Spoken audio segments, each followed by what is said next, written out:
morning, good afternoon, and good evening, everyone, wherever you're at in the world. Welcome to Last Raps Baseball's live commentary of the Nippon Professional Baseball League. Tonight, we are going to be bringing you the visitors from Fukuoka, the SoftBank Hawks, and they were going to be playing the Orix Buffaloes at the Kyocera Dome in Osaka. It is a couple of teams in two different directions. The Orix Buffaloes, the three-time defending Pacific League champions, are pretty much all but on their way out of the playoffs, unless something miraculously happens over their last 15 or so games. Their season is pretty much finished, as their chances of finishing in third place, unless they go on an unbelievable run, very, very small. The Fukuoka Ball Club, on the other hand, have a lock on first place, and their magic number entering yesterday's fray was 11, as there was only a couple of games to go, and they have that lead over the Hokkaido Nippon Ham Fighters, who find themselves in second place, and the Chiba-Lotte Marines, who are in third. So mathematically, the Buffaloes can still make the playoffs, but they are basically on the outside looking in, and it'll be an early season for the golf course for them. Well, first of all, we're going to give you the starting lineups from the visitors from Fukuoka. Leading off and in center field is going to be number 23, Yukio Shudo. Batting second at shortstop is number 6, Kenta Imamiya. Hitting third and playing third base is number 24, Ryoya Kurihara. And the cleanup spot and doing the designated hitting is number 25, Otaka Yamakawa. Batting fifth in left field tonight is number 3, Kensuke Kondo. Batting in the sixth spot in right field is number 31, Tomoya Masaki. Hitting seventh at first base is number 7, Akira Nakamura. Batting eighth and doing the catching is number 19, Takuya Kai. And batting ninth at second base is number 8, Taisi Makihara. And they're going to be facing number 11, Shinpita Yamashita, who takes to the hill. He's got a 3-4 record. The sophomore pitcher for the Buffaloes has struggled this year. He's worked 43 innings. He's allowed 36 hits. He's given up 20 runs. 19 have been earned, but the alarming number is the walks. He has allowed 27 walks in those 43 innings. He has struck out 52, so he's got some stuff, and he's got himself an ERA of 3.98. So that's your starting lineup for the visitors from Fukuoka. Now your starting lineup for the home team, the Orix Buffaloes. Leading off and in right field wearing number 30 is Taisi Haruka. Batting second at third base tonight is number 5, Masahiro Nishino. Hitting third at second base is number 31, Ryo Oda. And the cleanup spot and in left field is number 7, Ryoya Nishikawa. Batting fifth and doing the designated hitting is number 99, Yataro Sugimoto. Hitting sixth at first base is number 40, Leandro Cedeno. Batting seventh at shortstop is number 24, Kataro Kobayashi. Batting in the eighth spot and playing in center field is number 33, Ryo Sugasawa. And batting ninth and doing the catching is number 2, Kenya Wakatsuki. And they are going to be facing Kohei Arihara, who arguably is, I don't know if he's the ace of the staff for Fukuoka, but he's certainly the stabilizing veteran, and he will take to the hill with an 11-7 record. He's worked 152 and 2/3 innings. He's allowed 121 hits, 51 runs, 44 have been earned. He's walked 34 and struck out 108. He's got himself an earned run average of 2.59. Well, those are your starting lineups for tonight's ball game. We'll be back in just a bit with the first pitch. We are about 5 minutes or less away, so hang with us, everybody. It is Hawks and Buffaloes from the Kyocera Dome in Osaka when we return after this musical timeout. Appreciate you guys for jumping in with us tonight, whether you listen live or on delay.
It is going to be the Hawks and the Buffaloes in just a couple moments. We're still a few minutes away from the first pitch, as it will be Arihara versus Yamashita. We'll be back in just a few, everybody. We'll give you the music, and then we'll give you the action after we return. Hang tight, everybody. We'll be right back in just a few.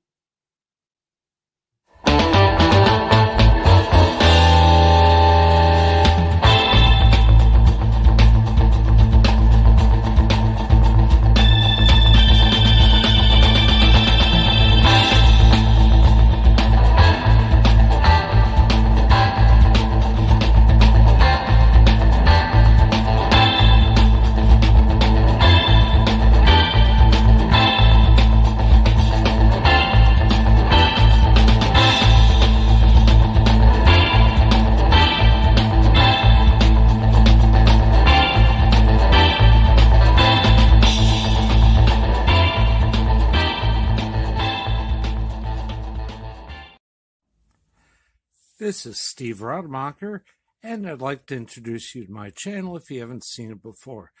These are all the things I enjoy: sports, autographs, relics, non-sports Hall of Famers, pseudo-sports, Star Wars.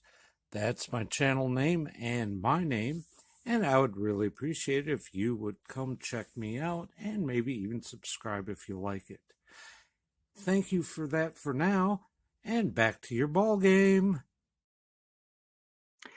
Welcome back, everybody. It is Shunpei Yamashita who is making his way out to the mound, as we'll be ready to get this one going here in just a couple moments. The ceremonial first pitch has been taken care of, and we're back to watching Buffalo baseball in what I think is almost like a half-empty stadium.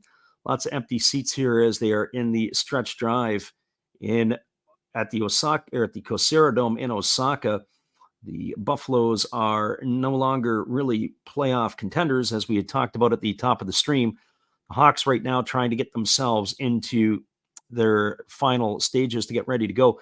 We are going to be calling some more games over the next course of the few days. Tomorrow is a bit in jeopardy. We'll go back to the Central League tomorrow because there are some later starts.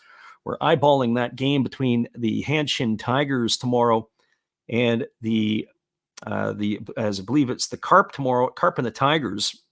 So we'll have to take a look to see if that is exactly what we're going to call, but that is what we are leaning toward. And if that is the case, then we will be on at 10 o'clock Pacific, or in the other cases, it'll be 1 o'clock at the Eastern time if you're in North America. It'll be Daichi Osera and Haruto Takahashi who will take to the hill. So that is going to be, we'll make those formal announcements after the game. And then after that's complete, we'll try to give you our schedule for the next few days, because we'll be on the airwaves every single day. And we will be bouncing back on Saturday night for the Sunday game into the Pacific League. And then there is baseball on Monday in Japan, which is a rarity. Not too many Mondays that they play. And we will give you the action there as well. We'll try to get the matchups that would be of more interest with regards to playoffs. And certainly now the Hiroshima Carp are a team that is going in the wrong direction, and the Bay Stars are heading north. There could be some problems. So here we go. The first pitch of the ball game is ready as Yamashita kicks and delivers. And the first pitch to Shuto is a fastball at 96 miles an hour that misses upstairs for ball one. Shuto is hitting .254 on the season. He's got a couple of homers and 21 RBIs. As the right-hander Yamashita kicks and delivers. It's a breaking ball that misses down and in, and the count is now 2-0. So this is what we cited at the beginning of the stream. We talked about the need for Yamashita to be able to throw strikes. The 27 walks in 43 innings is a major concern, and he has the stuff to put hitters away. He's got 52 strikeouts in his 43 innings, so he's got some stuff. He just doesn't have the command of his pitches, so we'll see how he fares here in the first. There's a fastball that misses inside. It's now 3-0. What Yamashita reminds me of a pitcher that would be in Double-A in North America, where he's got all the tools. But here he is, the apprentice at the highest level of the game. And unfortunately for him, he's going to have to sort it out in a big hurry. It'll be back down to the farm. Here's the 3-0 pitch. Fastball misses inside, and we start the ball game with 4 consecutive balls as Shuto is aboard with a leadoff walk. And that is going to bring up the shortstop in Kenta Imamiya. Well, for Imamiya, on the season. He's hitting 261. He's got 5 homers and 33 RBIs. He was very productive in the game the other night that we called against Tohoku, as he had driven in 3 runs in that ball game. 3 of the 9 Tohoku runs were courtesy of Imamiya driving them in, which was a credit to the bottom part of the order of the Hawks that night, as the bottom part was getting on base.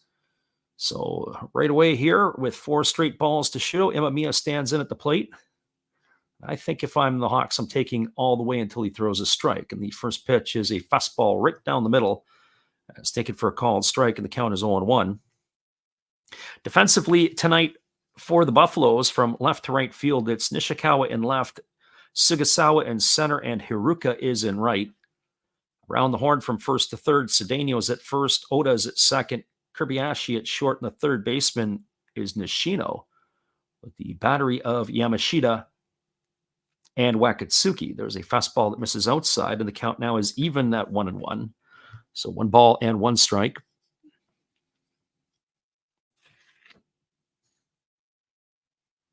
Big fella here, Shunpita Yamashita, as we said, have to be able to establish that zone, and hopefully with some consistency. Here comes the 1-1 pitch. As he holds set, and now he throws over to first, and diving back in time is Shudo. You do have to keep an eye on Shudo because he does lead the league in stolen bases. He's got 37 this year. Curious to see if Shudo will reach the 40 plateau. He can really, really run. And the closest to him would be the 2 Eagles in Ogo and in Kobakata, who have 28. There's a fastball swung on, and runner Shudo was on the move, and that's going to be fouled away, and the count's going to go to 1-2 on Kenta Imamiya. So 1 ball and 2 strikes. Our friend Louis in the house tonight. He says, welcome. We appreciate you for being here. I know he is listening to us from the UK. And as we mentioned earlier to our friends that were listening in, we are going to be doing games all throughout pretty much to the end of the month, in the middle of the night in North America. So that'll help the Europeans be able to jump into the stream. And hopefully you guys can enjoy it. And then we'll stay right through into the playoffs as much as we can into October and the playoff season. There's a breaking ball swung on. It is chopped over to second. Shudo again was on the move. So the Hawks will stay out of a double play. It's going to be as a ground out 4-3. Imamiya is gone for the first out of the inning, and Shudo will advance into scoring position at second base. So that is going to put runner at second with 1 gone, and it'll bring up the third baseman, Ryuya Kurihara. I can't remember if Louis had made a journey over to Japan as well. I know he was one of the ones that had taken a trip or was going to be taking a trip, and I can't remember if it was Louis who had gone. But if it was, let us know and refresh our memory. So that's going to bring Kurihara to the plate. Ryuya is hitting 269. He's got 16 homers and 68 runs batted in, as the right-hander works himself to the belt and now delivers. Breaking ball drops in for a called strike, and the count is 0-1. Just kind of curious to see if the right-hander is going to be able to repeat his delivery and repeat his pitches. That pitch there, the breaking ball, he did a great job of finishing out in front, getting over that front side. But sometimes if you can't finish, you'll leave it up in the zone. We'll see what happens. As the pitch is on the way, there's a fastball swung on and missed. The count goes to 0-2. Louis says he went out in June. I just got back a week ago yesterday, and it's been actually it'd be a week ago today. And it was a busy time. Just spent 11 days in Tokyo, and that was pretty much about it. It's 0-2 here to Kurihara. So I guess the question would be is, he said he got to see the fighters in Hokkaido and in Tokyo. So here comes the 0-2 pitch. Now, did you see them at the Jingu, or did you see them at the Tokyo Dome? Here's the 0-2 pitch. Fastball misses upstairs. The count now goes to 1-2. I got to see 2 of the fighters' games. I saw the fighters play 2 games in Saitama against the Lions. Made it to Chiba for the first time. Got to see that park and also the Jingu Stadium for the first time. So I knocked off all the stadiums now officially in Tokyo. And our friend Spaceman is up, which would be our friend Troll. That's 1 ball and 2 strikes here. Right-hander checks the runner at second. Now he delivers. Pitches a breaking ball, swung on it, is popped up over on the third base side of home plate. Wakatsuki gives chase, but he watches it drift into the seats, and the count remains at 1-2. Yeah, it was pretty good. I mean, the one challenge the first week I was there is the Southwest got hit by a typhoon, and when it was hit by the typhoon, our friend Louis says the Jingu for Tokyo and the Swallows for Hokkaido there got hit by the typhoon. The typhoon got hit in the Southwest, and we ended up with the remnants, but really it wasn't as bad as what I anticipated. But I could tell you the game in Chiba, first 7 innings, no problem. But the last 2 innings, they played in a downpour. And then when we had to leave the stadium, we basically stayed in the stadium for about a half hour after because the rain was coming down in such a torrential manner. There's a fastball swung on it. It is lifted foul into the seats over on the third base side. The count remains at 1-2 to Kurihara. And the rain was unbelievable, and literally how fast the rain came down and how much it was in the area where the buses were and the area getting out of the stadium. And then there was a path because you had to walk about 1.5 kilometers to the train station if you weren't taking the bus. And a lot of people would do the walk, but you had to jump over puddles that was like ditches that overflowed, and you weren't really sure what you were getting into. So I was watching the people ahead of me walk and following their lead. There's a fastball swung on. This ball is lifted into deep right center field. This ball is going to get trouble. It's going to get down. Picking it off is the center fielder, Sugasawa. Rounding third and heading home is Shudo. And cruising into second with an RBI double is Kurihara. That is going to give the scoreline 1-0 here for Fukuoka in the first inning. So an RBI double off the bat of Kurihara has the Hawks here out in front 1-0. And that is going to bring up the designated hitter, Hataka Yamakawa.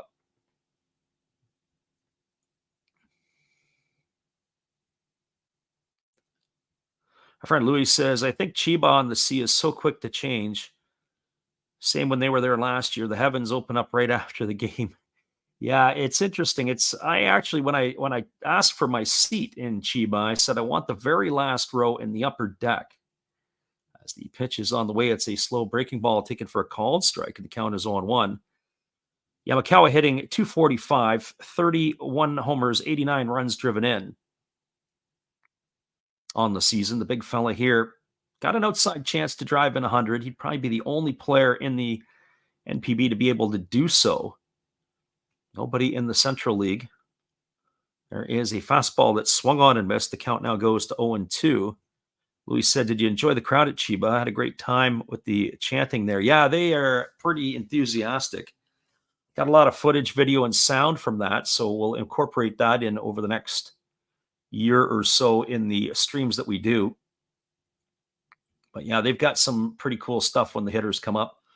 Also in Saitama, I was pretty impressed with their crowd and their fans, how they cheer on their players. There's a split finger pitch swung on and missed. And Yamakawa goes in the books. He's gone for the second out of the inning. So 2 gone and a runner on second, and that's going to leave it up to the left fielder, Kensuke Kondo. Well, for Kondo, he's hitting .312 on the season. He's got 19 homers and 70 runs batted in. Not too many players are going to hit north of 20 homers this year, as Kondo is in the opportunity or in the space to be able to do so. As we said, Yamakawa at 31. Nobody else is going to hit 30 this year across the NPB.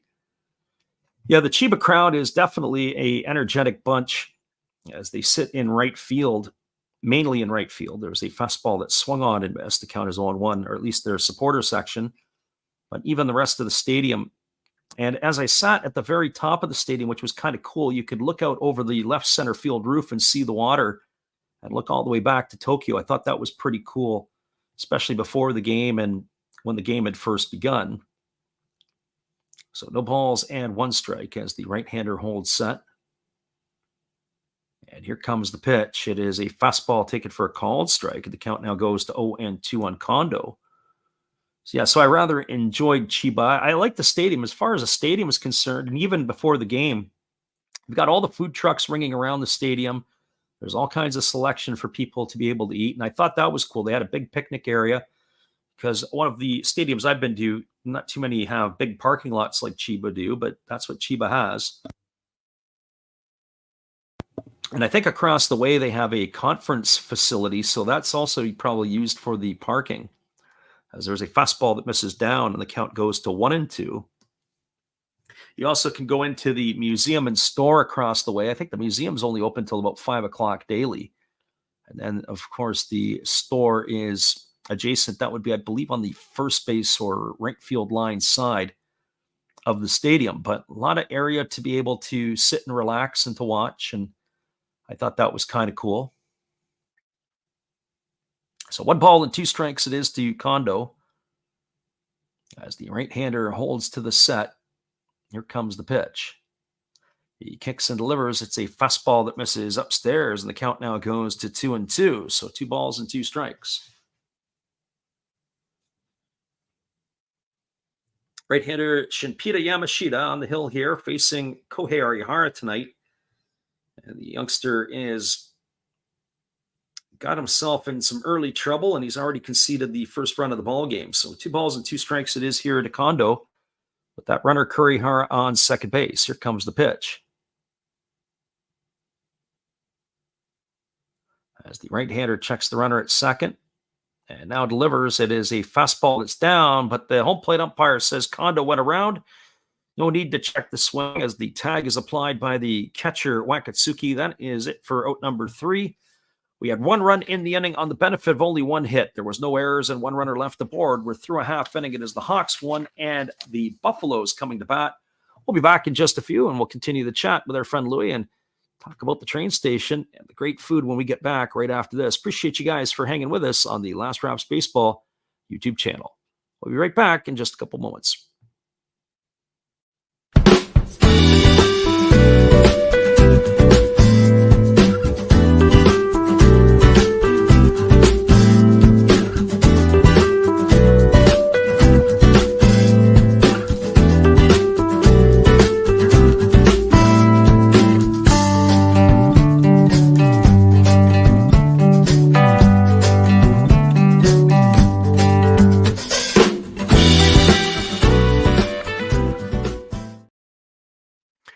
Already a 1-0 ball game for the Hawks. Buffalo's looking to respond here in the bottom of the first. We'll be back after this from our friend Matt.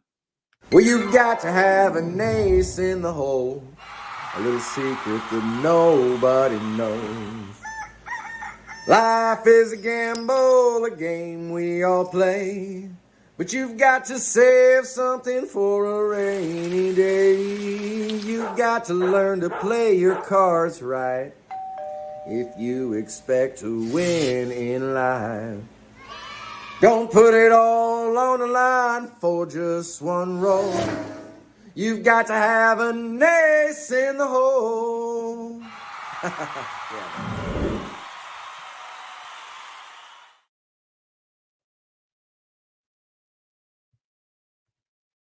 Welcome back, everybody. We are moving to the bottom half of the first inning as Kohei Arihara just completing his warm-up tosses. We're back into the gunfighter seat here and ready to give you guys the call. He'll be facing Haruka, Nishino, and Oda to come to bat here in inning number 1. I see Haruka batting .218 on the season, no homers and 5 RBIs, getting a lot of extended looks here towards the end of the season. Our friend Louis says in Chiba they went by train, as did I. I was staying in Tokyo, so I took the train into Chiba. I actually got out and got there early in the day, and then I walked around a bit. And then I came to the other train station, which was the one that I was able to get out of town on. Fastball misses up and away, and the count is 1-0. And from there, you're absolutely right. There was a lot of good food, and I actually walked up to there was a mall there, and I sat in the Starbucks a little bit, charged the phone, as there was a breaking ball that misses down and away, and the count is 2-0 to Haruka, and was able to enjoy myself as it had rained off and on a little bit during the day. So it was a good time to take a time out when it was raining. So 2 and no strikes to Haruka as the pitch is on the way. It's a fastball swung on and it's grounded through the 6-hole into left field. And Haruka is aboard with a leadoff single. That's going to bring up the third baseman, Masahiro Nishino. Well, Nishino hitting .310 on the season. He's had himself a decent campaign. He's got a homer and 13 RBIs. Nishino, in particular, with regards to the number of at-bats that he's had this year, he has had himself 270 plus plate appearances entering tonight's game and 242 at-bats. This is really the most amount of at-bats he's had since the 2017 season. He had a couple of big seasons where he played quite a bit. So the 34-year-old had become really a marginal player for much of the last number of years in the Orix lineup, but here he is like a fine wine getting better with age. Fastball swung on. This is going to be chopped through the 6-hole into left field. Looking to go all the way around to third is Haruka as he was on the run. A nice piece of running and hitting here by the Buffaloes as they put the hit and run on, and Nishino was able to punch it through the 6-hole into left field. So back-to-back singles here for the Buffaloes have got something brewing here in the bottom of the first. And that's going to bring up the second baseman, Ryo Oda. So yeah, we showed up thinking tonight would be a bit of a snoozer, maybe. You never know on these games. I definitely was interested more in the pitching matchup than I was anything else. But we've got a little bit of electricity in the offense here already, and that's going to bring up Oda, who's having his best season of the NPB. He's hitting .306. The former first-round pick in the 2018 draft. The 23-year-old is batting .306, as we said this year. He's got 5 homers and 38 runs batted in. And he has found himself in the 3-hole, and he's getting a chance to play somewhat regular here in the back half of the season. He was a high school pick in that 2018 draft. And the pitch on the way is a first pitch fastball taken for a call and strike, and the count is 0-1. So the Hawks struck first in the top of the first, and the Buffaloes are looking to strike back here in the bottom half.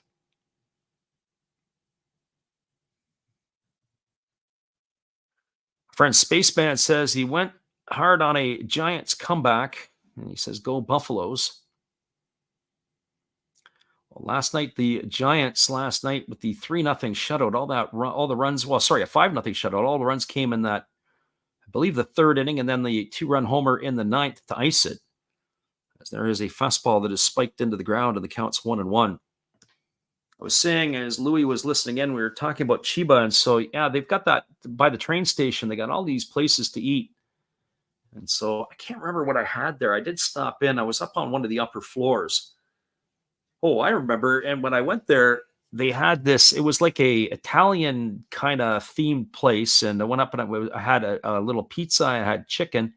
And the way it was delivered to you is that the waiter was actually a robot. The robot would bring it out, and you'd pull the tray out when it got to your table. As that split finger pitch was swung on and missed.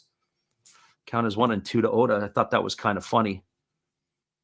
And when you think about it and you put it in perspective, I'll use US dollars because that seems to be the area where most people could figure. It probably cost about, for lunch, a small pizza, probably a little, I don't know, maybe an 8-inch pizza.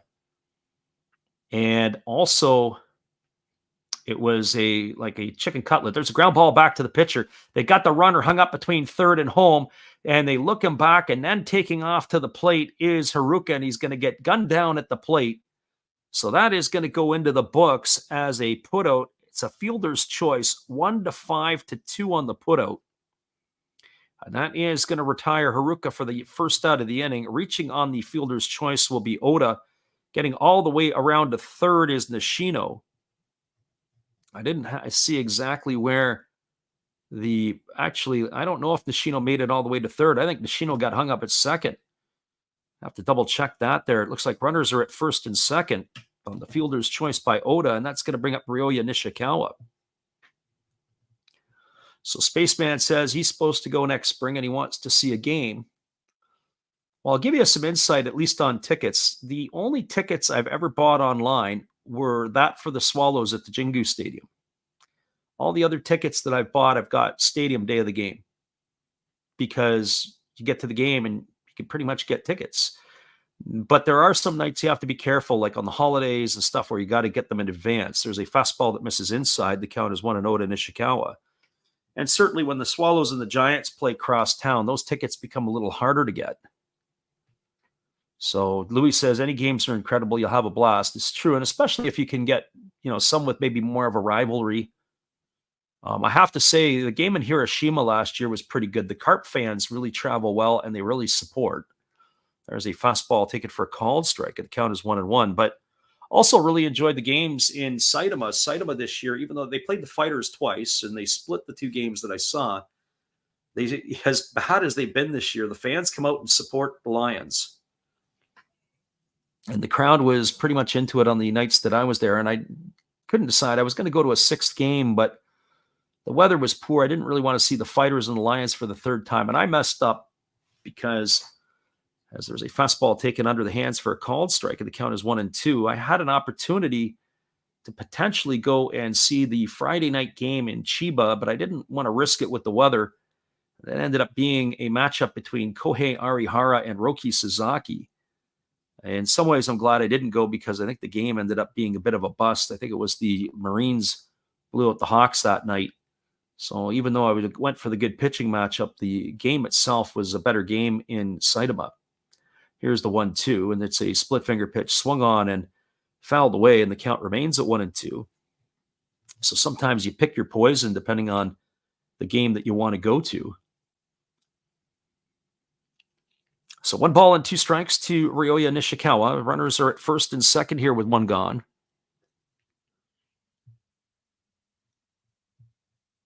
The right-hander ready to go again. Arihara gets the sign from his catcher Takuya Kai, who's getting the start behind the plate tonight. The 1-2 pitch ready here as Arihara holds at the belt. Checks the runner at second. Now he kicks and delivers. It's a breaking ball that misses outside. And the count now goes to 2-2. So 2 strikes.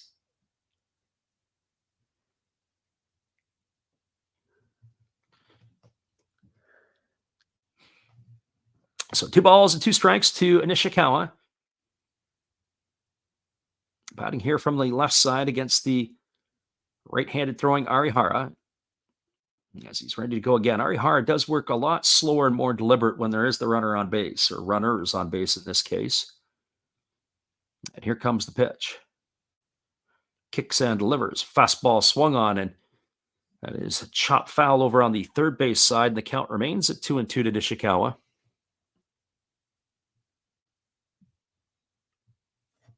So as our friend Louis says, that's definitely the case. He says, how long did it take you to get to Saitama from downtown Tokyo? Well, to be honest with you, I wasn't in downtown Tokyo. I stayed in Asakusa, and I'm not sure where you stayed, Louis, when you went. But staying in Asakusa is more toward, I guess, the northeast, close to the Asahi Brewery, and Skytree is in Sumida. So just on the west of the Sumida River. So it was about an hour and 10 minutes to go from where I was staying to the game in Saitama. There was a split finger pitch, swung on and missed. Nishikawa is in the books. He's gone for the second out of the inning. That'll bring up the designated hitter, Yataro Sugimoto. So as I was kind of talking about a little bit there with the going to the game, but getting there it can be a bit of a challenge because when you go, I forget the station that you have to get to, but there's a connector and they only leave at certain times. But the concern actually on the Friday that it went was getting back because there were some major delays with the train with the volume of rain that had fallen in certain areas of Tokyo. I had to actually reroute myself so I could get back to Asakusa because there were major delays in the train area. They had to wait for the water to drain out in certain spots. So I actually was on the train going back towards the Tokyo Center as there is a split finger pitch that drops in for a called strike and the count's 0-1 to Sugimoto.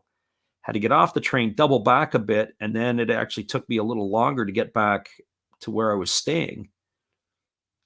So that created a bit of a hassle to say the least, but at least I didn't get stuck somewhere overnight on the train. That would have been a bigger hassle. So 1 strike to Sugimoto as he waits here on the offering from Arihara. Buffaloes had their chance here. And there's a ball in the dirt. A nice stop there by the catcher Takuya Kai. It keeps the count now, or runs the count to 1-1. So 1 strike.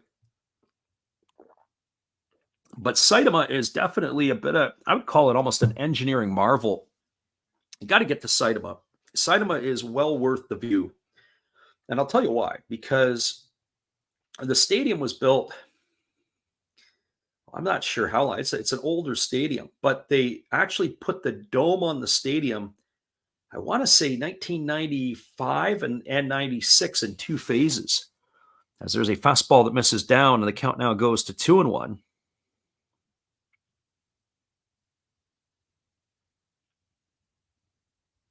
Louis says he stays near Tokyo Tower. The trains were dead after the Tokyo game. We ended up walking most of the way home. Yeah, Saitama's actually cool. It's an open air dome, so there's no air conditioning, unlike the Tokyo Dome or the Kyocera Dome. Fastball swung on, chopped over to third. It's going to stay fair. Fielded by Kurihara. He goes across the diamond, and that is going to do it. Well, the Buffaloes, they squander an opportunity, back-to-back singles to start the inning. They end up, Haruka gets a run out at the plate for the first out. And then after a Nishikawa strikeout and a ground out by Sugimoto, that ends the inning and the threat for the Buffaloes. No runs in the inning. There were 2 hits, no errors, and 2 runners left aboard. We are through, 1 complete. Your score is the Hawks 1 and the Buffaloes no score. Stick around, everybody. We'll be back with the call of inning number 2 when we return. I'll give you guys more information as we move along here tonight. Appreciate you guys for listening in.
Welcome back, everybody. It is a 1-0 ball game here for the Hawks as we cruise to the top of the second inning. It'll be Masaki Nakamura and Kai to come to bat here in inning number 2. We were talking about the game in Saitama, and as I said, it's an open-air dome, so no air conditioning, and it can be quite hot and humid. And it's funny, every time I've been to the game, I've been to 3 games there now, 1 last year and 2 this year, and every time I've been to the stadium, it is hot and humid, and there's always like thunderstorms wanting to roll through. So I can understand maybe why they put the dome on that stadium. There's a first pitch, breaking ball swung on and chopped foul over on the third base side, and the count is 0-1 to Masaki. Masaki on the season, he's hitting .273. He's got 6 homers and 25 runs driven in. He hit his 6th homer the other night against Tohoku in the Wednesday game as they played the Eagles. As the pitch is on the way, it's a split finger pitch missing outside, and the count's 1-1. So anyways, yeah, an older stadium, and it's kind of funny when you walk up the steps, it's like you're moving along and you're kind of wobbling, and it's like, boy, I think we may have had an earthquake at 1 or 2 times because it's not the most smoothest steps up. Fastball misses up and away, and the count is 2-1. But it is kind of neat. And as I said, it's like a bowl that you go into. And when you enter into the stadium, there's really only one entrance, and the entrance would be in the center field side. So everybody comes in from center field. And when you come in from center field, how you get there, the train station, literally, because Cebu owns the team, as there's a fastball swung on and grounded foul, and the count is 2-2. As Cebu owns the ball club, the rail station is literally about 300 yards from the entrance in center field. So you get off the train and boom, you're right there. But the other part that's pretty cool is they have a nice training facility up top, an indoor center where they practice. It's a full infield skin, and you've got a little bit of outfield area as well. As the 2-2 is on the way, it's a fastball swung on. It is lifted down the right field line, and this ball is going to slice into the seats, and that's going to keep the count at 2-2. And then beyond, they also have where the second team would play, or the farm team, or the knee gun, however you wish to call it. And they weren't playing when I went up there, but they were the year before. So last year I got a chance to see them play a university team for a bit. Watched a couple innings. So here comes the 2-2 pitch as the right-hander kicks and delivers. It is a split-finger pitch and misses down. They appeal to the first base umpire, but they say that Masaki didn't go when it runs the count to 3-2. So that was kind of cool, the being able to get to that portion. It's kind of neat. But the problem with the Lions, and this is from the locals, from what I understand, is they've had a hard time retaining their stars. That's number one. They have fallen into they're the worst team, obviously, in the Pacific League right now. And there's a fastball swung on. It's grounded over to third. A nice play there by the third baseman, Nishino, ranging to his left. He fires to first, and Masaki's going to be gone on a ground out 5-3. So one in the books here, and that's going to bring up the first baseman, Akira Nakamura. But I was talking a little bit about the team itself, and you think about it over the last few years, a couple players have left to go to the major leagues. Yusei Kikuchi signed with the Mariners a few years ago, and Shogo Akiyama departed, and he went to the Cincinnati Reds. But when Akiyama came back, he signed with the Hiroshima Carp, had no interest in going back to the Lions. There is a fastball taken for a called strike. The count is 0-1 to Nakamura. Tomoya Mori, who was their catcher, got flipped over to the Buffaloes last year. And so that left them at least temporarily without some good stuff behind the plate. There's a fastball taken for a called strike because he was a huge loss.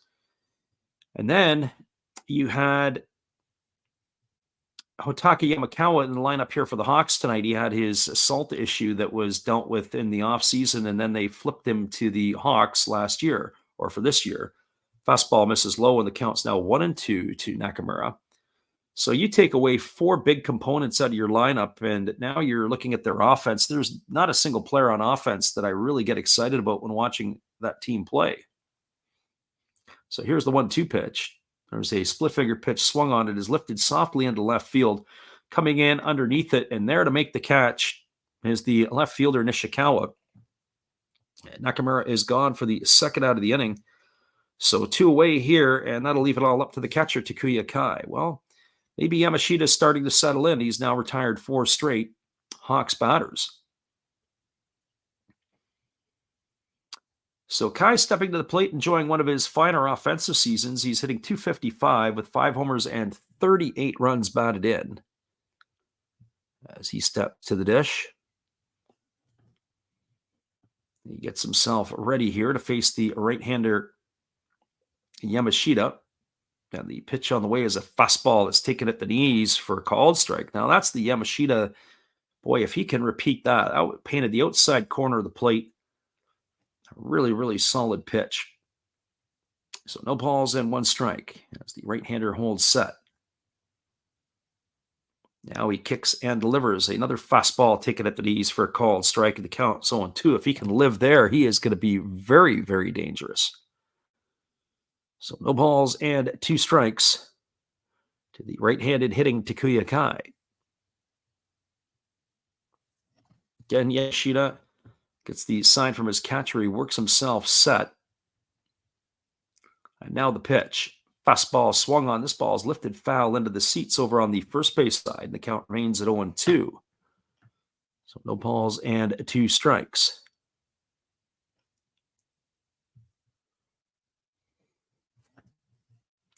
Right-hander against the right-hander. Yamashita again getting the sign from his catcher as he works himself set to the belt. And here's the pitch. It's a fastball swung on. This one's line foul. This is well into the seats over the head of the third base. A dugout, and the count reigns at 0-2. Something else that's kind of interesting when you're at the games in Japan, when the balls go into the seats for foul balls, they often will blow whistles and let people know that the balls are coming foul.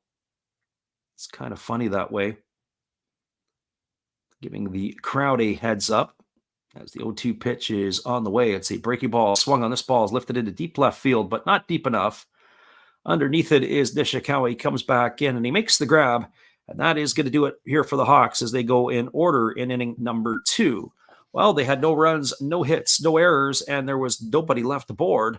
We are now through 2 complete innings. Your score is the Hawks won, the Buffaloes no score. Stick around, everybody. We'll be back with the bottom half of inning number 2 when we return after this. Appreciate you guys for being here. And Jeremy Orr has popped his head in. Welcome to the stream tonight. We appreciate you for popping in as well. We'll be right back after this. Hello, this is Eric Fox, formerly of the Oakland A's and Texas Rangers baseball teams. If you want to learn about Japanese baseball, see Coach Fred of Last Raps Baseball. If you want baseball instruction, see Coach Fred. If you want to learn about golf, do not go to Coach Fred. Fred, what kind of club is this? At Last Raps Baseball, we know baseball.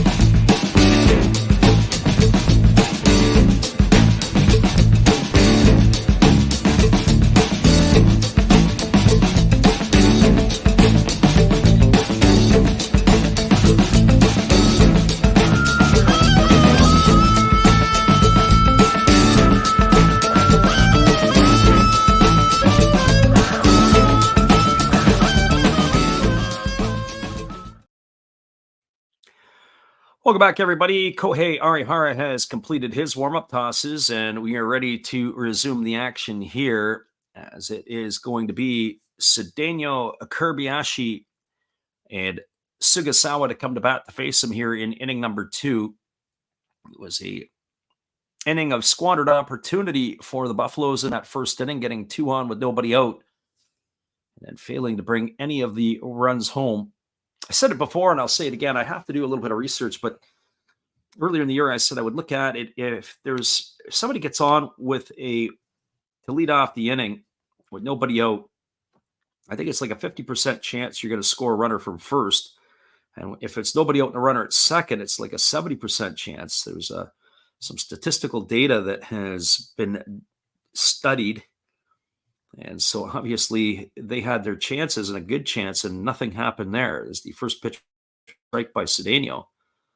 And there's a fastball swung on. This ball is lined into center field for a base hit as it's going to get down.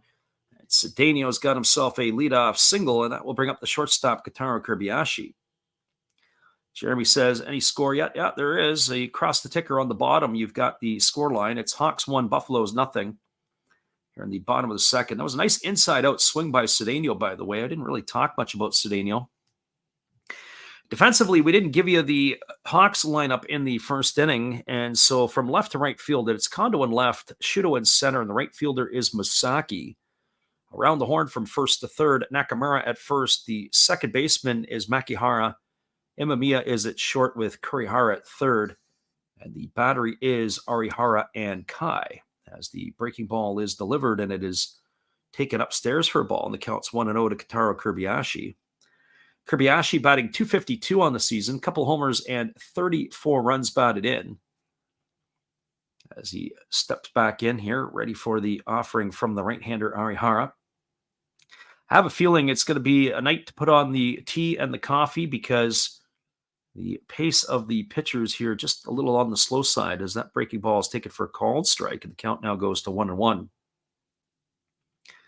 Some nights the pitchers, they get the ball and they are full speed ahead. Like Hiroki Takota last night, he couldn't get rid of it fast enough. He was pitching like it was a hand grenade in his hand, and he wanted to get rid of it as fast as he possibly could.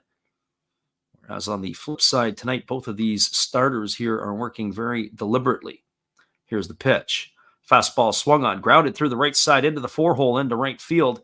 Cedeno is going to stop at second base, and so much as the Buffaloes started the first inning with back-to-back singles, they've done the same here in the second. So now they got runners at first and second with nobody out. That's going to bring Ryu Sugasawa to the plate, as he got the start in center field tonight, and Sugasawa is hitting .077 on the season. So we'll see what he has to offer here. I haven't seen a whole lot of Sugasawa. We did see him defensively when we saw the Buffaloes in the last week. So Sugasawa coming to bat here. We mentioned he was the 4th pick in the 2022 draft. The 24-year-old was out of Tohoku University, or Tohoku Fukushi University. Also went to high school in Tohoku. He made his debut last season with the Buffaloes as Arihara does the inside spaghetti move, and it chases Cedeno back. Usually they do that because they want to see if the pitcher or if the hitter is squaring the bunt. They'll sometimes do the move to the base to see if he's going to break his hands. No sign of it here, but I wouldn't put it past the center fielder to do so. He's definitely not squaring early, so we'll read what they have up their mind here. Yes, he is squaring the bunt, and he gets it down, and it is just going to go foul as Takuya Kai picks it up on the third base side of home plate. And so the count is quickly 0-1 to Sugasawa. For my money, at least over the last few years, the Buffaloes never really seemed to be a team that would bunt a whole lot. There were a few players in the lineup who could do it, but for the most part, they were going to try to bang the ball around. Well, they have a different lineup that they're rolling out right now, and you can see that there is some of that other stuff. Our friend Louis says 077 glove man. I'm not sure what that is. So here comes the 0-1 pitch. There is a fastball that's butted down the third base line. Kai picks it up, and his only play is going to be to first. That was a really good bunt by Sugasawa as it had made its way down the third baseline. Great job by Kai to pounce out and to get it. But it's going to go down as a sacrifice, 1-4. That's the first out of the inning. Cedeno is going to advance to third, and Sugasawa will advance to second. It'll bring up the catcher, Kenya Wakatsuki, to the plate. So for Wakatsuki, he's hitting 189. 2 homers and 12 RBIs. Louis says 077. Is he a glove man? I think just the fact that doesn't have a lot of at-bats, meaning Sugasawa. And he is, I think they're probably going to give him a lookout between now and the end of the season, probably get some at-bats. He only had 14 at-bats, or 14 plate appearances and 13 at-bats. Had one hit. Now they're bunting here, so they had the squeeze on, and they got Cedeno hung up between third and home. They dropped the ball at third, and then they fire home, and Takuya Kai has applied the tag, but the home plate umpire says, no, Cedeno is safe. I think we're going to have a look at this one. Oh, boy. They pitched out on Wakatsuki. They got Cedeno hung up on the squeeze between third and home. They threw down to third, Kai did. Cedeno got hung up in the rundown, and then Kurihara dropped the ball. By the time he recovered and fired home, the throw came to the plate, and Cedeno was said to be safe at the plate, but I think Takuya Kai believes that he tagged him, and I think that we're going to go and have a look at this. As we're going to have a little break in the action here. Let's get a look at the replay ourselves. So a nice job there. They pitched out, but the pitch out wasn't great. Actually came back across, almost came across the plate. And then when they fired back home, I'm looking here. I don't know on that angle if Kai got him or not. We're going to have to get a different angle here. The throw appears to have been in time. And Cedeno didn't slide. If he was able to get the tag to him, as we're going to take a look here, let's take a look at a different angle. Did he tag him before he got to the plate? That is the question. And I got to tell you, as of right now, the 3 angles we've seen, there's not enough to overturn the call. But maybe the overhead angle will tell us different. Even that one, it's going to be difficult. They could be here for a little while on this one. Well, maybe not. And they come out and the home plate umpire says he is safe, and that is going to be a run. And fortunately, the Hawks are going to lose a challenge. So Cedeno is going to score the run. Kobayashi is going to head over to third. It is 1 ball and no strikes to Wakatsuki. I'm curious to see if they would give Cedeno a stolen base on that one or not, because the pitch had come and he had taken off. That's how the official score will look to score that. So the runner at third is Wakatsuki. The infield is in. The runner at third is Kobayashi. The hitter here is Wakatsuki. Infield is in with only 1 gone here in the inning. So here comes the 1-0 pitch as Arihara holds himself set. Kicks and fires. It is a breaking ball swung on and fouled away, and the count is 1-1. So unbelievable action here already. Jeremy Orr says he's a big fan of the squeeze play. When it works, it's interesting. When it doesn't work, it can be a disaster. But here, it almost was a disaster, and the Buffaloes were able to scratch that run across. Certainly, you're not expecting a squeeze play with the biggest of the Buffaloes, Leandro Cedeno, lumbering down the line from third. So 1 ball and 1 strike to Wakatsuki.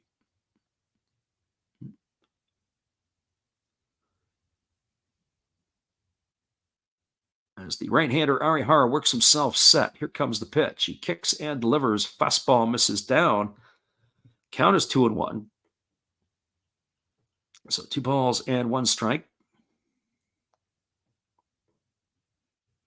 As we said after the game tonight, we're going to list up our upcoming games. We'll try to do the next 5 or 6 games ahead here for you. So we will be back. Our plan is to be back on the airwaves tomorrow night at 10 Pacific, 1 a.m. Eastern. And it'll be a Central League game, more likely the Tigers and the Carp. Fastball swung on, chopped softly up the middle, fielded by the shortstop Imamiya. They check the runner back to third, and he throws to first. And that is going to retire Wakatsuki. Interesting because Arihara stuck his glove out as if he was going to field it. Ball ended up getting by him. And that froze the runner at third. So he ground out 6-3, retires Wakatsuki for the second out of the inning. And that'll be the top of the order in Taisi Haruka coming to bat. So you got to say the Hawks here have been fortunate. They've been a bit of an escape artist here in the first 2 innings. They only allow the Buffaloes to score 1 run here over the first 2.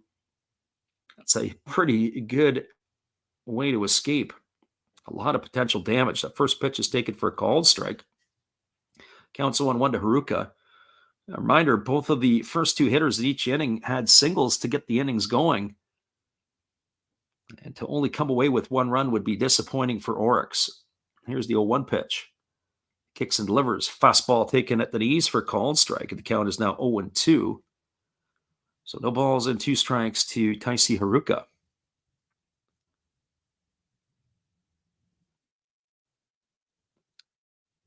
Should Haruka reach base, it'll be Masahiro Nishino who eats his turn on deck, who will get his opportunity to face the Hawks starter.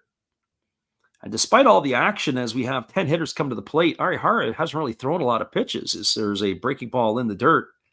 Counts 1-2. He's only at 33 pitches right now, which for all the action would have suggested he might have been, into the 40 plus for 2 innings.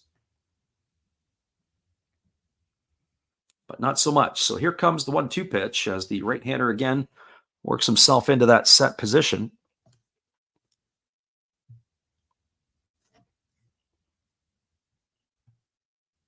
And now he's getting ready to fire again as he kicks and delivers. And it's a breaking ball swung on and missed. Oh, Haruka, you went fishing and you didn't come up with anything. And that's going to do it here for the third out of the inning. Well, there was 1 run in the inning. There were 2 hits. There were no errors and 1 runner left aboard. We're now through 2 complete.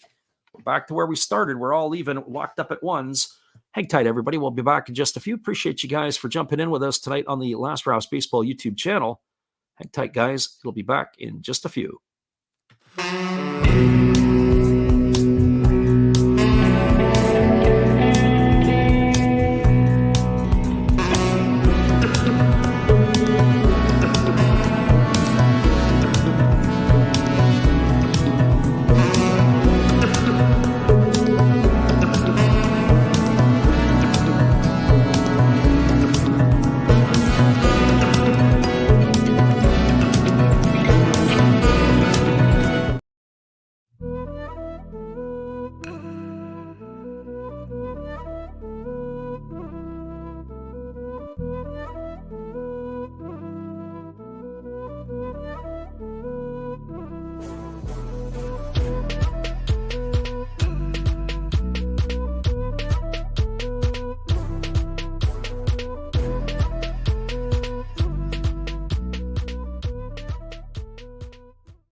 Welcome back, everybody. Yamashita completing his warm-up tosses. We'll be ready to get inning number 3 going in a moment as the score is 1-1.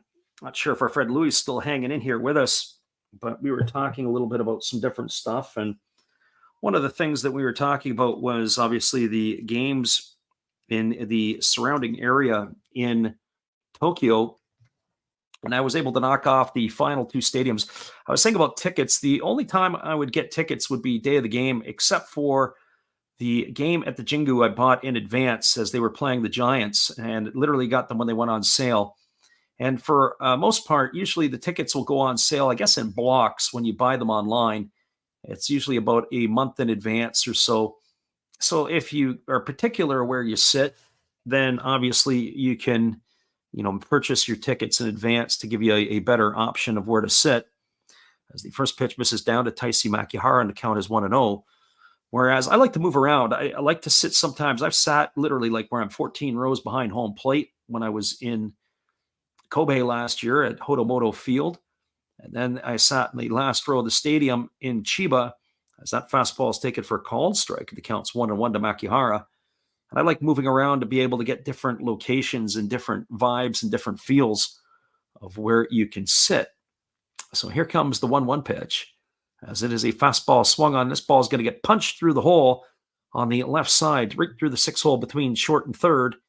And that is going to be a base hit single here for Makihara to get the third inning going. So 5 in a row that were retired by Yamashita. Now that his streak has been snapped by the base hit here by Makihara. So that brings Shudo to the plate. He walked on 4 straight pitches to begin the ball game, as he is going to be facing Yamashita for the second time. We'll see what the Hawks have up their sleeves here, if they would consider having the speedster Shudo bunt. So he is ready to hit here, as the right-hander holds set. Now he kicks and delivers. Shudo does square to bunt. He gets it down. It's a good one. It's fielded by the first baseman, Nishino. He fires to first. Well-executed play. That's going to go down as a sacrifice. It's going to be 5-4 in the books for the putout. Advancing over to second is Makihara, and that is going to bring up the shortstop, Kenta Imamiya. Louis says he got him online, but it is hard work at some of the stadiums. Generally, the outfield, although I think we went to the Sapporo, if we went to Sapporo again, they'd sit in the top deck behind the plate, looked like a great view. Yeah, that'd be interesting. That's probably how I'm going to operate. I guess the question I would ask to you, Louis, is when you flew into Tokyo, did you take the train to Sapporo, or did you take a connecting flight to go up? Because once you fly within the country, I understand if you fly JAL or ANA, it's relatively cheap flights. I think it's like $100 or less. You can get a round trip connecting flight if you fly within. There's a fastball swung on. This ball is lifted into left field. It's going to get down for a base hit. Rounding third and heading home is going to be Makihara, and that is going to be an RBI single for Kenta Imamiya. So Imamiya keeps his pace and his streak going like he had the other night, where he drove in 3 runs. Well, he's got his first RBI here, and the Hawks get the run that they gave up right back, as it is now a 2-1 ball game. And that is going to bring up the third baseman, Ryoya Kurihara. Friend Louis says he flew straight to Sapporo, was actually cheaper than just the flight to Tokyo by about 30 pounds, which made no sense. Interesting. I'm going to have to take a look to see if that's the case, because I was already thinking about my plan for next year. I think I'd like to go to Korea for about 10 days. I'd like to see some stuff in Korea, as there's a first pitch breaking ball that misses up, and the count is 1-0. And then I'd like to come back, and if I come back, it would be either 2 locations. It'll be either Fukuoka, or it'll be to Osaka, or it'll be to the Sendai region / Sapporo, Hokkaido region, to be able to go see some baseball up there. Now, I'm not 100% sure what I'm going to do yet. Just starting to explore some of that. So here comes the 1-0 pitch. As the pitch is on the way, it's a fastball swung on. This ball is lifted into deep left field, giving chase all the way back onto the warning track, and he's going to make the catch over the shoulder. Oh, boy, that's definitely going to be a highlight play, and they're going to double Kenta Imamiya off of first base to end the inning. Oh, boy, if you're on Instagram, go look at the Pacific Plays of the Night, because that's going to be one of them. It's going to be a double play. It's going to go down as 7-6-3 as Kurihara flies out for the second out of the inning, and Imamiya doubled off first for out number 3, and that will do it here in the third. Well, they got a run in the inning on the benefit of 2 hits. There was no errors and nobody left the board. We're moving to the last half of the third inning. Your score is the Hawks 2 and the Buffaloes 1. Stick around, everybody. We'll be back in just a few. We appreciate you guys for jumping in with us tonight. Musical tunes to keep you in check before we return.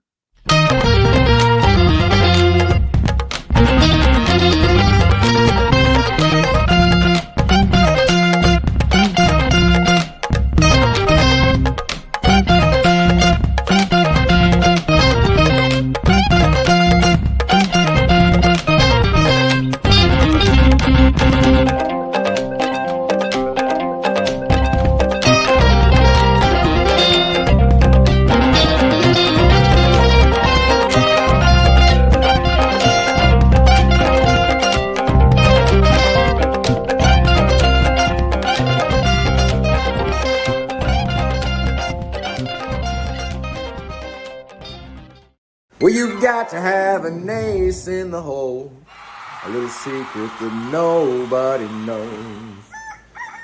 Life is a gamble, a game we all play, but you've got to save something for a rainy day. You've got to learn to play your cards right if you expect to win in life. Don't put it all on the line for just one roll. You've got to have an ace in the hole.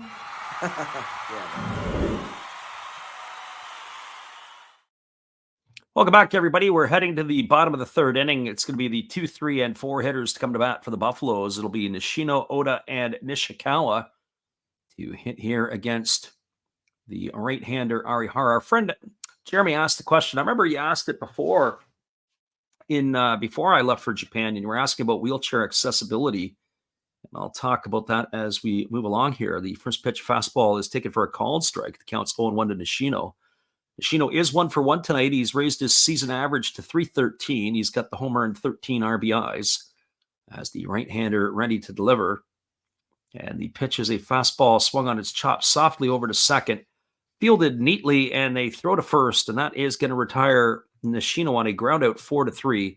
So 1 up and 1 away, and that'll bring up the second baseman Ryo Oda. And, possibly Louis might want to chime in on this as well as your thoughts.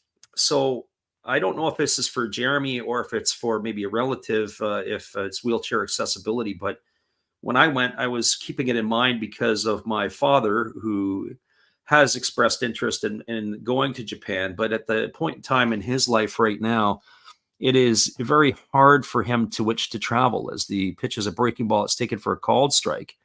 He would love to travel more. They did a lot when he was younger, him and my mom, and of course myself when I was a kid.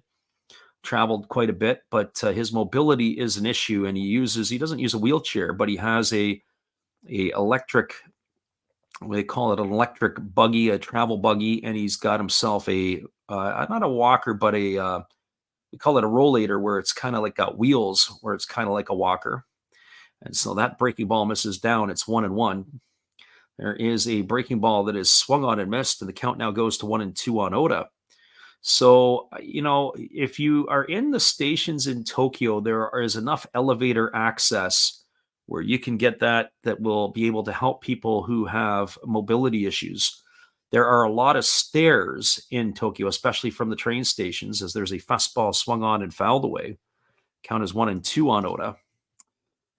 So it is not what I would call the most friendly. Now, with that being said, sidewalks, I was watching for sidewalks, obviously made for bicycles, where bicycles will ride on the sidewalk. So they have the ramps that will take them onto the street and take them off. And so that is important as well. So we've got 1 ball and 2 strikes here. I wonder if Takuya Kai, as I'm watching him behind the plate, is donning a new mask. It looks like a different mask than what I've used to seeing him, as that fastball is swung on and it's sliced foul down the right field line, and it's just going to miss the foul pole by about 10 feet. And the count remains at 1-2 to Oda. So as I talk about the wheelchair accessibility in Japan, yes, there is there, but it's not the best. And the further you get away from the center of Tokyo, the more of a challenge it becomes. You get into some train stations that maybe aren't as modern, maybe not as more recent.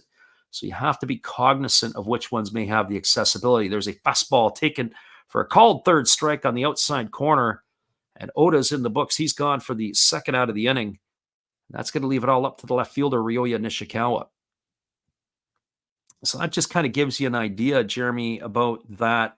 So yeah, you can get around, but it's a little bit more of a chore and a struggle, and you have to be able to plan. But as far as on the streets are concerned, as far as at the ballparks are concerned, as far as being able to have seating for that, I can't comment on every section, but I do remember in a couple of the stadiums that there would be wheelchair accessibility. Certainly the Hodomoto Field in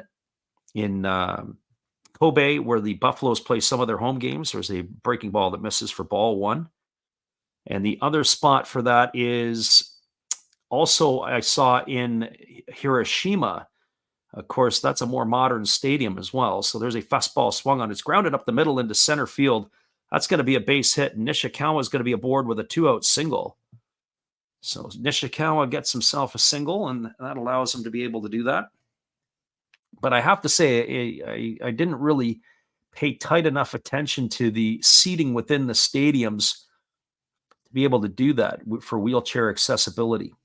And I'm just giving my own thought of mine here, which is like in Chiba and different spots. But, that's the piece. Now, the one thing I will also say is that, and, probably Louis would jump in on it, and that would be that when you think of the accessibility of the stadiums, the safety is also fantastic. You look at the safety for people, whether they're in wheelchairs or not. And I know certainly in, North America, places in Europe, just the general safety and the crime that is going on these days is a little bit crazy. There's a breaking ball that misses outside to Yataro Sugimoto, and the count is 1-0 to him. And I say crime like, things like cell phone theft and, that type of stuff that I would like to call petty crime, but the pettiness of it has got to be a bit expensive. So 1 ball and no strikes. So in Japan, you can pretty much not have to feel for your own safety anywhere you are at any time of day. There's a breaking ball that swung on and missed, and the count is 1-1. The likelihood of anything happening to you in Japan is pretty much minute.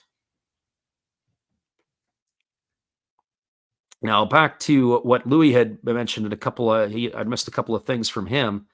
Louis says, getting to the Sapporo Stadium by public transport is fairly complicated. He says, driving would be loads easier. Hokkaido was a beautiful place to visit, lush green, and felt very remote. That's what I heard. There was a fellow who was in our stream last year. As there's a fastball swung on, is lifted down the right field line. There's going to be room, and making the catch is the right fielder Masaki, and that's going to retire Yataro Sugimoto for the 3rd out of the inning. That will do it here for the Buffaloes in the 3rd. A third of the game is in the books. There's no runs, 1 hit, no errors, and 1 runner left aboard through 3. Your score is the Hawks 2 and the Buffaloes 1.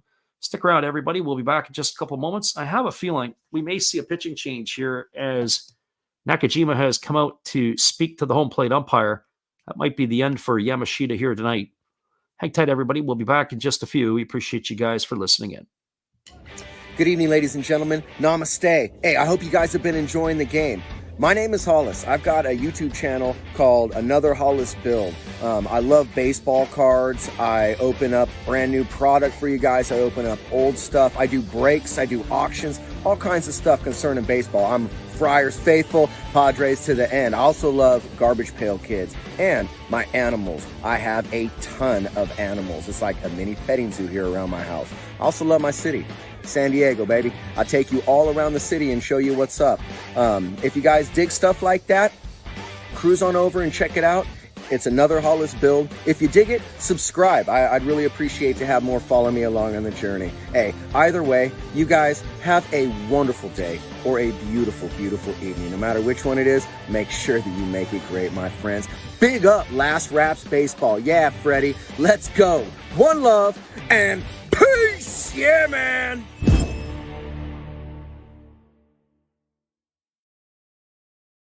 Well, maybe it's not the pitcher Yamashita with the early night exit. It looks like it is going to be the right fielder who is going to be exiting the game. It looks like Taisi Haruka's night is done as Kita is coming into the ball game.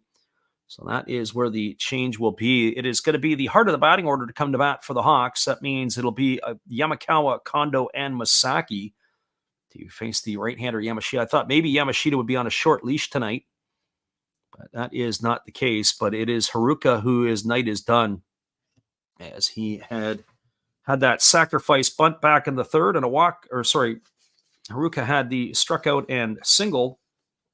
So maybe something happened to him or he tweaked something, just taking him out of the game. The first pitch delivered to Hotaki Yamakawa is a breaking ball that drops in for a called strike. The count's 0-1.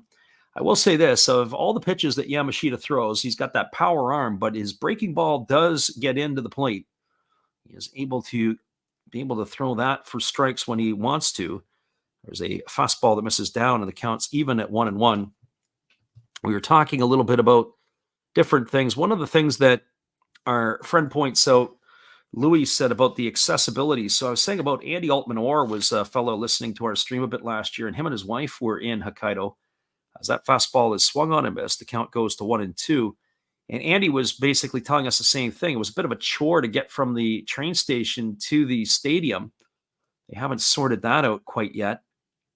So 1 ball and 2 strikes. So from an accessibility standpoint, getting to that particular stadium could cause you a bit of a problem. There's a ball that misses down. It counts 2-2. Something else too, and I never really gave two thoughts about, and I know on the train, so that's another thing, Jeremy, on every single train that you get on, there might be anywhere from 6 to 8 to 10 to 12 cars, depending on where it is. In every train, there is always elderly and wheelchair accessibility areas, and that is at the ends of each train. And there's a breaking ball that is swung on and missed, and Yamakawa, he goes into the books. He screwed himself into the ground almost there. He's gone for the first out. And that's going to bring up the left fielder, Kensuke Kondo. Well, for Kondo, he is 0 for 1 tonight as he struck out his only time up. And so I'm getting to the point where I get to enjoy some of those seatings too. Oh, not quite, but we're still a ways away, but I can certainly almost justify it with the amount of gray hair I have for sitting in some of those sections. As the first pitch is on the way, there's a breaking ball that misses, and the count is 1-0. So 1 ball and no strikes.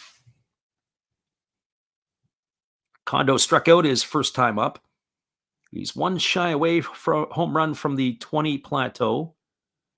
As we were saying, outside of Yamakawa, there's not too many that have been blasting balls out. There's a breaking ball that's taken for a called strike, and the count's now 1-1.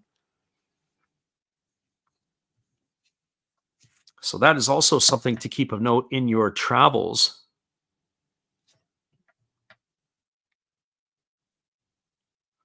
As the pitch is on the way, it's a fastball that misses in, and the count is now 2-1. Louis says that Hokkaido has designed areas. Also, they have bench seats in the back section, easier to access. Yeah, the newer stadium, they've certainly done a better job with that. And I know Louis asked if I've been to Fukuoka on a previous trip. And no, the furthest west I've been has been to Hiroshima, actually. As that fastball misses down, it's now 3-1. And Hiroshima, the game I went to against the Dragons, was coincidentally accidental. I just decided in my mind I was going to go catch the train to Hiroshima. I got there, and I said, depending on how close the stadium was to the train station, I would go to the game. And it was pretty close, and I was able to walk up, get a ticket, and I went. As that fastball misses down, and then it's going to be ball 4 to Kondo. And he is going to be aboard with a walk here, and that'll bring up Tomoya Masaki to the plate. Louis also said I would be conscious of outside, though, as there's a lot of stairs. Yeah, that is the problem, knowing where the stairs are and where the lifts are at. I know in Chiba for sure there are elevators because I actually took one because I was sitting up in the nosebleeds and I didn't feel like walking the stairs up. Yeah, Louis says that Fukuoka would be a cool place to be. He didn't get to a game there, but went to the stadium. And the one thing that was interesting, and I've talked about this before, we've called a lot of games in the NPB, and only one time has that stadium roof ever been open? There's a breaking ball taken for a called strike, and the count is 0-1, at least when we've been calling games.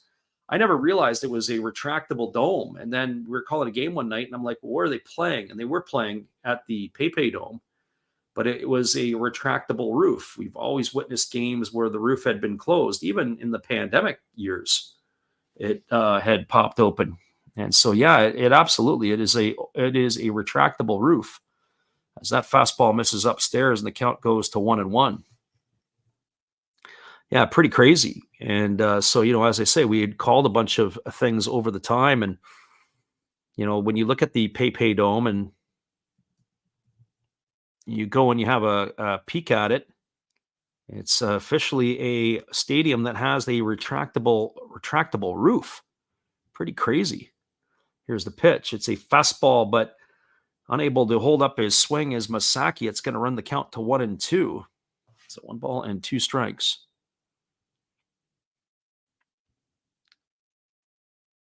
And in fact, it was Japan's first stadium to be built with a retractable roof. And it was the only stadium in Japan until, of course, the one opened in Escon Field in Hokkaido. And realistically, in Hokkaido, we've not seen a whole lot of games with the roof open. Obviously, with the heat being where it is sometimes, but it's not as hot in Hokkaido as it is in Tokyo and Osaka and other areas. And I have to say that I would expect that there would be more games to be open. And there's a split finger pitch swung on and missed. And Masaki goes into the books for the second out of the inning. And if you're keeping score along home with us, that is the 4th strikeout tonight recorded by Yamashita. So he has kind of settled down a little bit as he's only walked a pair and struck out 4 now here through 3 2/3. That brings Akira Nakamura to the plate. He is the first baseman tonight. He's 0 for 1. He flew out to left field his first time up, as that was the second out of the second inning. So the right-hander ready to go here.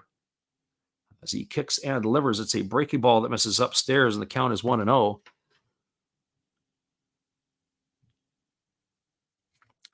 So our friend Jeremy asked the question. He goes, what nights were you going to do games? We're looking to do games every single night for the next 8 or 9 nights. We're going to be back on the airwaves. Our plan is tomorrow. The problem is I've got to be somewhere early, and I've got to get back for the start of the game. So if I might join a game in progress tomorrow, and that would be the Tigers and the Carp. It'll be 10 o'clock Pacific or 1 a.m. Eastern. As that pitch was fouled away, and the count is 1-1 to Nakamura. But then we'll announce our schedule afterwards. We'll be on Saturday, Sunday, Monday, Tuesday. We'll carry through the whole week as there are Monday games. So we'll do the early ones as well on Saturday and Sunday North American time. As that fastball misses upstairs and the count is 2-1. I won't announce the entire week's schedule ahead. We'll try to look at the competitive games that would be of playoff importance as the season is getting closer and closer to the finish. Teams that we're probably going to rule out from this point on would be the Swallows, the Dragons, the Lions, and the Buffaloes. This might be the last Buffalo game we're going to call here. As the 2-1 pitch is on the way. Fastball swung on and lifted foul into the seats over on the third base side. Probably look to do games that would be of playoff implication. Of course, the Carp, who were in first place as of last week, have fallen into third and are being chased by the Bay Stars. There is a chance that they may not even make the playoffs. They better start picking it up a little bit if they're going to be able to get there. So that's what we're looking at. We're looking at those games over the next couple of days. So Tigers and Carp tomorrow night. Then the rest we'll have to take a look at. And then also, too, I'll try to project pitching matchups. Fastball swung on and lifted foul. The count remains at 2-2.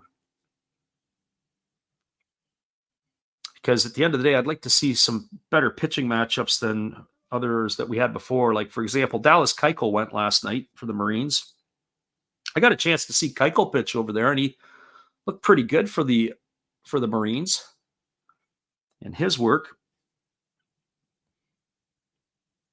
So 2 balls and 2 strikes as the right-hander Yamashita checks the runner at first. works himself to the belt. Here comes the pitch. Kicks and delivers. It is a off-speed pitch delivered, swung on, grounded right back to the pitcher. He had Nakamura fooled. It's going to be a ground out 1-3 to end the inning. And that is going to do it here for the Hawks in the top of the fourth. They had no runs, no hits, no errors. They did leave a runner aboard.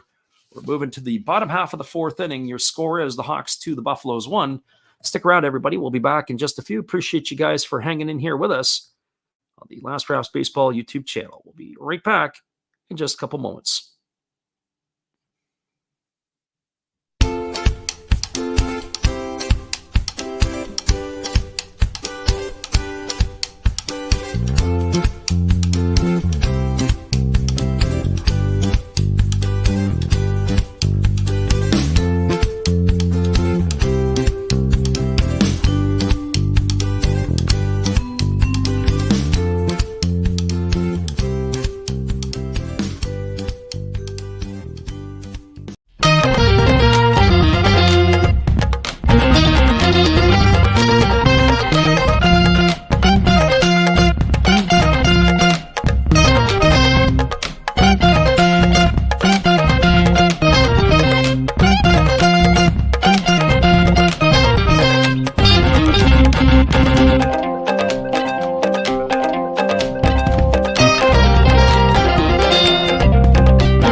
Welcome back, everybody. It is going to be the 6, 7, and 8 hitters to come to bat for the Buffaloes. That means Leandro Cedeno, Kentaro Kobayashi, and Ryo Sugisawa to face the right-hander Kohei Arihara here in inning number 4. Our friend Jeremy says he'll be here if he can, and that'd be great if everybody can make it in. Usually during the week, we don't get as big a crowd as it is usually a later arriving crowd through the middle of the night, as North America will be starting to wake up here usually after 5 o'clock in the morning Eastern time. People start trickling their way through as the first pitch breaking ball is taken for a called strike. Cedeno has scored the only run today for the Buffaloes as he singled, and then on the almost botched squeeze play, he was able to come home to score that run. As I said, I don't know if he'll get credited for a stolen base there. He may, as that breaking ball misses down and the count is 1-1 to Cedeno. Cedeno has 11 homers and 28 RBIs. He is getting an opportunity to play a little bit more. I would have to think that he is going to get himself a contract somewhere in the NPB next year if it isn't back again with the Buffaloes, as that fastball swung on and he fouls it into his leg and the count is 1-2. I would think he's done enough in terms of the home run pop and potential, even if he gets a couple more between now and the end of the year. I'd like to see him be able to get more regular playing time, though, as he's only got 200 or just shy of 300 at bats. I'd like to see him be able to get himself 120 games played and maybe 400 to 500 at bats and see what he can do in this league. As the 1-2 is on the way, and there's a breaking ball swung on. It's grounded softly to short, fielded by Imamiya. He throws to first, and that's going to retire Cedeno. That's a ground out 6-3. He's gone for out number 1, and that'll bring up the shortstop, Kentaro Kobayashi. Got to say that Imamiya's really got some soft hands. I like his footwork, the way he comes through the ball.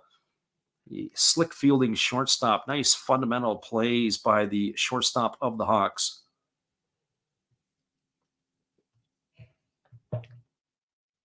Well, that brings Kobayashi to the plate, as he is waiting here on the offering from Arihara. And the first pitch is a breaking ball swung on. It is lifted into right field. Moving over underneath it and making the catch is the right fielder Masaki, and that will do it here for Kobayashi. He's gone for the second out of the inning. So 2 quick outs. That's going to leave it all up to the center fielder, Ryo Sugisawa. Jeremy asks a pretty insightful question. He says, why have the Buffaloes struggled so much this year? Well, I've got my thoughts on a couple of things to that. One is obviously the loss of Yoshinobu Yamamoto, the ace of the staff, and that's moved everybody up into the pecking order a little bit more differently, and they've really not replaced his starts. First pitch fastball taken for a called strike. And when you think about it, back-to-back years, 2 years ago, they lost Masataka Yoshida. And when they lost Yoshida, basically the production that they got from Yuma Tongu last year kind of replaced what Yoshida was giving them. There's a fastball swung on, it's chopped over to first. Easy play for the first baseman, Nakamura, who gets it and steps on the bag, and that is going to retire Sigasawa. We'll come back and talk about that question here that Jeremy has asked in just a few. As the Buffaloes go in order, no runs, no hits, no errors, nobody left the board. We're moving to the top of the fifth inning. Your score is the Hawks 2, the Buffaloes 1. We'll be back in just a few. Appreciate you guys for hanging around with us tonight on the Last Raps Baseball YouTube channel in the middle of the night in North America. We'll be right back after this.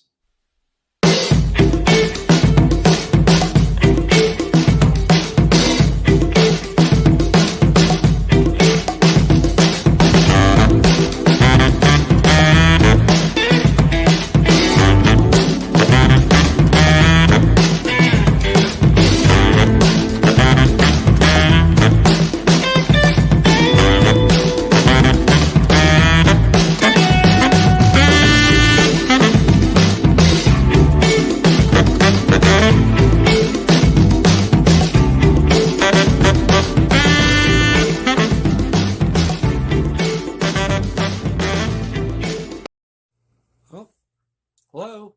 Oh, hey. Yep. I'm just sitting here listening to Freddie call another game here on YouTube.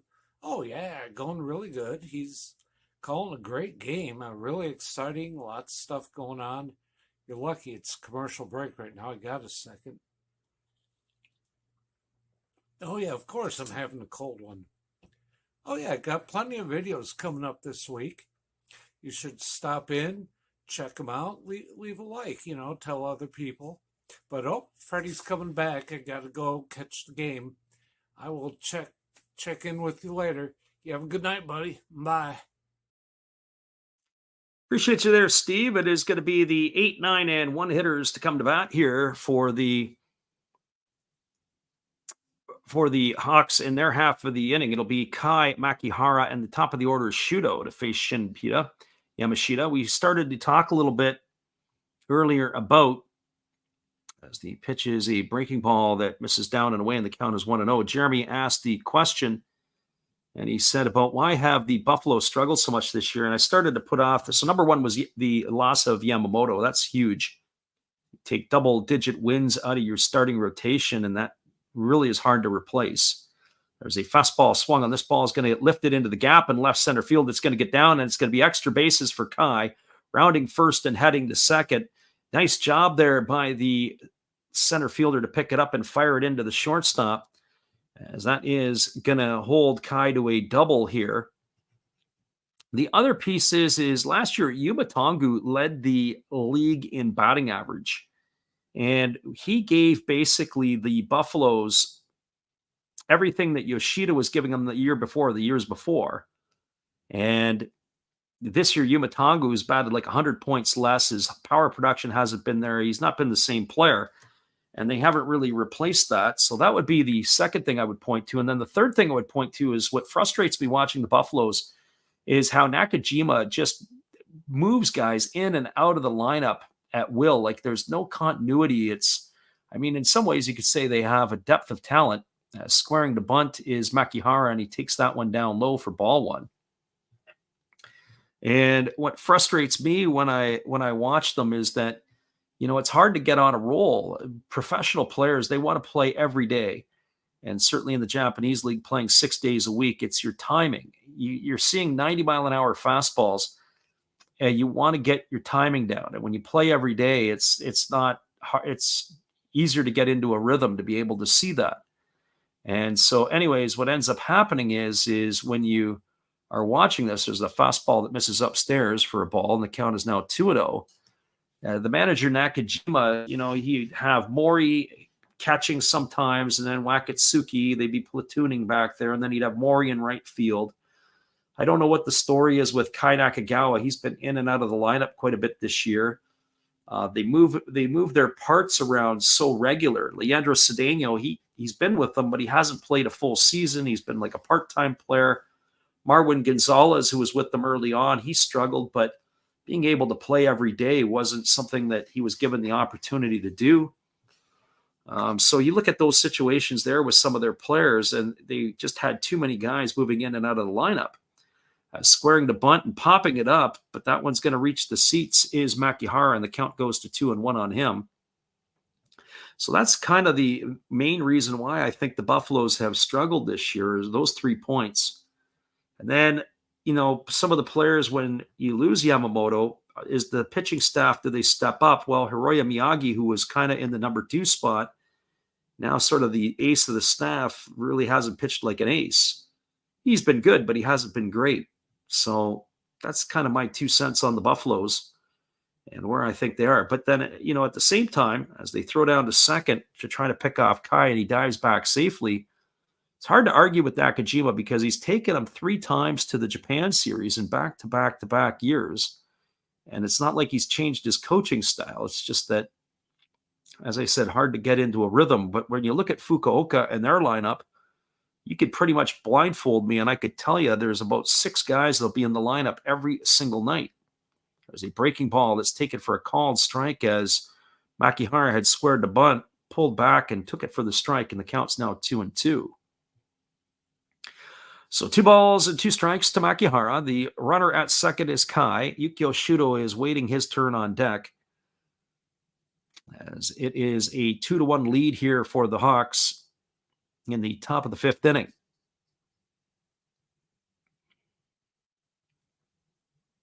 So that kind of gives you my assessment there. Also, too, the Hawks this year have been getting some production. The big production in their lineup, obviously, with the addition of Yamakawa, has solved a lot of pieces. There's a fastball swung on it. It's hit through the 4-hole into right field. Rounding third and holding at third will be Takuya Kai. That's probably a good decision there. That's going to put runners on the corners with the single by Makihara. That's his 2nd hit of the ball game. And he's turned the batting order over for Yukio Shudo, who will come to the plate here with nobody out.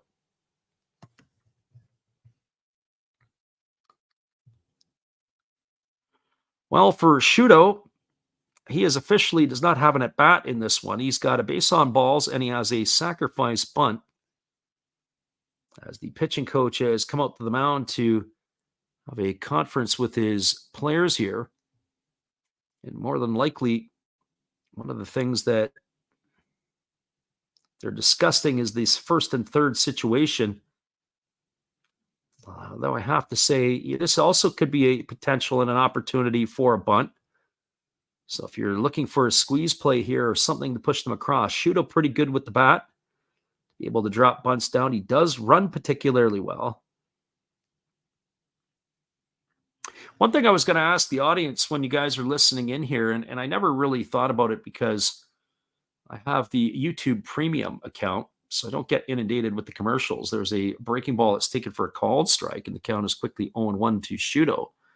But I was going to ask the listeners, if you don't have the YouTube Premium, do commercials come from YouTube during the game if you're watching, or is it only upon the entrance into when you come to watch the game? I was curious about that, because if in the middle of the game, if we're calling it and all of a sudden, you're 10 minutes into the game, you're in an interesting part, and the next thing you know, a commercial rolls in, it would drive me crazy.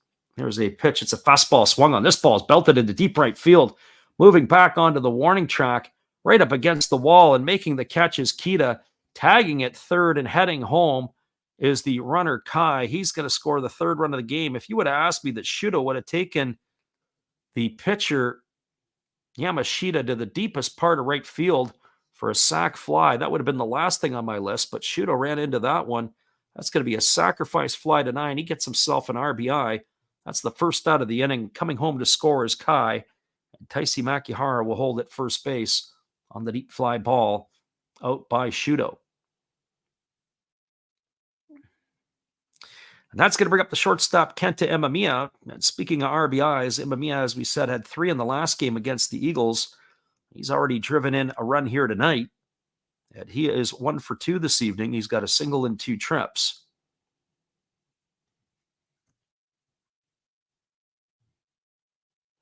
And the right-hander ready to go. So Louis says, Not during the live stream. He says, when you watch on catch-up, they have them. Oh, okay. I get it there. So that'll be the first pitch, and Jeremy says he has no commercials that come in either. Yeah, I often wondered about that, if they run commercials during the live. So here comes the pitch. It is a breaking ball that misses down and away to Imami, and the count is quickly 1-0. So scoreline is now 3-1 here for the Hawks as they are batting in the top of the fifth. One of the things our gambling friends like to do is that when they come in on the weekends, we get a larger gambling crowd. It's more of the baseball crowd during the week. As Chris has jumped in here, we appreciate you for popping in, Chris. As the breaking ball misses down and away, and the count goes to 2-0. He says the only time he gets adverts is when he joins the stream, and after that, there's not so much. Okay, well, that makes sense. That's what I've been told. A lot of people, before you enter into the stream, that's where they get hit with the adverts, and then they go from there. So 2 balls and no strikes to Imamiya. As the right-hander Yamashita holds set, and here comes the pitch. Kicks and delivers. It's a fastball taken, and the throw down to second as the runner is going, and they're going to gun down Makihara. He's going to be erased, and right away the manager has popped out of the dugout wanting the VAR to go have a look because they think that they may have missed the tag. I didn't get to see if the pitch was a ball or a strike to Imamiya, but the Hawks are going to challenge this one. So we have a little bit of a break here. So we have the British connection here between Chris and Louis here. Appreciate both you guys for hanging in. I was saying we'll be back on the air. We're going to be pretty much the whole month of September. We're going to be calling games in the middle of the night. I'll get my days all flipped around here in North American time. I'm not sure if they're going to win that. I'm just going to take a look again. The throw was in time. It was not a great throw as it was on the right field side of second base. And if the shortstop Kirby got the tag down, he's out for sure. The question is did he apply the tag? So we'll get a look at the overhead view. Well, that's going to be another hard one to be able to determine. I personally think, I don't know if there's enough to be able to overturn the call here on the angles that we've seen. I think it's going to be another out call here. So Jeremy asked the question, he says, was the lineup more regular last year? Well, no, the last 3 years, it's the same thing. That's why I said about Nakajima. I'm critical of it this year, but he was able to win with it. I would say it was a little bit more regular because you saw Tongu and Nakagawa as more regulars in the lineup last year, and of course, Mori more regular. And it is going to be upheld. It is going to be an out, so it's going to be a caught stealing. It's going to go 2-6 in the books for the second out of the inning. Just waiting to see. It was a strike delivered to Imamiya, so it's 2 balls and 1 strike to him.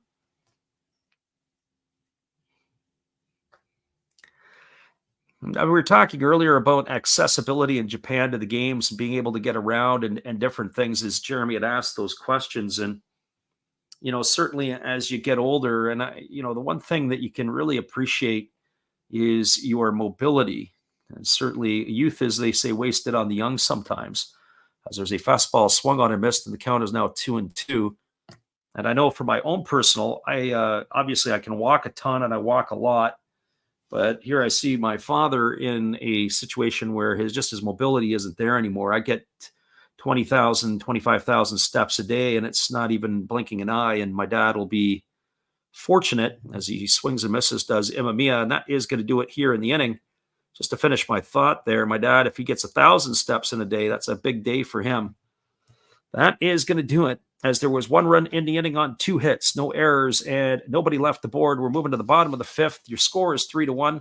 We'll come back and talk about the accessibility at the stadiums, as we were chatting a little bit before, and also trying to get around in Japan where you can. We'll be right back in just a few, everybody. Appreciate you guys for being here with us tonight on the Last Drops Baseball YouTube channel.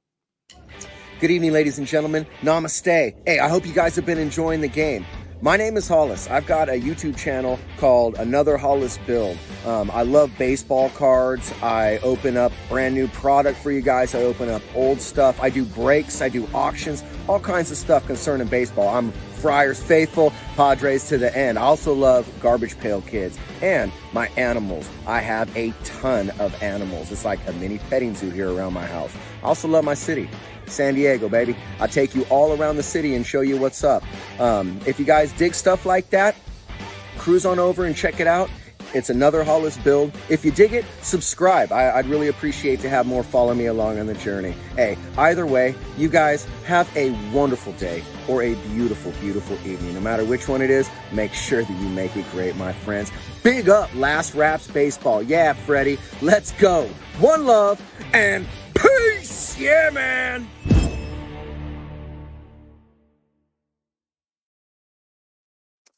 Welcome back, everybody. It is going to be the 9, 1, and 2 hitters to come to bat here for the Buffaloes in inning number 5. Wakatsuki, and then it'll be Kita and Nishino.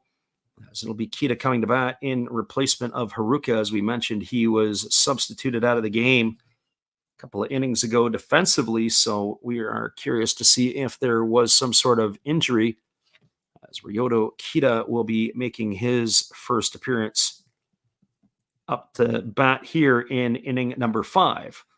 While for Wakatsuki, he's 0 for 1 tonight. He grounded to short his first time up as he takes a first pitch fastball for a called strike, and the count is 0-1.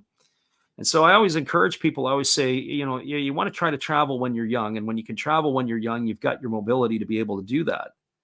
If you say, I'm going to travel when I retire or I get older, it never, ever happens.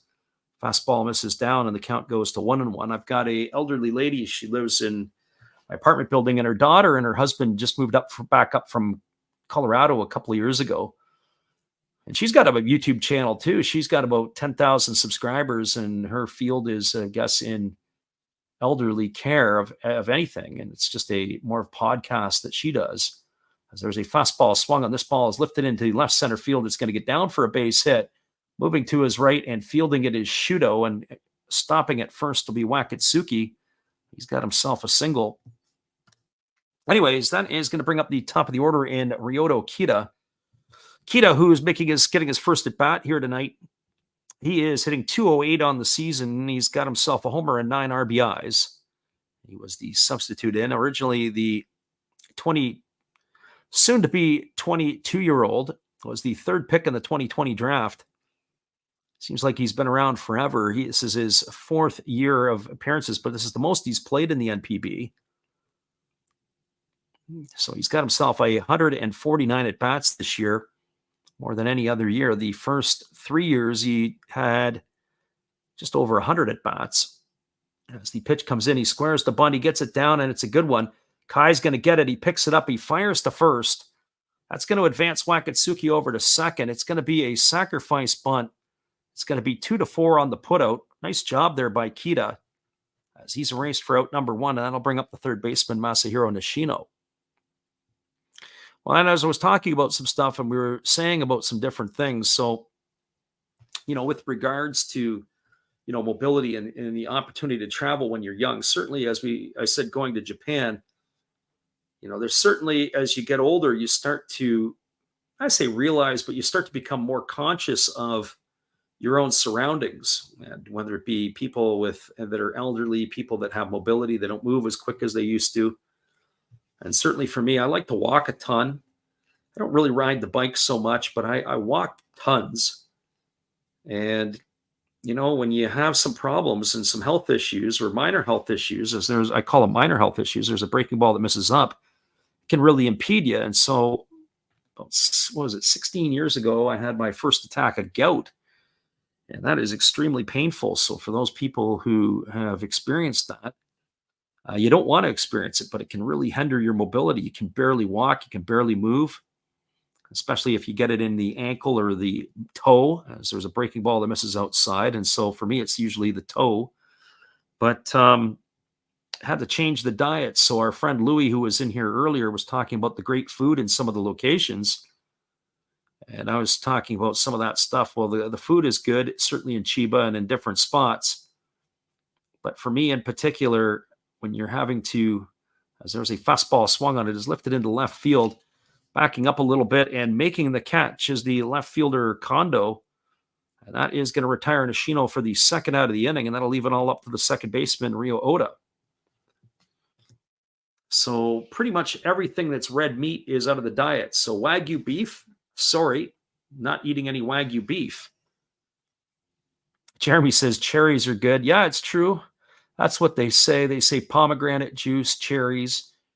But I've only really had maybe in the last 5 years, maybe 3 attacks.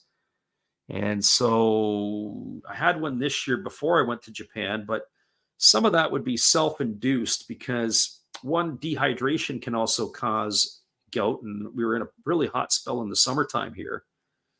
Didn't get enough fluid on a particular day. There was a ball that's grounded foul because it really wasn't anything that I ate that I felt was a problem. And then the other thing is I got to stay away from the red meat. So pretty much any beef or lamb or deer, venison out of the diet.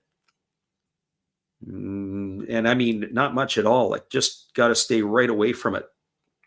But what doesn't seem to bother me as much is pork. And so I thought, well, pork, is it a white meat? They always laugh and they say the other white meat, but that's actually not true. Pork is got red blood cells, but for whatever reason, it doesn't bother me as much. There's a breaking ball swung on. It's lifted foul into over the first base side.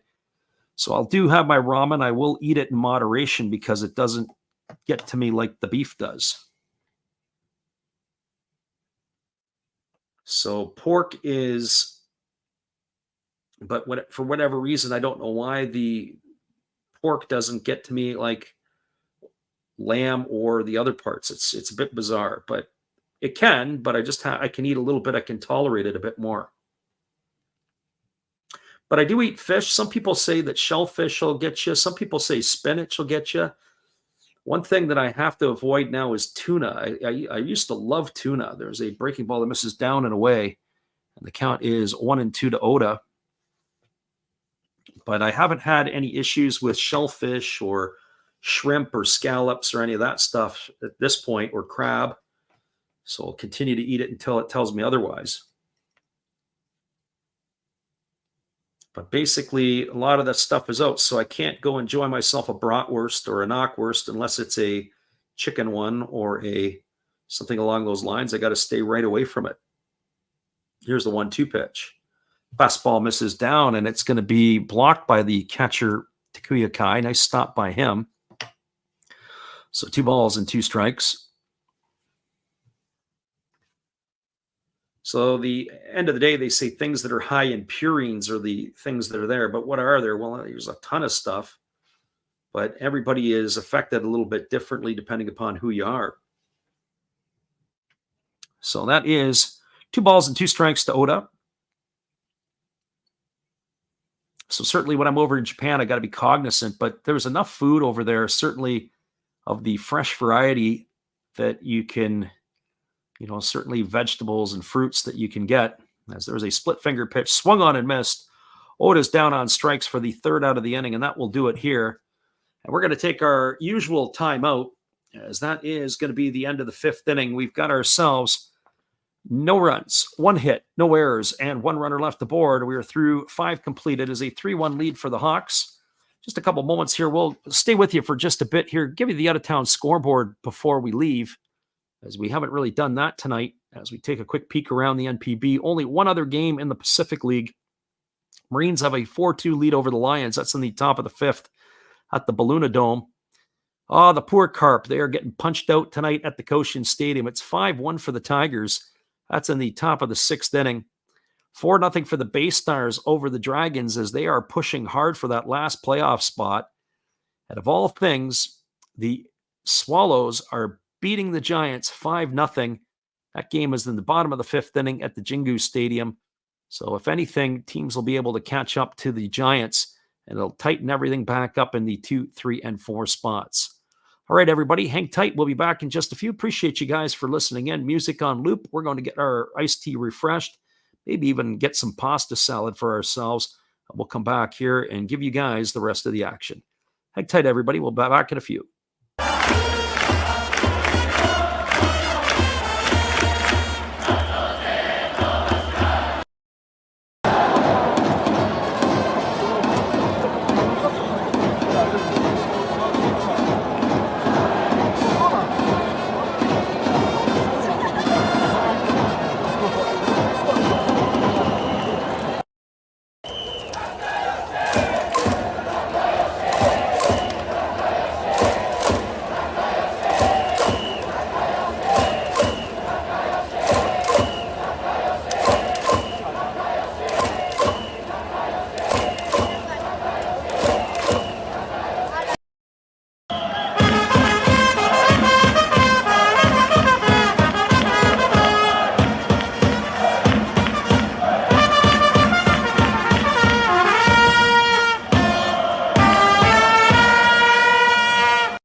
Welcome back, everybody. It is going to be the 3, 4, and 5 hitters to come to bat for Fukuoka when we resume the action here.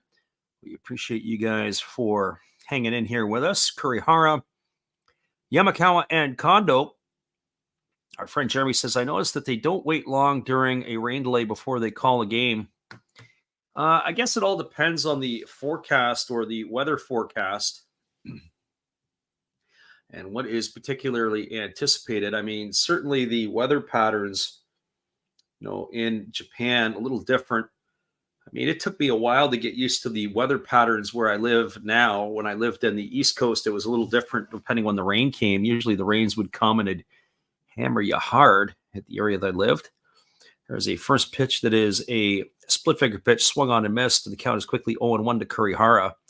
Kurihara is 1 for 2 tonight. He has flown out into a double play, and he has doubled and knocked in a run. 1 for 2 tonight for him. Fastball misses down, and the count is 1-1. Our friend God is great in the house. He says hello from the land of the rising sun, although it's dark at 8 o'clock at night. It's probably dark at 6 o'clock at night, too. I know that Ken was in with us last night. We were chatting quite a bit, and the game last night between the Carp and the Giants, it was definitely pretty bright until about 6:30 or maybe beyond as that breaking ball drops in for a called strike. 1 ball and 2 strikes. Japan only has 1 time zone, so when you're further north and you're further east, the sun will go down a little faster than when you're, say, in Fukuoka in the southwest. There's a 1-2 pitch. It is a split figure pitch, swung on and missed, and the count, and that is going to retire Kurihara for the first out of the inning. If Louis is still listening in, one of the things I was going to ask you is what, and I know that Ken's in here as well, and so just ask them their thoughts on what they like about the Sendai or the Hokkaido region, maybe a little different than Tokyo, as I've not been up in that area. Our friend Louis had been to Hokkaido and caught a couple of games. As we had mentioned earlier in the stream, there was a first pitch split finger that swung on and missed by Yamakawa. The count is quickly 0-1. Yamakawa tonight is 0 for 2. He has struck out both of his times. He's been to the plate. As the right-hander ready to deliver again, there's another off-speed pitch, a breaking ball this time, and swung on and tapped foul over on the third base side. And I think if I am Yamashita here, I would be doing everything except throwing him anything straight. I think if I throw a fastball, it's going to be in the other batter's box just to mess with his timing. And I'd go be back to the split finger and breaking balls and all the rest of that stuff. So here comes the 0-2 pitch, and now Yamakawa just steps out as he is going to adjust himself and ready to go again. But the Sendai region up in Hokkaido would be kind of interesting, and it's a little bit cooler, certainly at this time of the year, than it is when you're in Tokyo. As that fastball, it was a fastball, and he blew it by him at 96. I don't think he was expecting it. They set up outside, and that is going to retire Yamakawa for the second of the inning. That's the second strikeout this inning recorded by Yamashita. Yamashita, I got to tip my hat to him. He has settled down to some regards, hasn't walked the yard like we were maybe anticipating. He has 7 strikeouts now here through the 5 2/3 he's worked. He's going to leave it all up to Kensuke Kondo.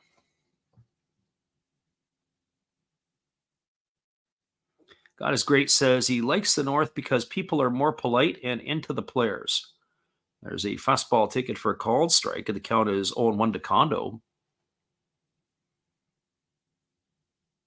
I'd be curious. I got to do a little bit of research. If you guys are out there, and I know Louis is, obviously he's traveled to Japan. I don't know what Chris's intentions might be, as there's a ball that's down. The count is 1-1.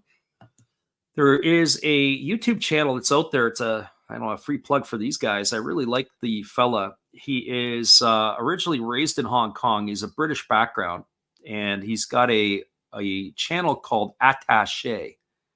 And if you're ever around on Attaché, you can go look at some of his older videos. There's a fastball swung on. It's hit to deep left field. Moving back onto the warning track and making the catch is the left fielder for the Buffaloes, and that is Nishikawa. He hauls it in for the third out of the inning, and that's going to do it. I'll come back and talk about Attaché and some of their stuff, but their travel videos and vlogs, and certainly they really helped me out initially in going to Japan, and he's been to a few different places. And one of them is Hokkaido, and you can talk about some of the stuff there when we get back in just a moment. No runs, no hits, no errors, nobody left the board. We're moving to the last half of the sixth. Your score is the Hawks 3 and the Buffaloes 1. Hang tight, everybody. Appreciate you guys for being in here with us tonight on the Last Raps Baseball YouTube channel as we got ourselves a ball game. It's 3-1 as we move to the last half of the sixth.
Welcome back, everybody. Only 66 pitches for Kohei Arihara as they'll be ready to begin the next half inning.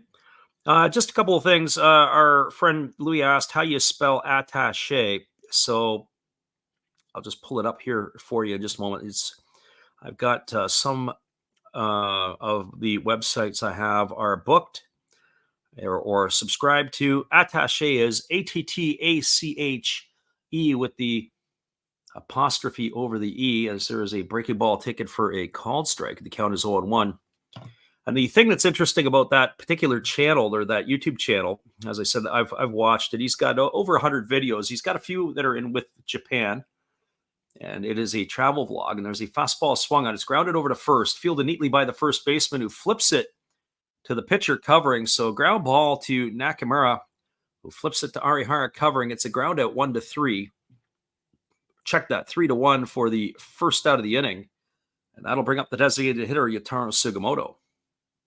So, in some of the videos that he has is, if you're flying into the country, like he'll take you through the first part. You can watch what the airport is like, how to get to the downtown, those type of things. And if you've been there before, then you can almost skip through that part. But then he takes you through some different things that he profiles and features and where to go. And sometimes it's dinner, sometimes it's the food of the region, sometimes it's the hot spots, different stuff like that. He does a pretty good job of that. Fastball misses inside, and the count is 1-0. But he does all kinds of different countries that he's been to, but he's done a few on Japan. I like that. There's also another guy. His name is Paolo from Tokyo. I think he's Filipino. I think he's got American background. There's a fastball swung on and grounded foul. Anyways, Paolo from Tokyo, he's got about 3.5 million subscribers, and he's changed it. He's now doing like day in the life of a worker or stuff like this. So his channel's pivoted a bit because he's covered a lot of ground in the Tokyo area, in Osaka, and different spots. But he's kind of meat and potatoes. And at first I kind of thought, he's kind of goofy, kind of weird. As there is a fastball swung on it, has popped up softly on the left side of the infield. And drifting back into shallow left field is Imamiya, who's going to make the catch. And Sugimoto is going to be retired for the second out of the inning. That's going to leave it all up to the first baseman, Leandro Cedeno. But Paolo from Tokyo, or Paulo, depending on how you want to say it, his videos are also very useful to be able to get around, and he breaks down the areas. So like Roppongi Hills, and if you're staying in Asakusa, or if you're in Sumida, or if you're in certain areas within the city, that you can get a view of where he's at and kind of get an idea of what you need to do. There's a fastball that misses down and away, and the count is 1-0 to Cedeno.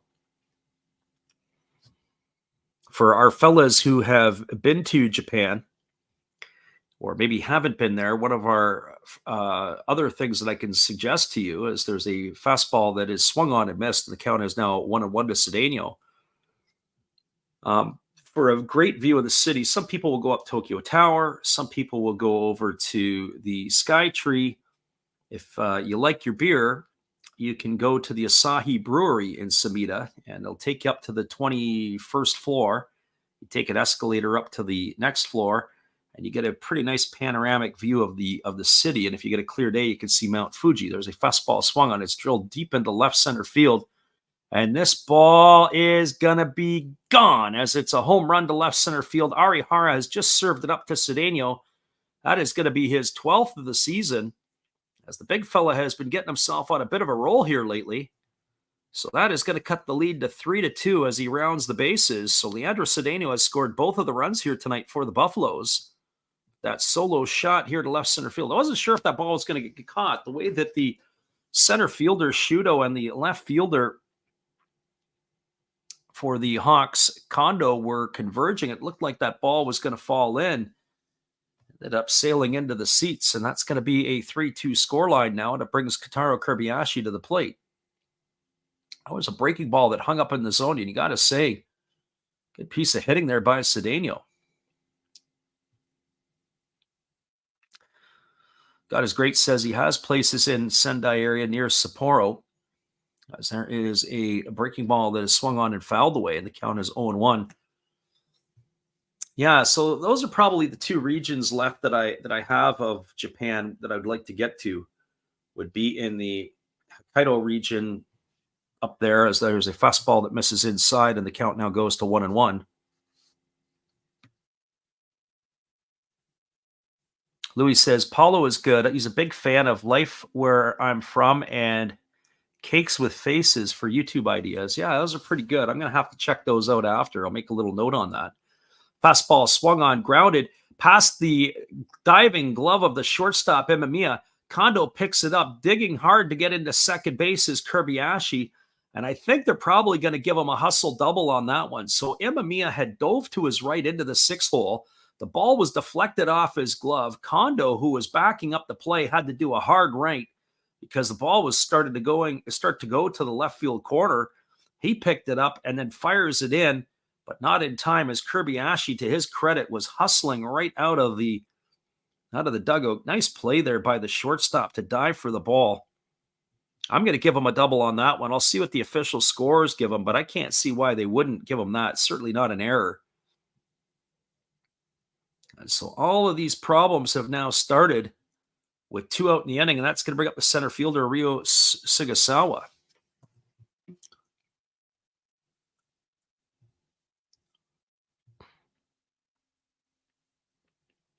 Well, Sugasawa tonight comes to the plate. He's officially 0 for 1. He's grounded to first, and he has had a sac bunt in his 2 trips.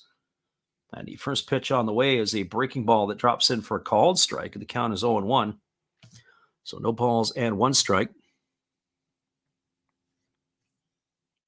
As Louis said, Paulo is good. He's interesting nonetheless. He's a bit quirky. It took me a while to get used to him, but he's had some really good ideas. And some of the places that he suggested I've been to, there was a place that he did in Asakusa for breakfast I went to, was awesome. Breaking ball misses inside, and the count is 1-1. I did that the first year that I went. And so if you've never had Japanese pancakes, they're really fluffy, they're big. And then they serve it where they put bacon on it, an egg, they put like a hollandaise sauce on it. It's a work of art more than anything. I don't know if I want to eat it once it's been served. But the place you go to, you got to get a reservation, and you got to pay $10 for the reservation. And if you're not back on time, you lose your $10. There was a fastball that misses down and in, and the count now goes to 2-1. It's just kind of interesting stuff nonetheless. Anytime you get an opportunity to go to different places and you see how they operate, it goes to show you that just because you live, whether it's in Europe or North America, in some of our areas, certainly the Asian marketplaces can do some pretty interesting things. So here comes the 2-1 pitch as the right-hander kicks and delivers. It is a breaking ball swung on and missed, and the count now goes to 2-2. So 2 balls and 2 strikes That last breaking ball almost looked like it was a cutter more than anything. Cutter that really didn't cut so much. So 2 balls and 2 strikes. Runner at second, Kirby 2 gone here in the last of the 6th. 2-2 count here to Sugasawa. Arihara gets his sign. Here we go. As the right-hander delivers. It is a fastball swung on, grounded over to second, fielded neatly by the second baseman Makihara. He throws to first. That's going to be a ground out, 4-3. And that will retire Sugasawa for the 3rd out of the inning. But there's been damage in the inning. The solo shot by Cedeno, 1 run on 2 hits. No errors and 1 runner left aboard. We're now through 2/3 of the game complete. We're moving to the top of the 7th inning. Your score is the Hawks 3 and the Buffaloes 2. Stick around, everybody. We'll be back in just a few. Appreciate you guys for hanging in here with us tonight and listening to our stories on the Last Rouse Baseball YouTube channel. Hello, this is Eric Fox, formerly of the Oakland A's and Texas Rangers baseball teams. If you want to learn about Japanese baseball, see Coach Fred of Last Raps Baseball. If you want baseball instruction, see Coach Fred. If you want to learn about golf, do not go to Coach Fred. Fred, what kind of club is this? At Last Raps Baseball, we know baseball. We got a score line of 3-2 as we move to the top of the 7th. Hang tight, everybody. We'll be back in just a few. Appreciate you guys for being here.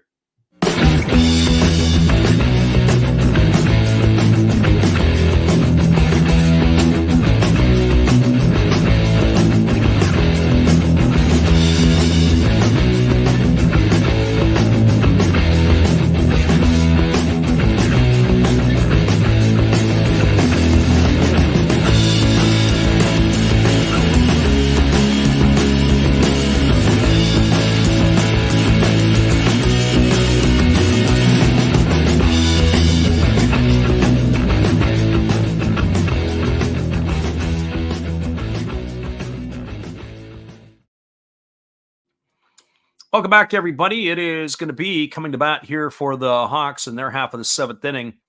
It'll be Masaki, Nakamura, and Kai as they are continuing here as they have themselves now a 3-2 lead. Our friend God is Great says we know baseball in Japan, and that is for certain they do. They play it the old-fashioned way, the way that I was growing up taught how to play.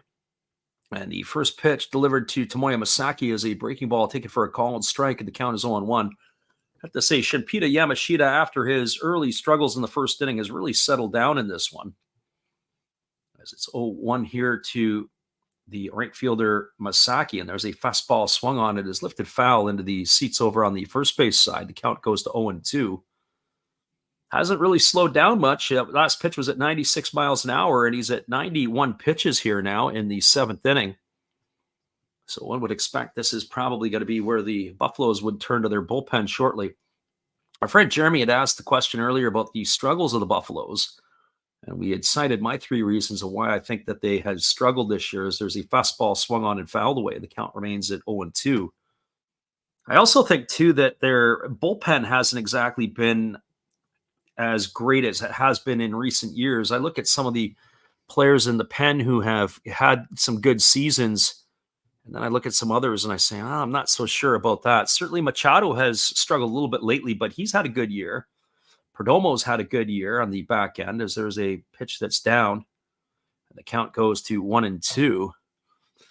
But, for example, Yuki Utagawa, who was pretty good over the last couple of years, he's kind of nowhere to be seen, and there's been a few others that have had some issues.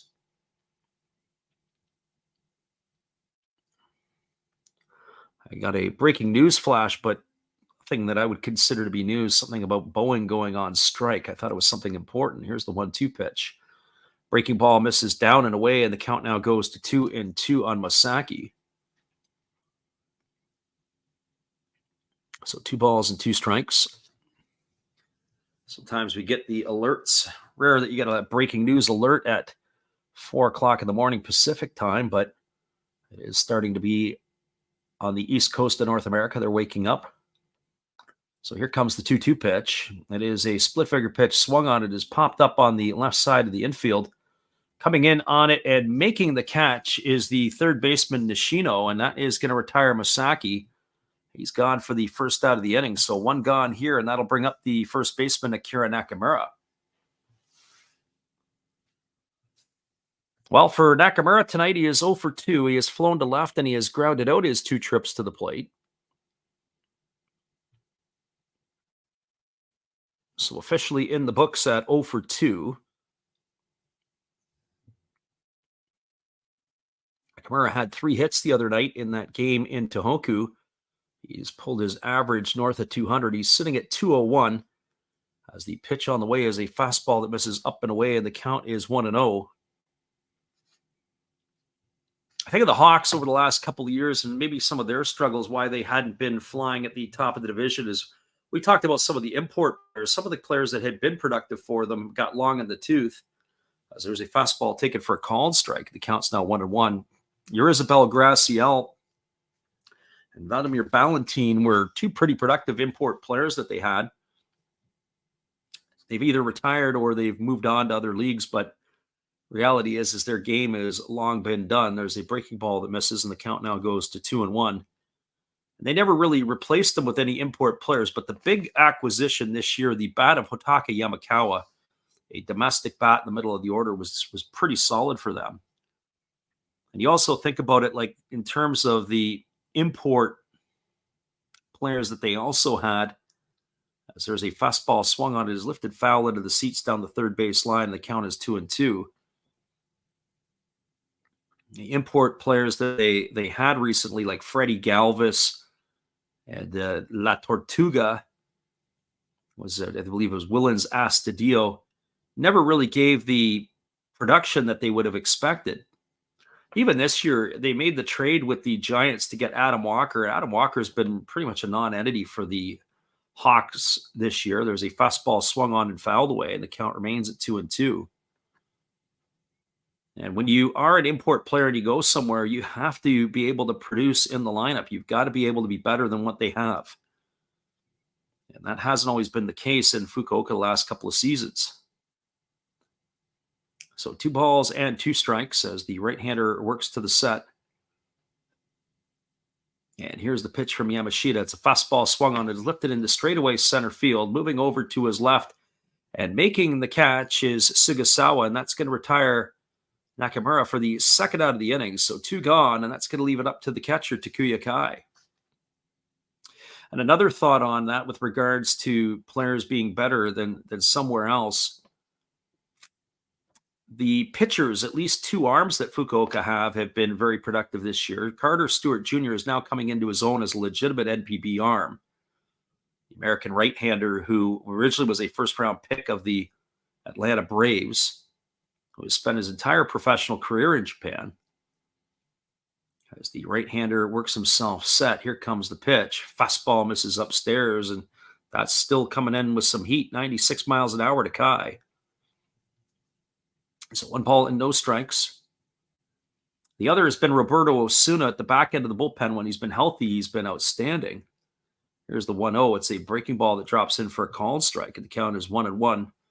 So those 2 players for the Hawks have been outstanding as import arms, but they really haven't had the import bat support over the last couple of seasons as they would have liked to have had. They had another player, Courtney Hawkins, who was with them for a bit last year, didn't really give them any production. Fastball misses up, and the count's now 2-1.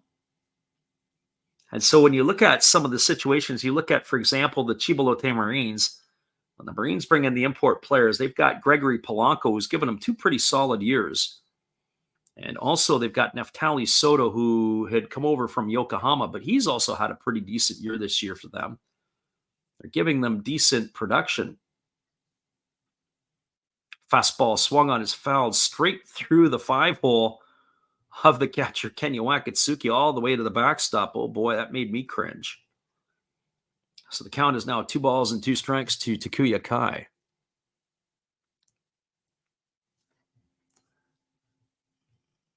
So 2 balls and 2 strikes to Kai. The 2 gone here in the top of the 7th inning. It is a 1-run ball game as the Buffaloes are trailing the Hawks 3-2. As the right-hander works set, here comes the pitch. Kicks and delivers. Fastball swung on and missed. Kai is in the books for out number 3. And they go in order in the 7th here. Do the Fukuoka SoftBank Hawks. No runs, no hits, no errors. Nobody left the board.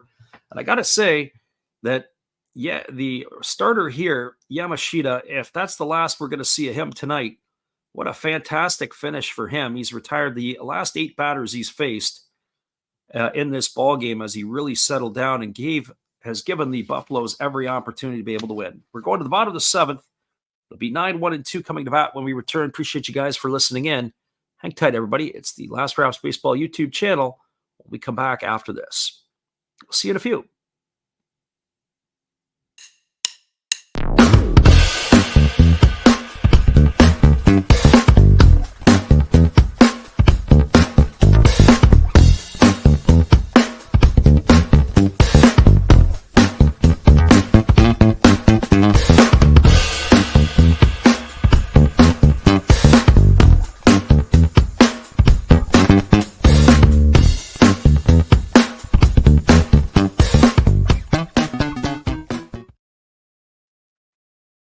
We've got a 3-2 ball game as we are moving to the last bit. Our friend Louis says he's got to get going.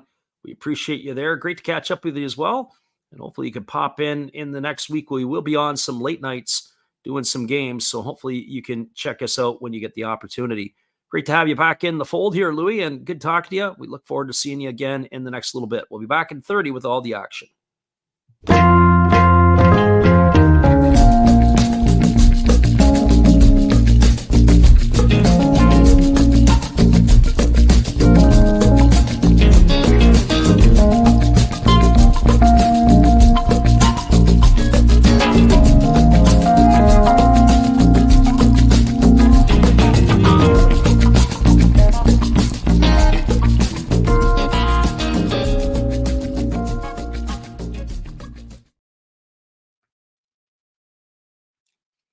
Welcome back, everybody. It's going to be the 9-1-2 hitters to come to bat here for the Buffaloes in their half of the 7th inning. That means Wakatsuki, the top of the order, Kita, and then Nishino to follow. So we appreciate, as we say, everybody who does pop into the stream and listen in. We thank everybody for their time to be able to spend it with us, whether you're at work, whether you're at home, wherever it might be. Hopefully we can join your community wherever you are, where we're listening to us, bringing you Japanese baseball. The first pitch to Wakatsuki was swung on and fouled off his shin. Count is quickly 0-1.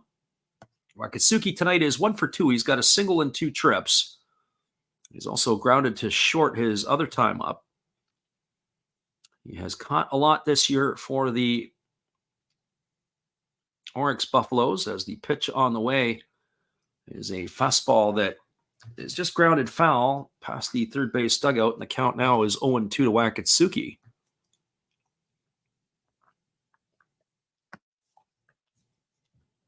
So no balls and 2 strikes. As the right-hander gets himself set, and now he kicks and he fires. It's a fastball that's spiked up to the plate, and the count now goes to 1-2. So 1 ball and 2 strikes. For what it was worth, this game here, boy, was it off to a really, really slow start. I always kind of look at I figure if you could get to 90 minutes and get 5 innings in, you're doing pretty good. This game here took us almost 2 hours to get the first 5 innings in, but we've sort of picked up the pace a little bit here as that ball is grounded foul over on the third base side. Count remains at 1-2 to Wakatsuki, although once we get to the bullpens, who knows what's going to happen. So 1 ball and 2 strikes. Hawks' magic number will continue to shrink, and one would think that they're going to get the home field advantage through the playoffs, at least in the Pacific League. There's a fastball swung on it. It's tapped slowly foul down the first baseline, and it's going to keep the count at 1-2. So 1 ball and 2 strikes. As we mentioned earlier, we're going to be back on the airwaves again tomorrow, but after this game's done, I'll do a little stretch and take a look at the calendar and try to give you the next 3-4 days in advance here of what we're going to be able to call. As we're excited to be able to bring stuff to you as well. Just tomorrow night, it might be a late start for us. We're going to try to get to do the game at 10 o'clock. as I said, between the Tigers and the Carp, but I'll have to wait and see. I've got a commitment that I have to be a part of. As there's a fastball ticket for a called third strike. As Wakatsuki watched that one go by for out number one, and that's going to bring up the top of the order in Ryoto Kita. And for Kita, he has officially tonight got no at-bats. He came in defensively in the fourth inning as he replaced Taisi Haruka. In his first at-bat, he dropped a sacrifice bunt down, so no official at-bat here. Should say his first plate appearance more than anything. So Kohei Arihara, who is working from the stretch position, kicks and delivers.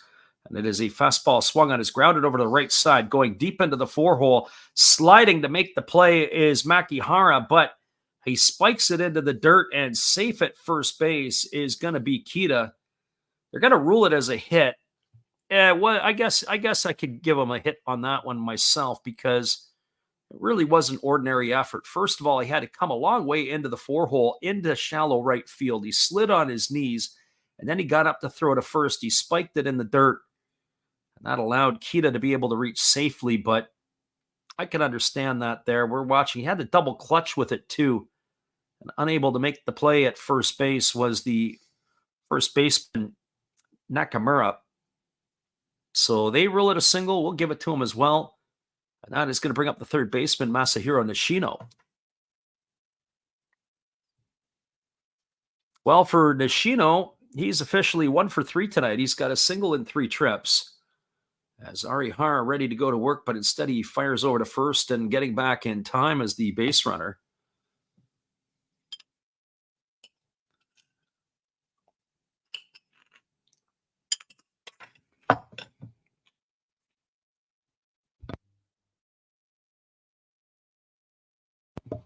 Nishino batting here, waiting on the offering from the right-hander Arihara, who kicks and delivers. It's a fastball taken for a called strike, and the count is quickly 0-1.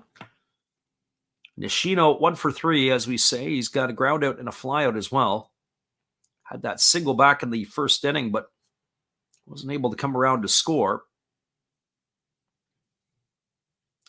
As I say, I think Takuya Kai's got a brand new mask. He's wearing like the hockey goalie mask. I don't remember seeing that. I thought it was more the traditional catcher's mask that he was wearing as they throw over to first base and diving back in time as the base runner.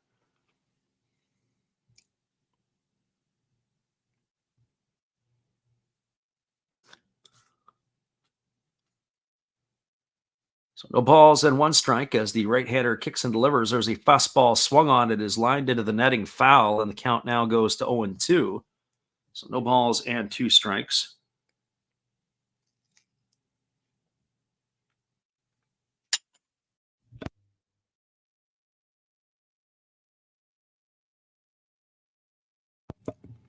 Runner at first is Kita. There is 1 gone here in the 7th inning. As Nishino finds himself in the hole here at 0-2.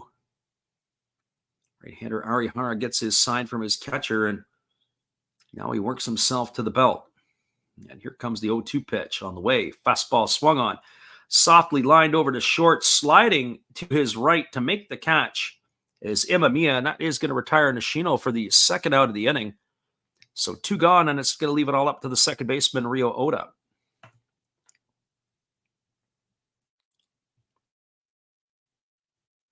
Well, for Oda, he is officially 0 for 3 tonight. He has struck out twice and bounced into a fielder's choice.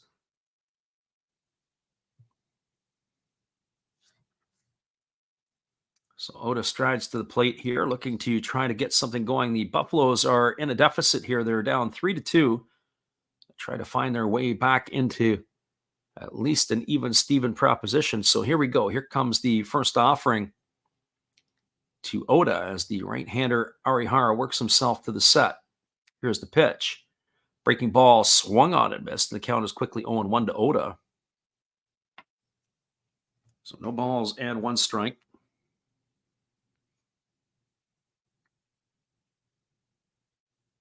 Oda gets himself dug back in as we're ready to go again.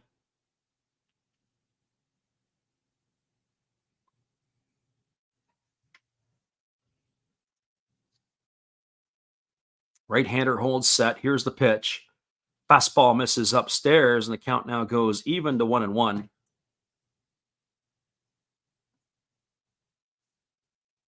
So 1 ball and 1 strike it is.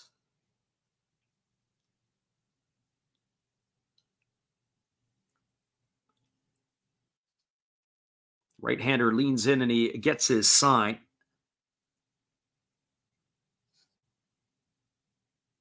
As Arihara works himself to the belt. Here comes the 1-1 pitch. Fastball misses inside, and the count now goes to 2-1. So 2 balls and 1 strike.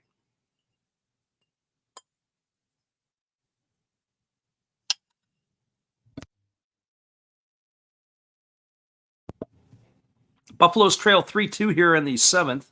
The runner at first is Kita. 2 gone here, and it's 2 balls and 1 strike to the 3-hole hitter Oda. As Arihara works himself to the belt. Here comes the pitch. Breaking ball misses up and in, and the count now goes to 3-1. So time to keep our eye on the runner at first, Kita. I wonder if they'll put him in motion here with 2 gone. Sometimes teams like to do that at 3-1. That way there, they'll stay out of a fielder's choice situation. And if he ends up getting thrown out, then the possibility of Oda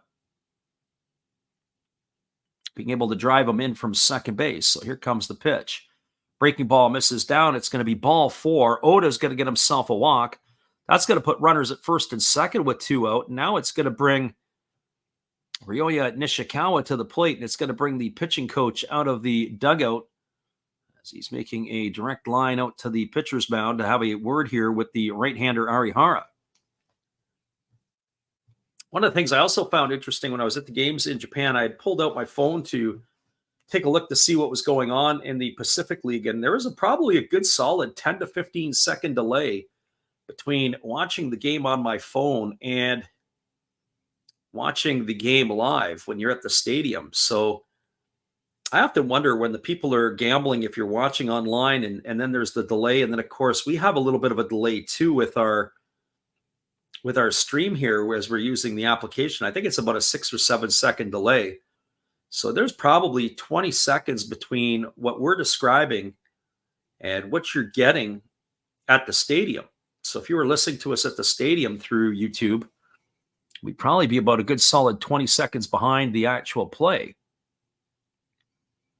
But also for those who are gambling, if you're watching online, just to show you how much of a delay there is between what you're viewing and potentially what your live betting is going to be able to allow you to do. Very interesting. So that brings Nishikawa to the plate. He's 1 for 3 today. He's got a single in 3 trips. He's also struck out and grounded out in his other trips to the plate. But he bats here in a clutch situation. 97 pitches so far here for Arihara as he delivers. Fastball swung on and grounded foul past the first base coach's box, and the count is 0-1. So no balls and 1 strike. Nishikawa here hitting in the cleanup spot. And that's another thing. Our friend Jeremy, who was in here earlier, was asking about reasons why the Buffaloes have maybe not been as much. Now, I will say Nishikawa has played much better lately. But they inked him, I think it's a 4-year deal is what he got in the offseason. They signed him from the Hiroshima Carp as he was a domestic free agent. As the pitch is on the way, it's a fastball swung on, popped up into shallow left field. Coming in on it is Kondo. He's going to make the catch, and that is going to retire Nishikawa. And that will do it here for the 3rd out of the inning. They had no runs, 1 hit, no errors, and 2 runners left aboard. Just my finishing thoughts on Nishikawa. I would say this, that Nishikawa, as much as I do kind of like him, I just don't see him as a 4-hole hitter. That is my thoughts on that. And I don't know if he's a big run producer either, as we've noticed this year. So maybe that is something that also plays to effect with the ball club in Orix. We'll be back in just a few, everybody. We appreciate you guys for listening in with us here tonight on the Last Wraps Baseball YouTube channel. We'll be back in just a moment with all the action. Hang tight after this musical timeout.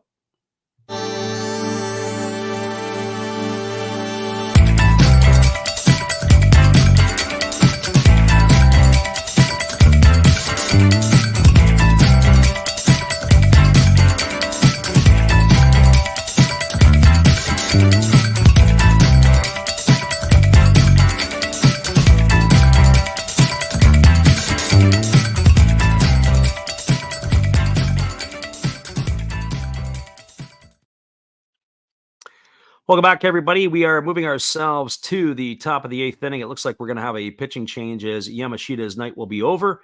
We'll be back in just a few with all the action. We'll get you caught up with that in a few.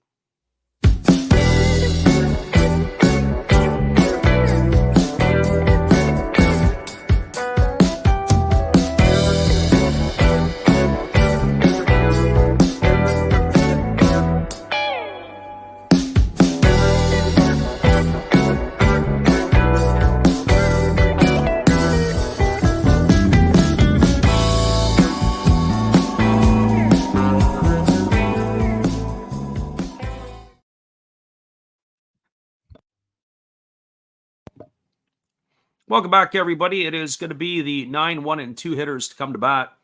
We're anticipating a pitching change, so hang tight. We'll be right back in just a couple. Give me another 30 seconds before we get you that change and that information in just a few. We'll be right back after this.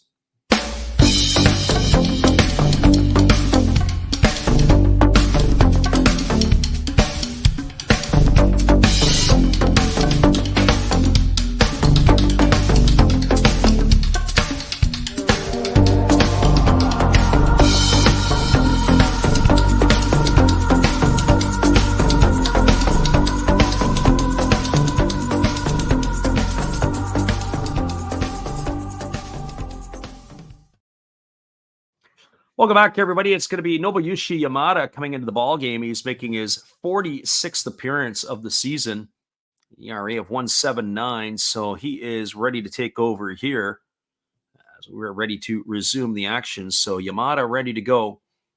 And the first pitch on the way is a breaking ball swung on. It's going to be lined into left field for a base hit. Nice piece of hitting there by Makihara. That's his third hit of the ball game as he was able to stay inside the ball and go the other way. So welcome to the ball game, Nobuyushi, as he has just welcomed him with a base hit going the other direction. And so they have a runner at first, and that'll bring up the top of the order in Yukio Shudo. Our friend God is Great says, if we were able to get the sponsor videos in Japan, we'd be rich. Yeah, well, we're rich anyways. It's just that we're not rich in money. It's just that we're rich in our passion for the sport of Japanese baseball. Unfortunately, that doesn't take you too far and doesn't buy a whole lot of lunches or dinners. But that is what we are definitely with. And now we have coming to the plate. Shudo is already showing that he's squaring to bunt. And the ball is bunted foul as it is going to be strike one here to Shudo. That ball was foul on the third base side. Wasn't able to stay on top of it to get it down. So Shudo, no balls and one strike to him.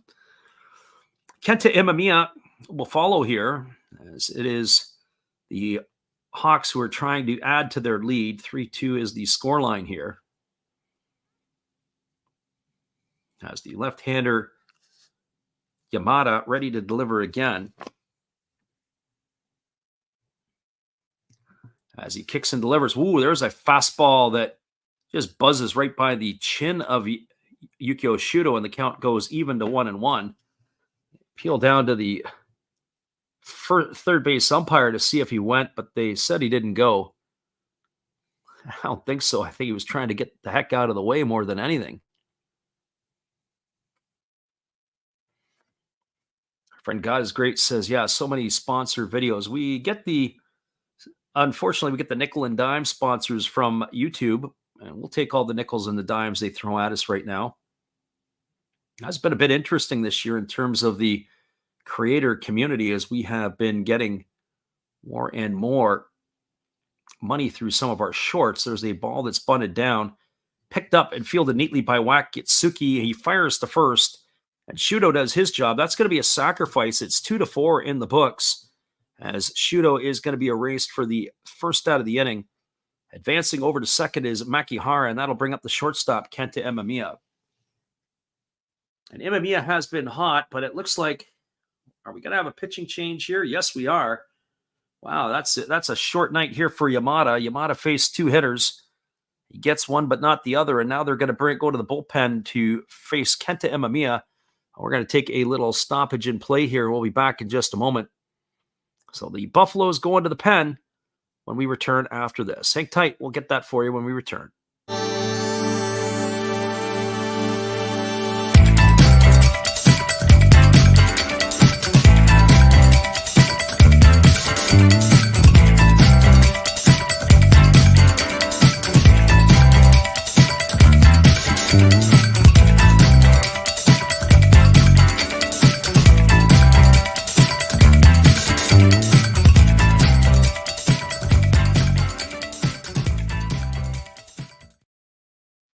Welcome back, everybody. It is going to be Kosei Yoshida coming into the ball game, the former #1 overall pick in the NPB draft by the Hokkaido Nippon Ham Fighters, is coming on in relief. He has, in his second season with the Buffaloes, the 23-year-old was a Koshin star, as he was one of the high school greats. He has sort of found his niche out of the bullpen. It's his 47th appearance of the year this year. He's got an earned run average of 3.05. For those of you who don't know about Yoshida, when you think of Koshin stars or high school stars, he was one of the pitchers like Daisuke Matsuzaka, who threw something crazy like 800 pitches over a 10-day window to be able to win his high school the championship. I remember when there was a tournament here up in British Columbia, a little tournament. There was Sacramento State, University of British Columbia, and a couple of the Japanese teams. And after I had left the UBC program a few years later, this is, I think, in 2019. And it was 2019 that they played 5 years ago, and they were talking over dinner to the Japanese coaches, and they said, well, who's pitching game one? And they gave the name of the pitcher, and they said, okay, well, who are you going to throw in game two? Which was a couple of days later, and they laughed, and it was the same guy. And the Americans and the Canadians were like, well, what? And they were like, no, we're throwing the same guy. And they just kind of laughed and snickered that their best pitcher that was coming back on 1 day rest, which is crazy because you don't really see that here in North America unless it's like in a playoff situation, maybe, where a starting pitcher might come back on a day's rest to give an inning. But that's almost unheard of here. But it was just, nope, that's what we're doing. And our guy's going to be ready to go. So that's crazy stuff. So that brings Imamiya to the plate. He's here batting to face Yoshida for the first time. And the first pitch coming from the diminutive righty is a breaking ball that misses outside. The count is 1-0. So 1 ball and no strikes. Imamiya tonight is 1 for 3. He's got a single and 3 trips. He's also driven in a run. He drove in 3 runs, as we mentioned the other night, in that getaway game against Tohoku. So he has been producing some runs here for the Hawks when he's been given the opportunity. Here comes the 1-0 pitch. As the pitch is on the way, it's a breaking ball that misses outside. The count now goes to 2-0. So he's going to have to face him here because you don't want to get yourself into the spot where you got the 3, 4, and 5 hitters coming to bat. And that is exactly what Yoshida is staring at. So 2 balls and no strikes. And on top of it, when Yoshida was picked 1 overall by the Fighters, he just never really seemed to fit in there. He was given some opportunities. He got roughed up at the NPB level.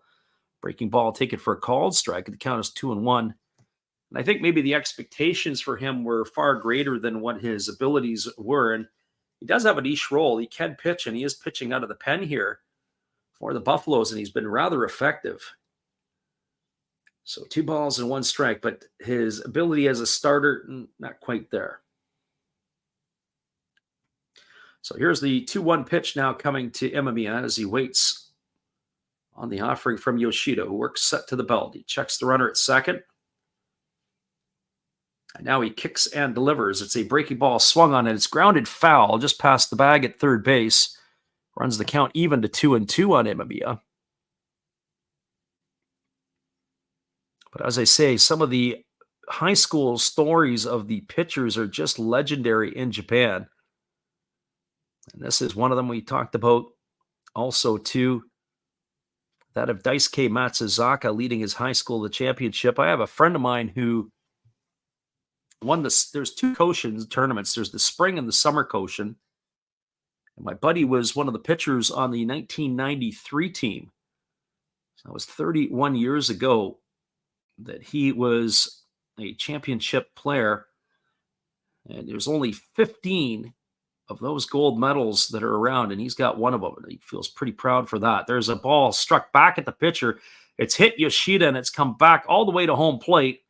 And they're not going to get anybody anywhere. The trainer's going to be on his way to the mound. Yoshida's already got the brakes up, says, no, I'm all right. I want to see where it plugged them. I'm sure they're still going to come out and check on him anyway. So Imamiya is going to get himself a base hit. It's going to advance Makihara over to third. So what happened it looks like it hit him on the back of the left leg. And he had raced off the mound. He wasn't able to get anything anywhere. The trainer is out and they're talking to him. I'm sure he's going to get a couple of tune-up tosses here. But it hit him awkwardly because really in a lot of ways that Yoshida wasn't able to field his position properly. The way that he landed it with his back to the hitter as he was spinning backwards, and the leg ended up getting clocked. I'm just looking there on the replay, and it looked like it might have got him in the calf, or at least on the side of the calf, and they're going to take him off the field. And so they're probably going to go and have a look at him here. I don't know if that's going to mean that he's going to be done for the game or not. Sometimes they'll take the player off the field to go for further examination. That's the one thing in the Japanese league that they do. They don't do their examinations on field. They'll take them under the cover and go have a look at them. They do have arms up in the bullpen, and I'm sure they're making the call to hurry up a little faster to get them heated up here. But we'll wait a couple of moments here to see exactly what has happened as we have a timeout. So hang tight, everybody. We'll be right back after this. We're going to take a little 30-second timeout ourselves. We'll give you some Steve Rademacher to entertain you. We'll be back in just about 30 seconds. Hang tight, guys. Oh, hello. Oh, hey. Yep. I'm just sitting here listening to Freddie call another game here on YouTube. Oh, yeah, going really good. He's calling a great game, really exciting, lots of stuff going on. You're lucky it's commercial break right now. I got a second. Oh, yeah, of course I'm having a cold one. Oh, yeah, I got plenty of videos coming up this week. You should stop in, check them out, leave a like, tell other people. But, Freddie's coming back. I got to go catch the game. I will check in with you later. You have a good night, buddy. Bye. Appreciate you there, Steve, as we still wait on the timeout here to see if Yoshida is coming back in or not. They have the big part of the batting order set to come to bat with 2 on and 1 out, as it'll be Ryoya Kurihara waiting to come to the plate.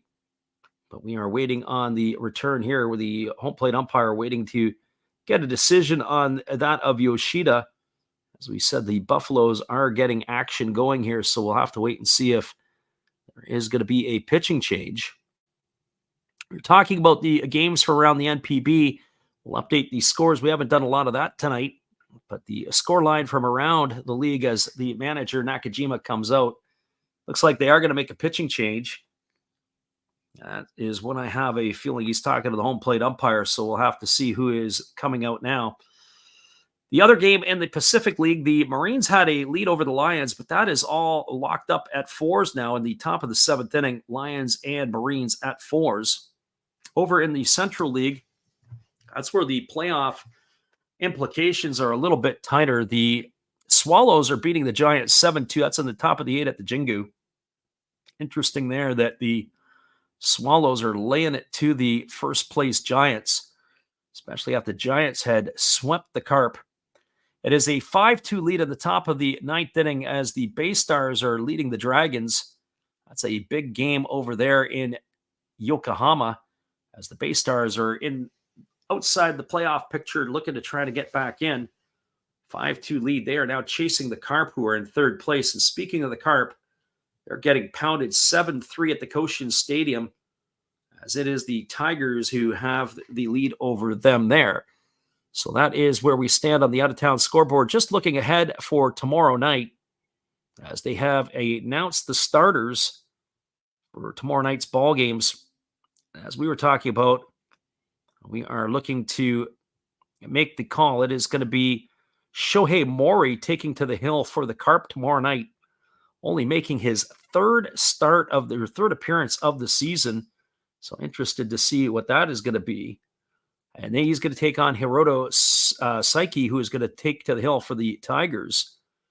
Other starters around the league, it's going to be Takahashi for the Swallows against Inoue for the Giants. Fukutani will start for the Dragons against Ishida for the Bay Stars. And when we come over to the Pacific League, Levon Manello starts for the Hawks. He'll go against Luis Castillo. And then Kojima takes to the hill for the Marines. He'll go against Haneda for the Lions. And then it'll be Kato for the Fighters against Hayakawa for the Eagles. While we do have the pitching change for the Buffaloes, it is going to be Yuki Utagawa in the ballgame. Didn't recognize Yuki Utagawa. He's changed his number. He's wearing number 14 now. Last year, I believe, he wore 98 or 96.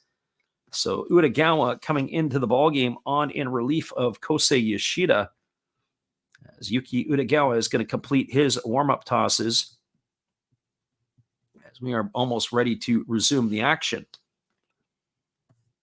So Utagawa, as we said last year, was an important part of the bullpen, as he is just completing his tosses here, and we'll be ready to get going in just a couple moments.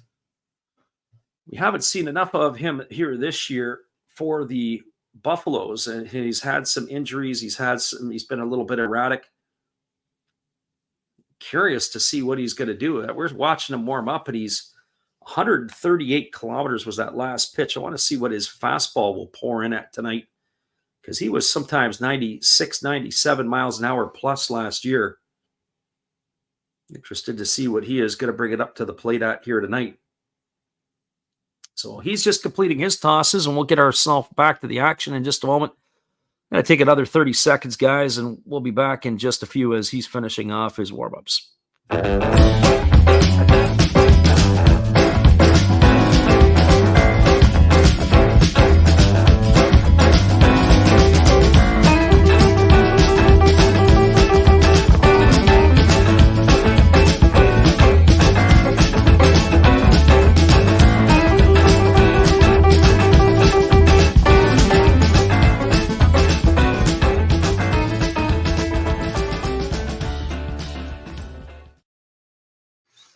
Welcome back, everybody. Yuki Utagawa has now completed his tune-up tosses, and we are ready to resume the action here. I would think, as it is, Wakatsuki has come on out to talk to the big right-hander, as we're ready to get this one going again, as it is going to be Ryuya Kurihara coming to the plate here to face him here with runners on the corners. So really the only batter that Yoshida had faced was Imamiya. The first two batters of the inning were Yamada, as he allowed the single to Makihara, and then Shudo had the sacrifice bunt. Then Imamiya played the part of the assassin by hitting a ball back and taking out the pitcher Yoshida as it came off of his calf, his right calf off of the push leg. So he is done for the night, and that is going to bring the new pitcher Utagawa in the ballgame. And here comes the first pitch from Utagawa. It's a fastball that misses down. It squirts away from the catcher Wakatsuki. A nice block by him there, and it's going to be ball one. The runner at first base, Imamiya, he held his ground. He did not want to challenge the arm of Wakatsuki. It was a split finger pitch, bounced about 2 feet in front of the plate. So 1 ball and no strikes. Utagawa on the mound here.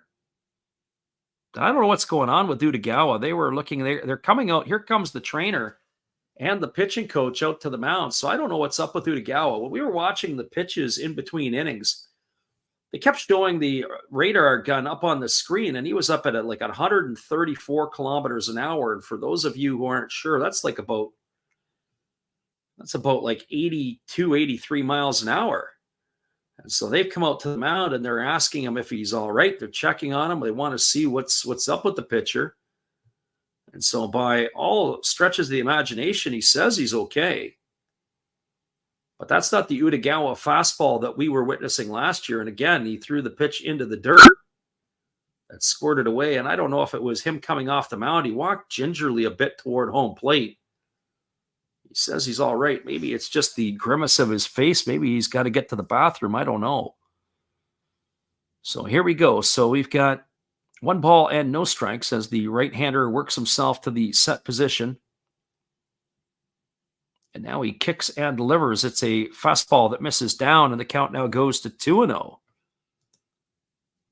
Yeah, so I look at Utagawa on the mound. He doesn't look comfortable out there. It makes you wonder sometimes, especially when you have heat, maybe not in the Kyocera Dome, but sometimes guys could be cramping up. Sometimes guys could be suffering from other issues, but really, really strange to see how he is operating here tonight. I think if I'm the Buffaloes, I want to get that bullpen going and going faster. He may not be there for a whole length of time, and now he steps off the backside of the mound, and he rubs up the baseball.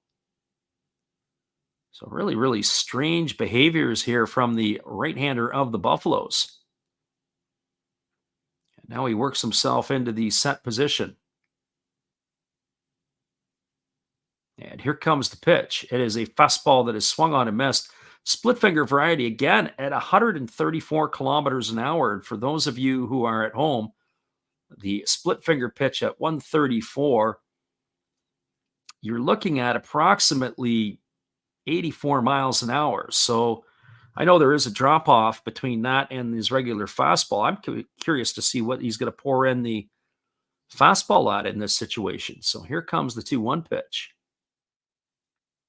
As the right-hander delivers, it is again a split finger pitch. This one's even less than the one before, and that's going to miss down. It's now 3-1. But I think the 5-alarm blaze should be on here for the bullpen. This is bizarre. And again, he completed the pitch, and you could just see him grimace a little bit. So I don't know what's happening here with the right-hander, but we'll keep our eye on this. 3 balls and 1 strike. Otaka Yamakawa waits on deck, and I think if I'm Yamakawa, I'm licking my chops here. Can't wait to get up to face Utagawa. And there is a split finger that misses down. It's going to be ball 4, and Kurihara is going to get himself a walk. Again, he's blowing off some steam. The coaching staff is looking here in the dugout, looking on. That loads the bases. It's going to bring the Shino out to have a word with him as the big fella, Otaka Yamakawa, coming to the plate. It's a bizarre situation here in turn of events. As now the second baseman is coming in as well, and the pitching coach is coming out to talk to him. I don't know what's happening here, but I got to say, this is probably going to be the end of Utagawa. As he's standing there on the mound, something is not right with the right-hander. And I'd be shocked if they left him in. The umpire is coming out. Leandro Cedeno, the trainer, has now made his way back out to the mound. And now they're telling him he's got to come out of the game. The home plate umpire is, because this is the second trip that they've come out. So that is going to, I don't know if they're officially taking him out or if they're going to take him down the tunnel like they did with Yoshida. But 2 pitchers in the inning. The trainer has worn a path out to the mound. Unbelievable. Well, everybody, we're going to take a little break here because we got to find out what's happening here. And if they are going to make a pitching change, I'd be shocked if they didn't. But hang tight, everybody. We'll give you some Steve Rademacher, and we'll come back in just a few. Hello, everybody. Steve Rademacher coming back at you again. And during this pitching change, for a change of pace, let's open some baseball cards. We'll get through these quickly. 2023 Topps Big League. We have rookie card of Tyler Freeman to go along with a Matt Chapman. And why not a Jake Cronenworth? Shoot 'em, Jake! We do have a rookie card of Brett Beatty. That's pretty cool. To go along with the uncommon Carlos Correa. Pretty common to me, but what do I know? Trey Mancini to go along with a rookie of Kodai Senga. Freddie, tell them about Kodai. And one of my favorites, Devin Williams of my Milwaukee Brewers. All right, looks like the pitcher's coming in. Freddie, you can take over now. Well, everybody, we still have the delay in the action as the Buffaloes are getting their pitcher ready to come on back in, as Utagawa is going to be done for the night. So 2 batters and actually 3 batters and 3 different pitchers. 2 have gone down with injury. We'll be back here in just a moment. We appreciate you guys for being with us.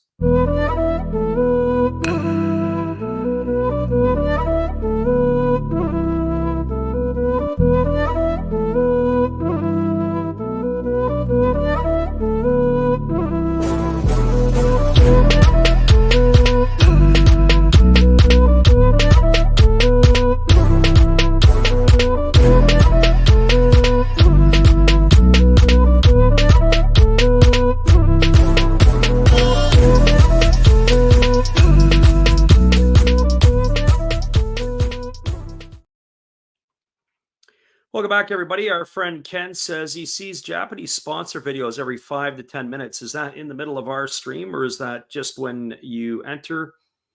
I'd be curious to know. As I said before, we were asking the folks in here if they get commercials during our stream. A lot of folks say just when they enter. So that's interesting that happens there, at least in Japan. So everybody is a little bit different. We're just waiting here on the pitching change. The situation that we have here, we have the bases loaded as the Hawks have loaded the bases here in the 8th inning. We'll give you the rundown on it. It was Taisi Makihara led off with a single, and then Yukio Shudo sacrificed him to second. The relief pitcher, Nobuyushi Yamada, had come in. He faced the first 2 batters. Then they went to the bullpen, and they brought in Kosei Yoshida. Yoshida came in, faced one batter, Kenta Imamiya, who hit a single off of the pitcher, hit him in the calf, knocked him out of the game. So then they brought in Yuki Utagawa, who promptly walked Ryoya Kurihara, and he has left the game through some sort of injury. So pitchers back-to-back have left the ballgame on consecutive batters due to injury. But we do have a pitching change as they are going to the bullpen. The Buffaloes are going to be turning the ball over this time to number 97. This is going to be Suryu Kodajima, as he is coming into a very difficult situation. Bases loaded and 1 gone. He'll be the 5th pitcher used and the 4th one of the inning. So Shinpita Yamashita went 7 strong, and now they can barely get themselves through this inning. It has been a complete pitching parade here for the Buffaloes. So Suryu Kodajima is going to be on in relief. He's going to get his warm-up tosses, and what a situation to come into. You got to face Hotake Yamakawa. Mind you, Yamakawa has struck out 3 times tonight. So that probably tells you that he's due for something. The 25-year-old Kodajima is going to be making his 46th appearance of the year. He's been absolutely spectacular. He's got himself an earned run average of 0.86, as he will be taking over here to face the big fella for the Fukuoka Ball Club.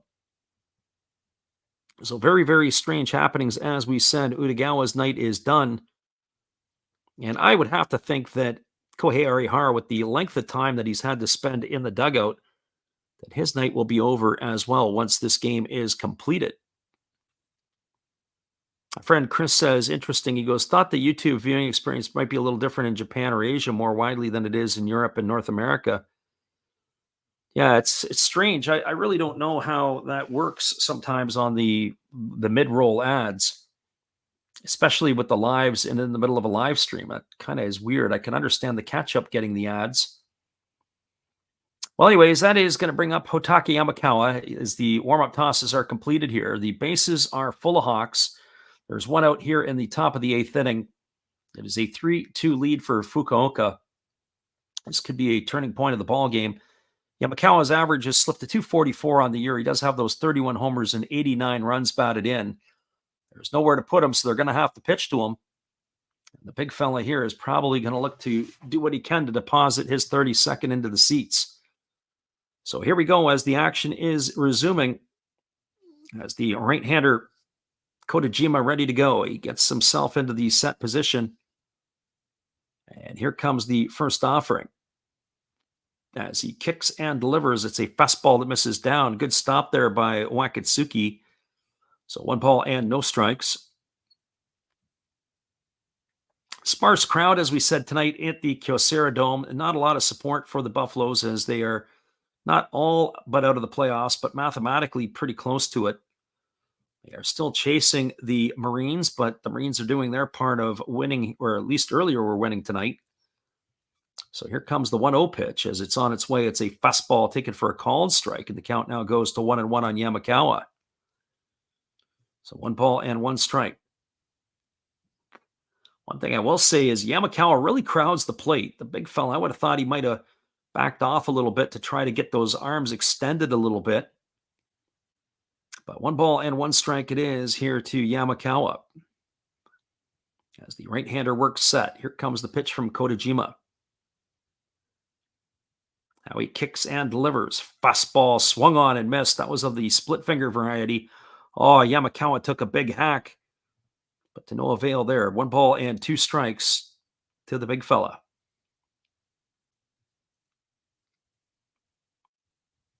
So again, the right-hander Kotajima looking to give him the golden sombrero as he is trying to strike out Yamakawa for the 4th time tonight. Here comes the 1-2.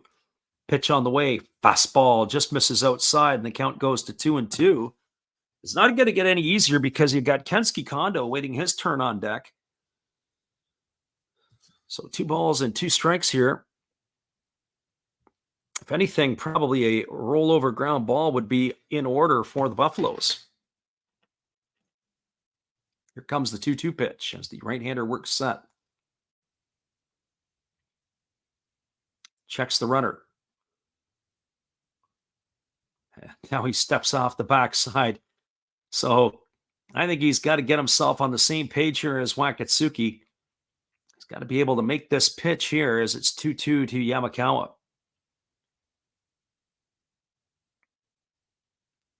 So one thing I don't always like is you can't always get the depth. I would assume that they are probably in double play depth up the middle, but you got to think that the corners are in, that they've got to come to the plate.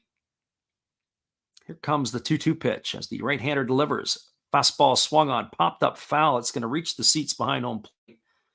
And there we get a look at the defense. They do have the infield in double play depth up the middle, but corners are in. That last pitch was a changeup. I don't see a ton of change-ups in the Japanese league, and that was of the pitchfork variety. It wasn't a circle change. So 2 balls and 2 strikes.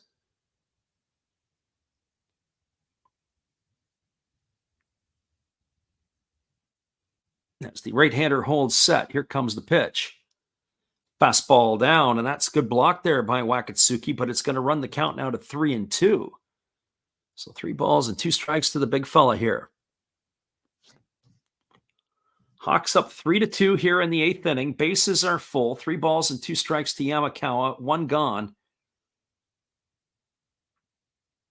So this will be the payoff pitch. Something's got to break here as the right-hander gets his sign. And here comes the 3-2 to Yamakawa. And the pitch is ready to come as Kotajima kicks and delivers. Fastball swung on. This ball is going to be lined foul down the left field line. It's going to bounce into the temporary seating. The count is 3-2. It wasn't necessarily a bullet. It was more of a looping liner that was just hooked foul. So 3 balls and 2 strikes it remains. Just as a reminder, tomorrow night we'll be back on the airwaves again. It'll be 10 o'clock Pacific, 1 a.m. Eastern if you're in North America. As we said, we're going to be looking to do the game between the Carp and the Tigers. So if you're around, be sure to stop in and check us out. And then the rest of our schedule will pop up for the next few days ahead here after this game is done, as there will be a rare Monday night game in Japan as well. There's a fastball swung on. This ball is lined into left field. It's going to be a base hit. Everybody's going to move up station to station. It's going to be an RBI single for Yamakawa. He's going to get his 90th RBI of the year. Advancing in to score is Makihara. That is the 4th run of the game here for the Hawks. Moving to 3rd is Imamiya, and advancing to 2nd is Kurihara, and that will bring up the left fielder, Kensuke Kondo. So 4-2 now. The Hawks are enjoying the lead.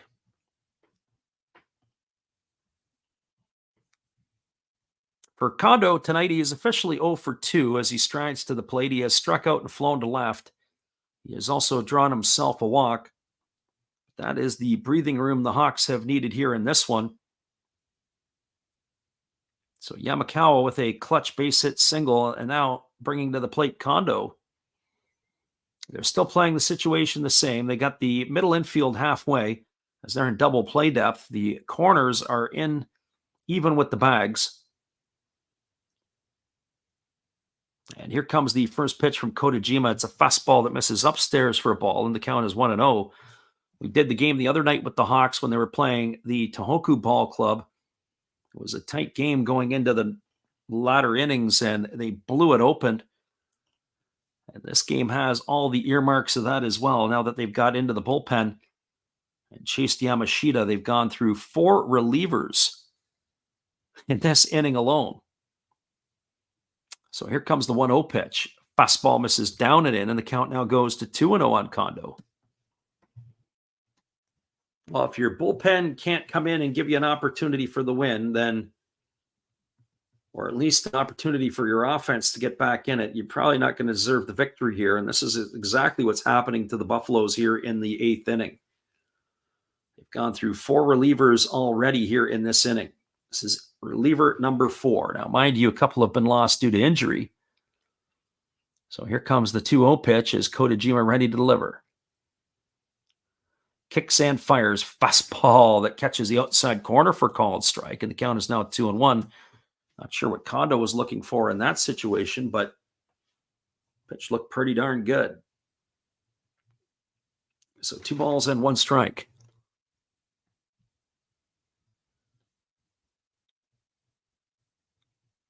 Kondo waggling the bat as he gets himself settled into the batter's box. As the right-hander works himself to the set position. Kojima ready to deliver again. Boy, does he take a while to deliver. The fastball is check swing fouled into the seats over on the third base side. Count is 2-2 to Kondo now. It's almost a bit of a self-defense swing as he had checked his swing and that ended up sailing over the third base dugout. I think he wanted that back. That was definitely going to be ball 3. But instead, we've got 2 balls and 2 strikes.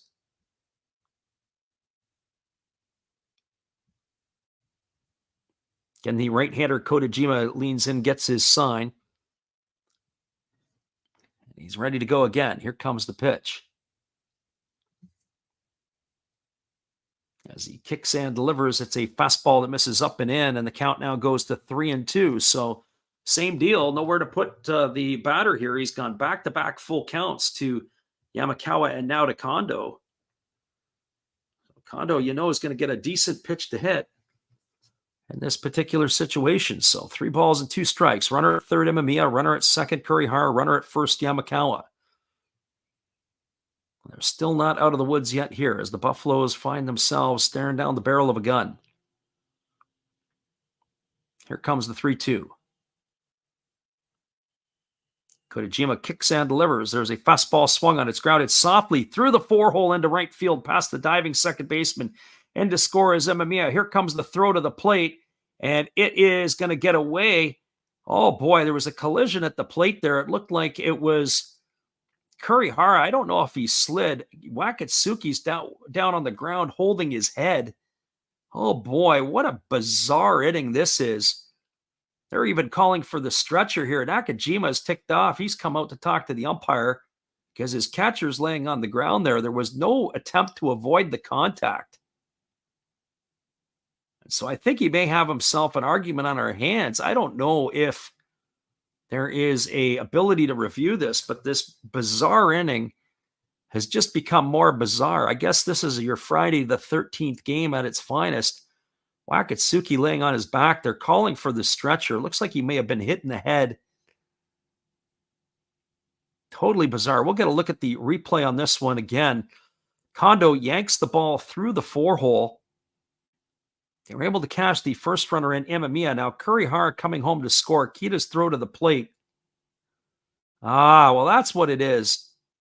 Kurihara was trying to slide, and as he was sliding, and the ball came in, the throw took Wakatsuki into the runner. And the left shoulder of Kurihara, who was trying to slide, ended up hitting Wakatsuki. And he's literally flat on his back. They got the towel there. And for those of you who have been around in some of the games before, what they'll do is when they put him on the stretcher, sometimes they bring out the like a shade so that you can't see what's going on and being worked around him. But I think they were calling for the stretcher earlier. Right now, he's still just flat on his back. I'm not sure what their backup is on this one here. Now it looks like they've got the stretcher out. So Kondo is going to get himself a single. He's going to pick up a pair of RBIs as both Imamiya and Kurihara came around to score. I haven't seen, but it does look like that Yamakawa has gone to third on the ball that ended up getting by the catcher.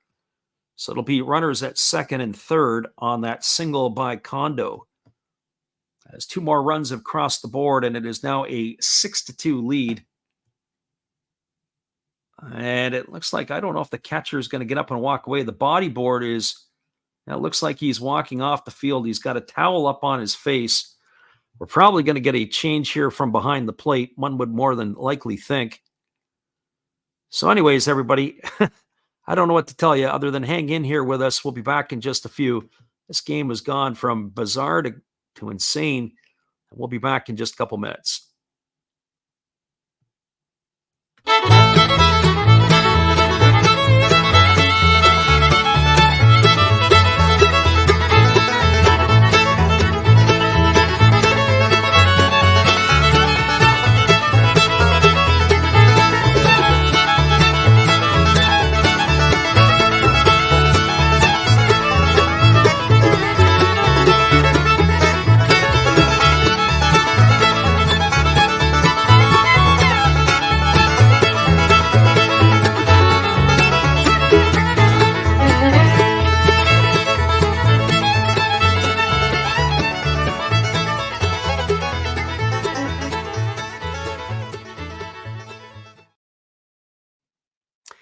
Welcome back, everybody. We are going to have a new catcher coming into the ball game. I'm just getting wait for confirmation on that, but it looks like it's Ryo Ishikawa who will be coming in behind the plate. The only other catcher that they have listed here tonight is Yuma Tongu, but we haven't seen Tongu behind the plate in quite some time, so he might be their emergency guy, but it does look like it is going to be number 37, Ryo Ishikawa, coming in, so he will take over in the lineup. And interesting here, I want to see if Ishikawa's even got the nameplate on the back of his jersey for this one here. Very, very strange. Yeah, I guess he does. So there it is, 37, Ryo Ishikawa in, as he will take over behind the plate for Kenya Wakatsuki, who has left via the injury. And that is going to bring up Tomoya Masaki to the plate with runners at second and third and 1 out. Curious to see what they do with him. I would assume they're going to pitch to him. No sense. There's no double play here, although you might want to consider putting him on. They're going to let Kotajima get a couple of warm-up tosses in here, as there has been the delay here. And the catcher, Ishikawa, says he's ready to go. So the infield will be playing in here for the Buffaloes in this one. So as I said, the game's gone from bizarre to crazy in this half inning. I wish I would have had a look to see how long this inning has taken. This inning's probably got to take at least a half an hour, if not more. Thought, hey, we'd be cruising along here and maybe wrapping this up pretty quickly. Well, nope, the 8th inning has gone absolutely sideways. So a 6-2 lead here for the Hawks. As the right-hander kicks and delivers, it's a fastball that misses down. Nice stop there by Ishikawa. Welcome to the ball game, as that puts him to use right away.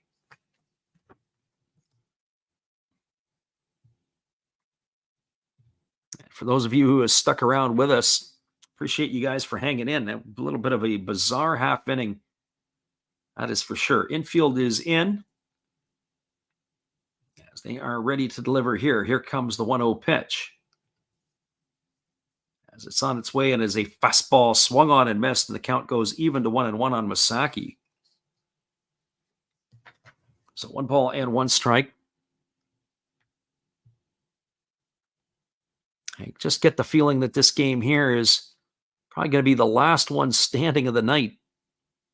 There are some finals starting to trick in from around the Pacific League. Ironically, the Marines are taking it now on the chin by the Lions. So that Lions look like they're not going to lose that 100 games this year.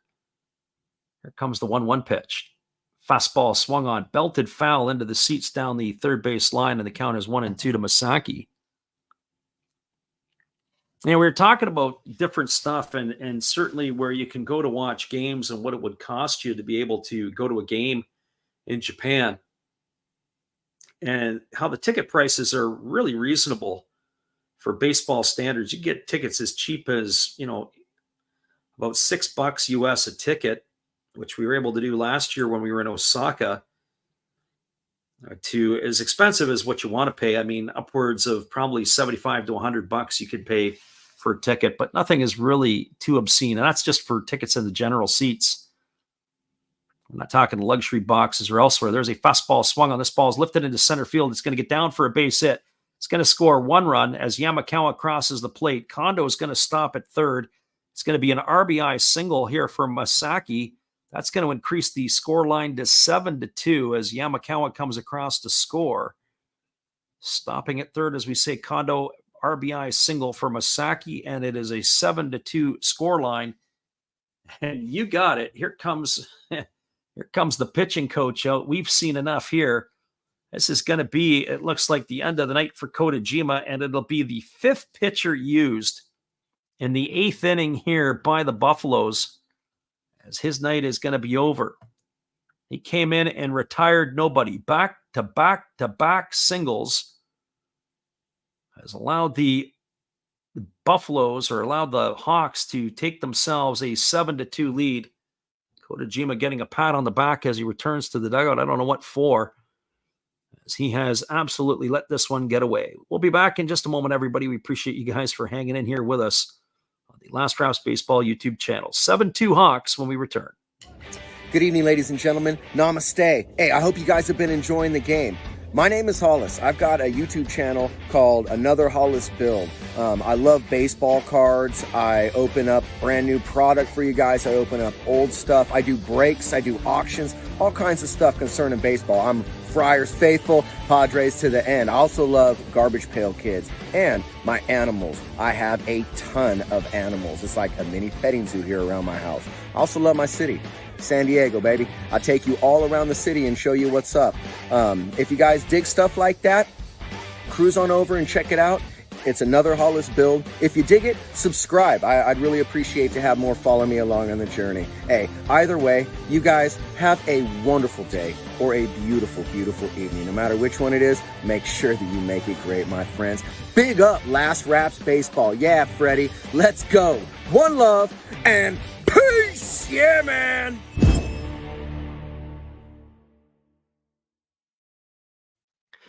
Appreciate you there, Matt. We have a right-hander coming into the ball game. It's our first look at Kento Kawase as he is coming on in relief here. And he is going to be taking over. And as we said, this is going to be the 5th pitcher used here in the 8th inning by the Buffaloes. 2 have exited via injury. 2 have exited because of performance, one would think. Now it is going to be turned over to Kawase here to have to do the job, as the Buffaloes are now down by 5, 7-2 here. Runners on the corners, only 1 out, and it is going to bring to bat Akira Nakamura. Nakamura tonight is 0 for 3. He has grounded out and flown out twice, as the right-hander ready to face the left-handed hitting Nakamura. And the first pitch on the way is a fastball that misses down, and the count is 1-0. That has also been a trend here in the inning. There have been balls that have been struck into play, but falling behind in the count has also been a bit of an order for the pitchers of the Buffaloes.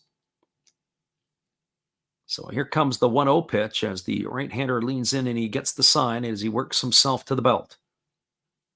And the 1-0 ready to come. Here's the pitch. Breaking ball misses down, and the count now goes to 2-0. So 2 balls and no strikes. As we said, we check in on the scores. Looks like there's all 3 games now in the Central League are finals. Swallows knocked off the Giants 7-2, 5-2 Bay Stars over the Dragons, and 7-3 Tigers beat the Carp. Here's the pitch. Fastball misses upstairs. It's now 3-0. Give me somebody who can throw a strike. Top of the 8th inning, 7-4. Lions have the lead over the Marines, as we mentioned. It looks like the Lions are going to be able to avoid that dubious 100-loss season if they continue to play here like they have been in recent weeks. There's a fastball taken for a called strike, and the count now is 3-1. With the win tonight, that'll give them 41 wins. They have 2 ties on the season. So with the 41 wins and the 2 ties, they basically got to get one more win to prevent that from happening. I know they had started with Taro Matsumoto, but I don't know if he is going to get the win in that one, as he may have exited early before the Lions started to put some runs on the board. So here comes the 3-1 pitch. On the way, it's a fastball swung on. It is looped into left field. Moving over underneath it is Nishikawa. He's there to make the catch. Tagging at third is Kondo. The throw to the plate is in time, but it's offline. And he is going to score. And advancing over to second is Masaki. As he tagged from first, he ends up at second base in scoring position. And that is going to be a sacrifice fly and an RBI for Nakamura, as he has now driven in his 14th run of the year. And that'll bring up the 9th hitter of the inning in Takuya Kai. So an 8-2 scoreline now. The Hawks are enjoying this lead.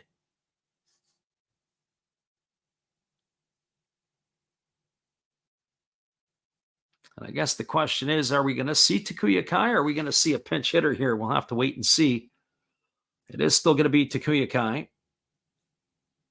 As I said, I really like Kai. He's my kind of guy. It's the way that he is able to not just catch, but he does all the little things that you want.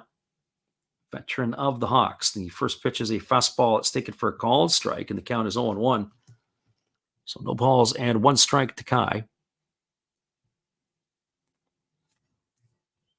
Top of the 8th inning. It's now an 8-2 lead for the Hawks. Runner at second, 2 gone, and Kai in the hole here at 0-1. The Hawks have batted around here in the inning, and the pitch is a breaking ball that misses upstairs, and the count goes even to 1-1.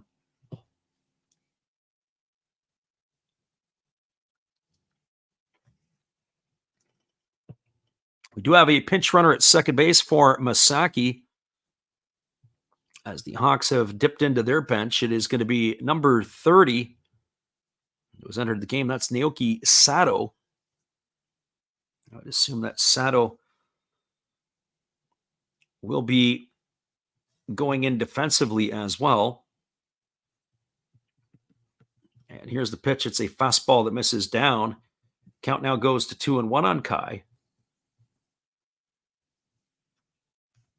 So if anything could go wrong for the Buffaloes tonight, everything went wrong here in the 8th inning. Manager Nakajima probably sitting there, he's disgusted on the outside. You can see his facial expression. He's not happy. But you got to be almost to the point where you're almost laughing on the inside, saying, okay, what else can go wrong here? As the breaking ball misses, it's now 3-1 to Kai. So Kawase here finds himself in the hole at 3-1.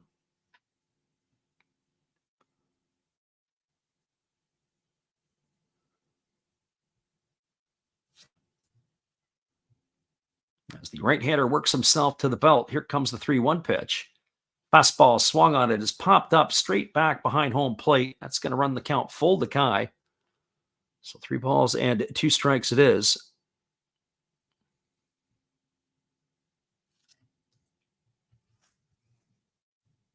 The right-hander, Kawase, gets himself a new baseball.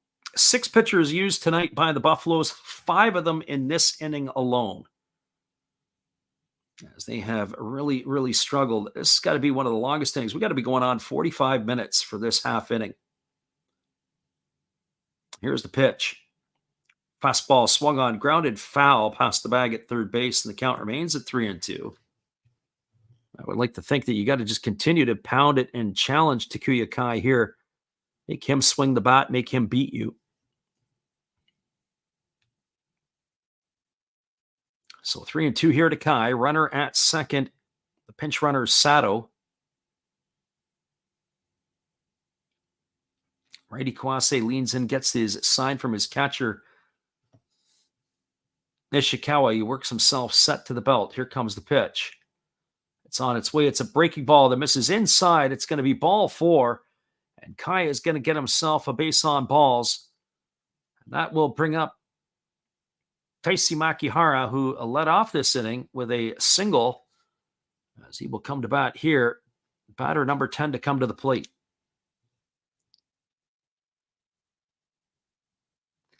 So that puts runners at first and second. Makihara striding the plate. He's enjoyed a really nice night tonight. He has got 3 hits and 3 trips. He's also scored a couple of runs, but maybe that's going to be it. It looks like they're going to give him the rest of the night off. And ironically, what we have here is looks like we're going to have a battle of Kawases. So the weirdness continues, as this is going to be Hikaru Kawase coming in to face the pitcher, Kento Kawase. And so the pinch hitter here, Hikaru, batting .257 on the season, waiting on the first offering from the right-hander who kicks and delivers. It's a fastball that misses down for ball 1, and the count is 1-0. So Hikaru Kawase coming off the bench to replace Taisi Makihara, and one would expect he'll go in at second base as well, as he is kind of their utility infielder. So 1 ball and no strikes. Here's the pitch. Fastball swung on and hit foul over on the third base side, and the count now goes to 1-1.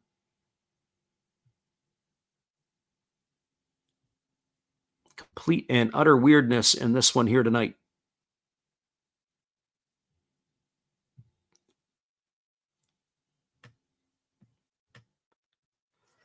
So 1 ball and 1 strike.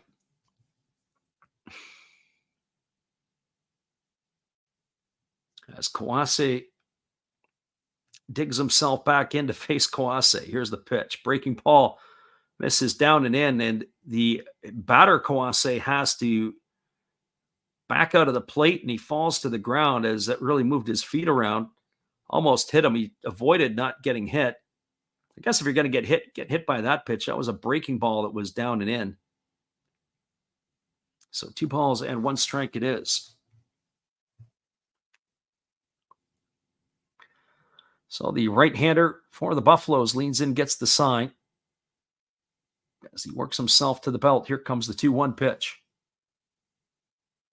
Kicks and fires. Breaking ball taken for a called strike, and the count now runs to 2-2. So 2 balls and 2 strikes.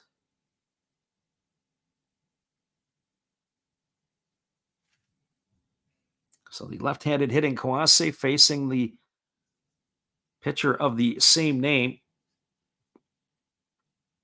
as he works himself to the belt. And here comes the pitch.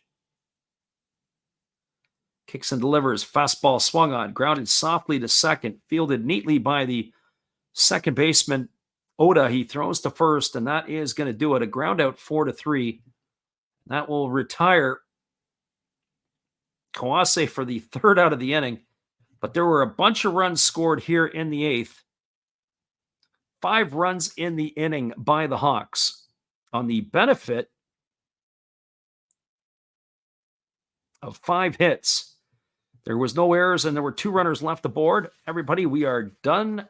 The top of the 8th inning. That was one marathon that we hope we don't ever see again. But we'll be back in just a few. We appreciate you guys who have stuck around to listen in with us tonight on the Last Rouse Baseball YouTube channel. 8-10-1 for the Hawks, 2-9-1 for the Buffaloes.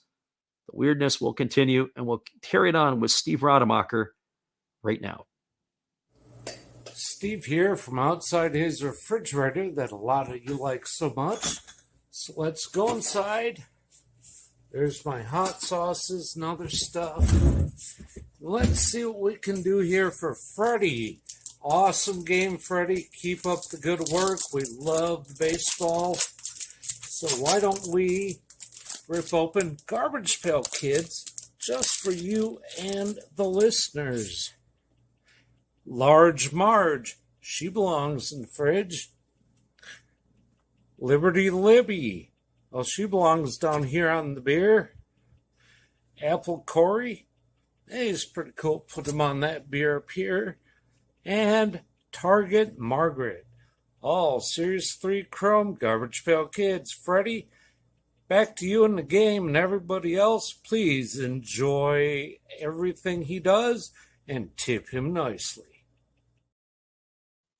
Appreciate you there, Steve. I don't know what to say. I would assume that Kohei Arihara is going to be finished for this half inning because that had to be one of the longest innings I think we've ever covered with all the pitching changes and the injuries and everything else. The Hawks are going to their bullpen. It is going to be number 27, Shinsuke Iwai, who's coming in. We saw him pitch the other night. And with a 6-run cushion, I would think that all he's got to do is throw strikes. As Kohei Arihara's night is done after going 7 innings. He's making his 8th appearance of the year. He's got himself a 2.84 ERA, and we'll see how Shinsuke Iwai is going to finish this one off here tonight. As it is an 8-2 lead right now for the Hawks. The game went sideways in the top of the inning, and the first pitch he delivers is a fastball that misses down and away. Count is 1-0 to Yataro Sugimoto. Chances of the Buffaloes coming back, probably not very good. But with that being said, maybe we'll be here for one of the greatest comebacks in NPB history. Here comes the 1-0 pitch. It's on its way. It's a fastball swung on. This ball is belted to deep left field. If it stays fair, it's going to be trouble. And it is just going to hook foul. Sugimoto just got the barrel head out in front. The count is 1-1. Sugimoto's got 10 homers on the season. He started off a little bit on the slow side, but that ball there did not go foul by a whole lot. Probably about 3 or 4 seats to the left of the foul pole. And he knew it. As soon as he hit the ball, he knew it was hooking. And there's a breaking ball that swung on and fouled straight back. The count now goes to 1-2. I always remember that. You get up to the plate and you yank one and you just hook it foul. You're just sitting back saying, geez, I just missed that one.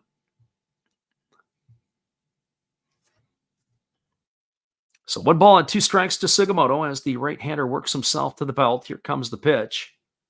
There's a fastball that bounces up to the plate. Now the count goes to 2-2. Sugimoto, Cedeno, and Kobayashi were the hitters that are slated to come to bat here. Defensive changes for the Hawks. Sato, who came in to pinch run, stays in right field. Second baseman Kawase stays in for Makihara because he came in to pinch hit. Of course, the pitcher here, there's a ball that's hit down the left field line. It's going to be fair. Picking it up is Kondo as Sugimoto comes into second, and the throw is not in time. Oh boy, that was a little too close for comfort. Sugimoto slides in safely. He's got himself a double here. So nice piece of batting by him. So he has cruised into second base. It was a bang-bang play. It was a breaking ball. He did a good job to stay back on it. He ended up hooking it down the left field line. It was a favorable bounce as it came right to the left fielder Kondo, who made a surprisingly pretty good throw to second. Got to tell you, I don't know if I like the way that Kawase fielded the ball or got to the bag, as he fielded it on the left field side of second base, and then he had to reach back and apply the tag. If he was at the bag, he might have been okay. So that's going to bring up Cedeno, as the first pitch to him is a breaking ball that misses down, and the count is 1-0. So 1 ball and no strikes. Cedeno has 2 hits tonight. He's got a single and a home run in his 3 trips. He's also grounded out to the shortstop. That last at bat, he drove a ball into the left center field seats. It was a blast, and he was able to deliver for his 12th home run of the year. Here comes the 1-0 pitch. As the big fella standing in here waiting on the offering, and the pitch on the way. It's a fastball that misses down. It's now 2-0. I have to say, I think you got to pitch to Cedeno a little gingerly here, because he seems to be seeing the bat or the ball really well over the last 3 to 4 weeks. His numbers have really improved. And as I said at the outset, probably playing his way into a longer-term contract. Fastball swung on, lifted into deep right field. Moving over toward the foul line is the right fielder Sato, tagging at second and heading to third to Sugimoto. And the throw is wild after it's been cut off by the second baseman, Kawase. Nice job of backing up the play over there. Was the pitcher EY. So that is going to retire Cedeno for the first out of the inning. It's going to advance Sugimoto over to third. That's going to bring up the shortstop Kitaro Kobayashi to the plate.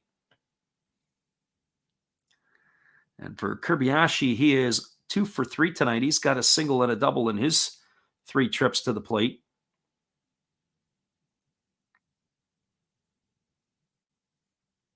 And it's going to bring Takuya Kai out to the mound to talk to his pitcher, Iwai.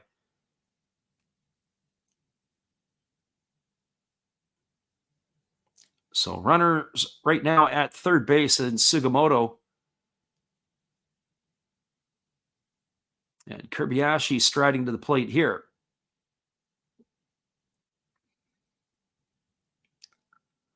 That conference is over, and the Buffalo's right-handed hitting shortstop is waiting diligently at the plate for the first offering from Iwai. And here comes the first pitch. Breaking ball drops in for a called strike, and the count is 0-1. So no balls and 1 strike.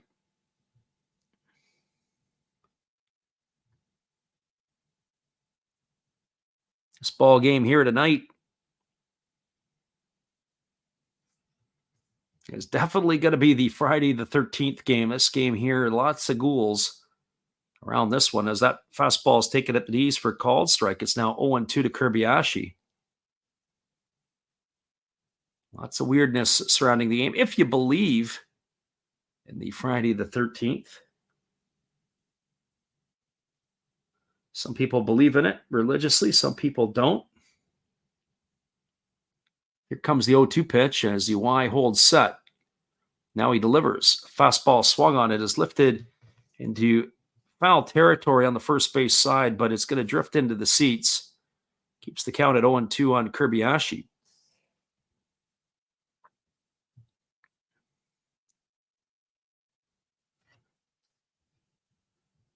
So no balls and 2 strikes. As Kobayashi waiting here on the pitch from the right-hander Iwai. And here's the 0-2. It's a fastball that bounces up to the plate. Now the count goes to 1-2. So 1 ball and 2 strikes it is.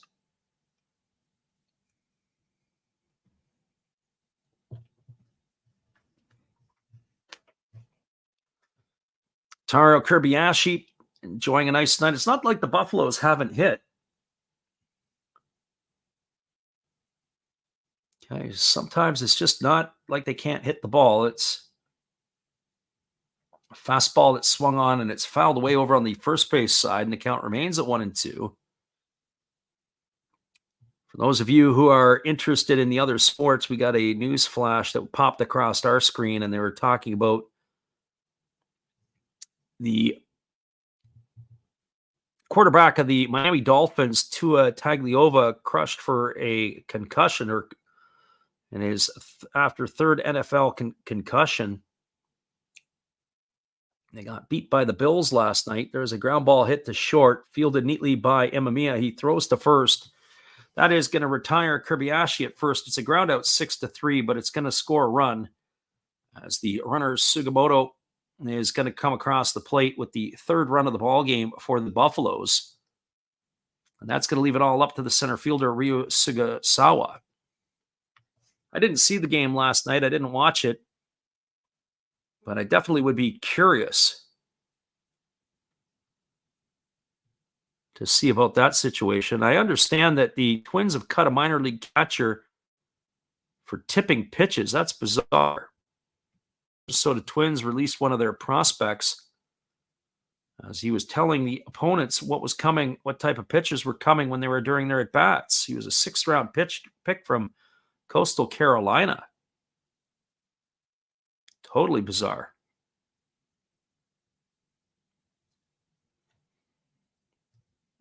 That'll be an interesting story. There's a fastball that misses outside, and the count now goes to 2-0. The Lakeland Flying Tigers are the affiliate of the Detroit Tigers. The Fort Myers Mighty Muscle are a single-A affiliate of the Minnesota Twins, and it was a playoff game So here comes the 2-0 pitch. There's a fastball swung on. This ball is lifted into deep right field. Drifting back on it is the right fielder, Sato. He's there to make the catch, and that is going to do it. Sure, there'll be some more information on that as it comes forward, and that is going to retire Sugasawa for the third out of the inning.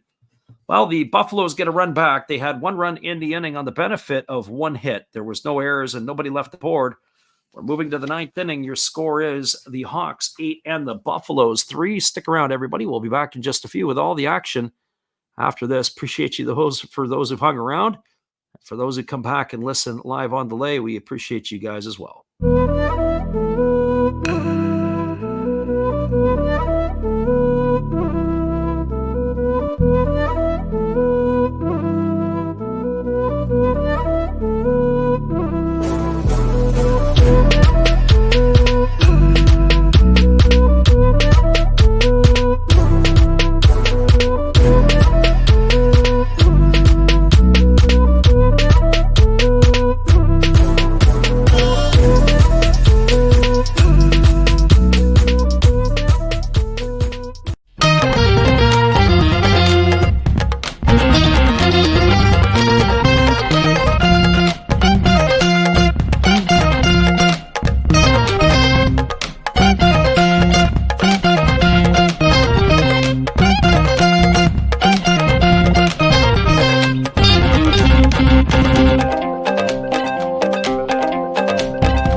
Welcome back, everybody. It is the top of the 9th inning. It finally has come upon us, and coming to bat, or slated to come to bat, at least for the Hawks here in this inning. It'll be Shuto Imamiya and Kurihara.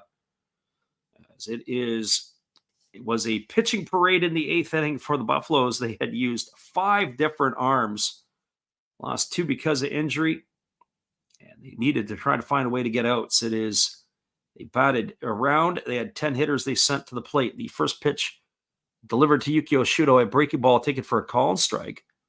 Kawase, the pitcher who came in last in the 8th inning, is back on the mound again. There's a fastball swung on a grounded foul over on the third base side, and the count now goes to 0-2 on Shuto. Once this game is done, we'll do a little roundup of around the NPB. We'll give it the roundup of this one here tonight, too. And we will call it a night and set up our streams for tomorrow, as there's a fastball that misses upstairs and the count goes to 1-2 on Shuto. So 1 ball and 2 strikes. Kenta Imamiya and Ryoya Kurihara to follow here, as there's a fastball that is swung on and fouled away. Shuto fouled it off himself, as he's going to walk around there, as it looks like it may have got him in a sensitive area. We'll look at the replay there. No, maybe not. Looked like it came off. Oh, I know what it was. That's what happened there. It looked like it had fouled away, and then it looked like he had stepped on the ball after it ricocheted off of the catcher, Ishikawa. Here's the pitch. There's a breaking ball that misses outside. The count goes to 2-2. Just need to be able to throw strikes and get it in a position where they can swing the bat. Let's get it in play and see if we can get some outs. Here's the 2-2. There's a fastball swung on it. It's grounded over to first. Oh, what a play by Cedeno on the glove side. He's going to win the race to the base to step on it before Shuto gets there. It's going to go as a ground out to 3. Shuto gone for the first out of the inning. The big fella makes a good play to the glove side. And that is going to bring up the shortstop, Kenta Imamiya.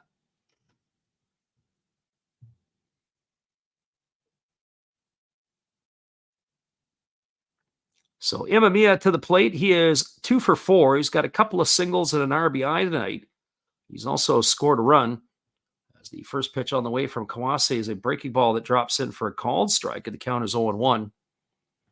So no balls and 1 strike to Imamiya. Right-hander against the right-hander.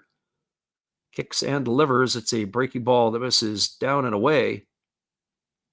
Count now runs even to 1-1. So 1 ball and 1 strike to Imamiya, the slick fielding shortstop of the Hawks. Another breaking ball misses down and away, and the count now goes to 2-1. So 2 balls and a strike.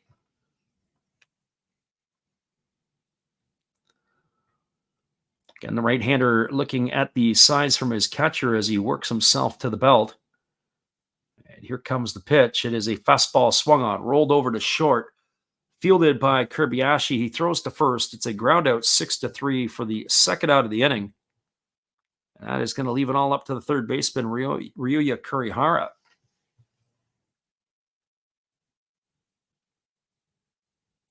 Well, for Kurihara, he's had himself a hit tonight in 3 trips. He's also drawn a walk and scored a run.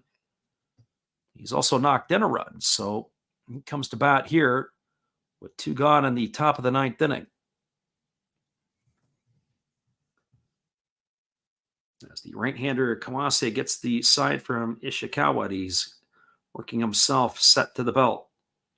Here comes the first offering. Fastball swung on, lined into right field. This ball could be trouble. It's down for a base hit. It's cut off by the right fielder Kita. Digging for second is Kurihara. The throw is not in time. And he's got himself a hustle double. Nice job by Kurihara, running hard out of the box. Picks up his second hit and second double of the evening as he slides safely into second. And that is going to bring up the designated hitter, Hotaka, or slated to bring up the DH, Hotaka Yamakawa.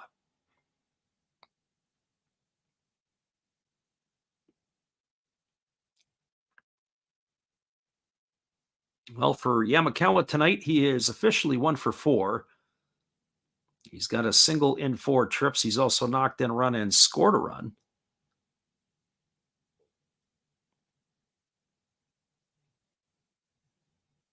As the right-hander leans in, gets the sign from his catcher, Nishikawa. And here comes the pitch. Breaking ball misses upstairs, and the count is 1-0. And you got to think that Yamakawa is going to be hunting a fastball that he can hammer. The 5-run lead here will probably be swinging out his backside, trying to hit the ball into the stands. Here's the 1-0 pitch. As it's on its way, it's a fastball swung on and missed, and the count now goes to 1-1.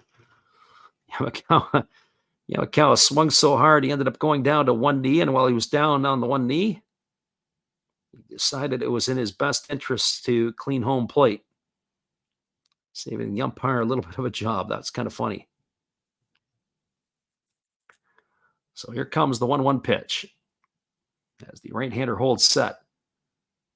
And now he kicks and delivers. It's a fastball swung on and missed, and the count now goes to 1-2. So 1 ball and 2 strikes to Yamakawa. And I think if I am the pitcher Kawase here, I want to come back with something a little bit soft.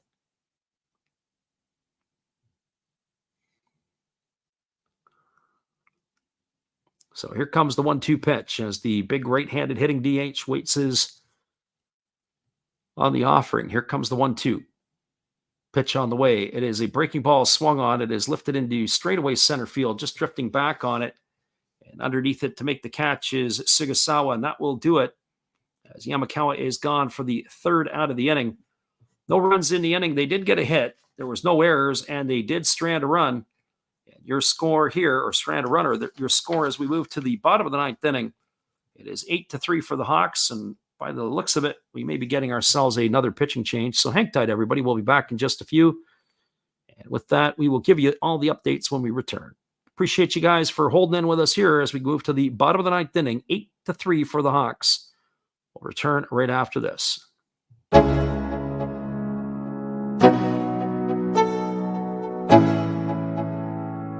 Let's go.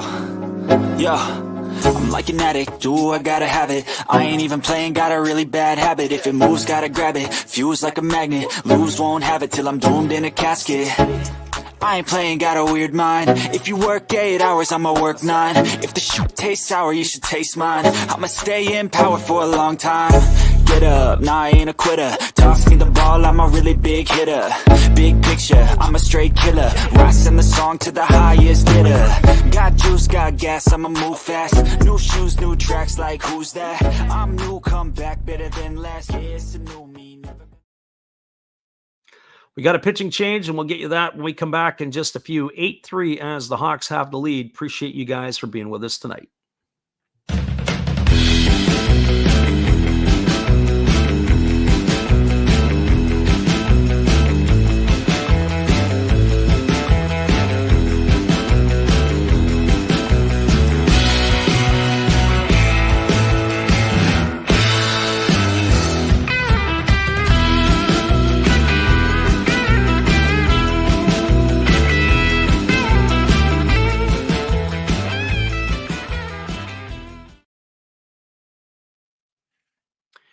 Welcome back, everybody. It is going to be a right-hander. It'll be Kazuki Sugiyama coming on in relief. And we expect also, too, that the Buffaloes may be sending a slew of pinch hitters to the plate, as that was what we are expecting here in just a moment. One of the players that looks like is coming up onto the on-deck circle is number 25, and this is an interesting player for us. I'm curious to see. Right now, he's making his NPB debut, as this is going to be number 25.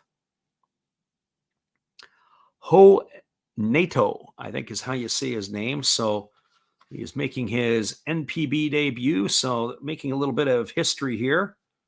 So Ho coming up to the plate. And I say Nato, or maybe it's Naito, Naitoh. And the first pitch is a fastball that is swung through and missed, and the count is quickly 0-1. That pitch was at 96 miles an hour on the gun. It was a big old-fashioned hack, too. Here's the 0-1. Another fastball swung on. This one's fouled straight back, and the count is 0-2. So Naito is coming into the ball game, and he is in swinging from his backside in his debut, wanting to make an impression. Here comes the 0-2 pitch. Fastball swung on and missed. And I got to say this, the pitcher Sugiyama, he challenged him with 3 straight heaters. It was at 96, 96, and 97 on the gun. And welcome to the NPB, son. Go have a seat. He's gone for out number 1, and that'll bring up the top of the order, or scheduled to bring up the top of the order in Ryodu Kita. Now you got yourself a war story, as you went down on 3 straight pitches. Here comes the first pitch. It is a fastball swung on. It is looped into deep left center field, and moving back on it is Kondo. I think Kondo made that play a little more difficult than what it was. I think he might have misread that. Kita got just a little underneath it, but he is out number 2. The fly ball to left field. And that's going to leave it all up to Masahiro Nishino. For Nishino tonight, he had a single back in the first inning, and then it was a ground out, a fly out to left, and a pop to short. And his other 3 trips to the plate. We'll just make sure it is Nishino hitting. Sometimes they sneak a pinch hitter in on us here. And the first pitch to Nishino on the way is a fastball taken for a called strike. Buffaloes are now down to their final out here, as they are down here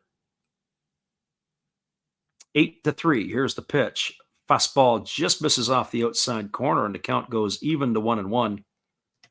So 1 ball and 1 strike.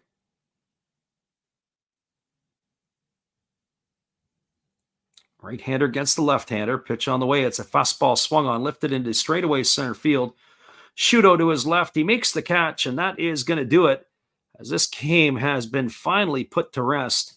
No runs, no hits, no errors, nobody left the board. Your final score here, it is the Fukuoka SoftBank Hawks 8, the Orix Buffaloes 3.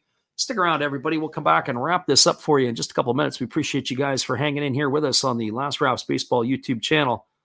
Hold tight. We'll be right back after this musical timeout.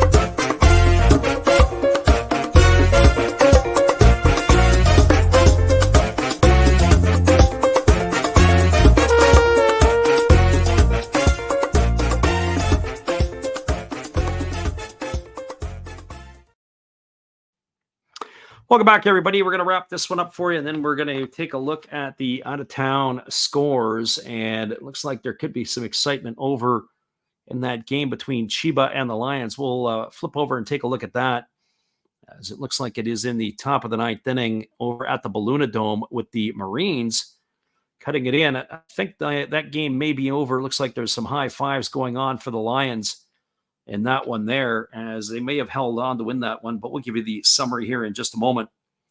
So the Hawks tonight, they opened the scoring in the first inning with a walk to Shudo after a ground out to Imamiya. Ryoya Kurihara doubled home the first run of the ball game for the Hawks to give them a 1-0 lead.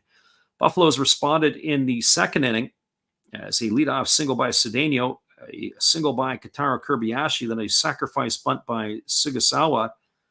That advanced the runner over to second and third. And then a ground out by Kenya Wakatsuki. Well, actually, check that. It was runners at first and third. And what had ended up happening is they tried to steal. It was runners at the corners. They tried to do a squeeze play. And it ended up that the Hawks had pitched out. Cedeno got caught up in a rundown, but he ended up coming in to score. And that gave the scoreline a 1-1 game. The Hawks came back with a run in the top of the third inning.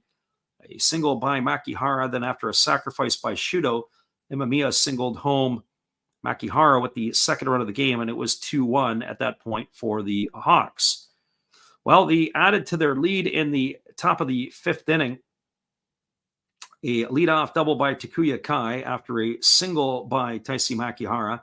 Up stepped Yukio Shudo, who had a sac fly to bring home Takuya Kai, and that extended the lead to 3-1.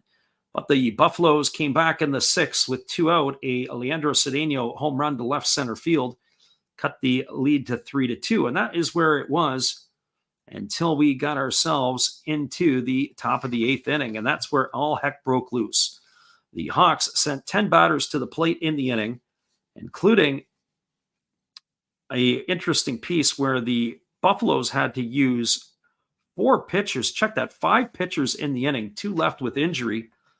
So the way it started in that half inning, it was a leadoff single by Makihara after a sacrifice bunt by Shudo to move him to second. Kenta Imamiya singled. Then a walk to Ryoya Kurihara loaded the bases. Up stepped Otaka Yamakawa. He had an RBI single. Then Kensuke Kondo singled home 2 runs. Then it was Tomoya Masaki's turn, and he singled home a run. And then Akira Nakamura sacrifice fly at home another run. And that gave the scoreline a 8-2 lead. The Buffaloes did get one back in the bottom half of the eighth inning after a double by Sugimoto. It was a flyout by Cedeno and a RBI groundout by Kobayashi that was able to cut the scoreline to 8-3, and that's where this game ended up as a final. So once again, your final score was 8-3. Taking a quick look around the NPB, we'll give you the other score in the other Pacific League game first. It was a Lions come-from-behind victory over the Marines tonight, 7-6. Marines scored a pair of runs in the top of the ninth inning to make it interesting, but weren't able to get all the way back to take it to the bottom of the ninth or extras. 7-6 your final in that one. Games in the Central League, all finals at the Jingu Stadium. It was the Swallows 7-2 over the Giants. The Bay Stars knocked off the Dragons 5-2 in the game we're going to be looking at tomorrow night. The Tigers beat the Carp 7-3. The Carp are free-falling now. Look out. It is going to be a really, really close race in the Central League as the Carp are gone from first and potentially have a chance to fall out of that. It is a 4-game lead right now for the Giants. The Tigers have now moved into second spot as they are going to be 3 back. The Carp are 4 back, and the Bay Stars with the win tonight are 5 back. So only 2 games separate second and fourth place. We'll keep our eye on that one there again tomorrow night. Okay, everybody, once again, we appreciate you guys for jumping in here with us tonight on the Last Raps Baseball YouTube channel. Thank you guys once again for your support. We appreciate you guys for listening in. This was one crazy game on Friday the 13th. Hope we'll see you again tomorrow night. Have a great night, everybody.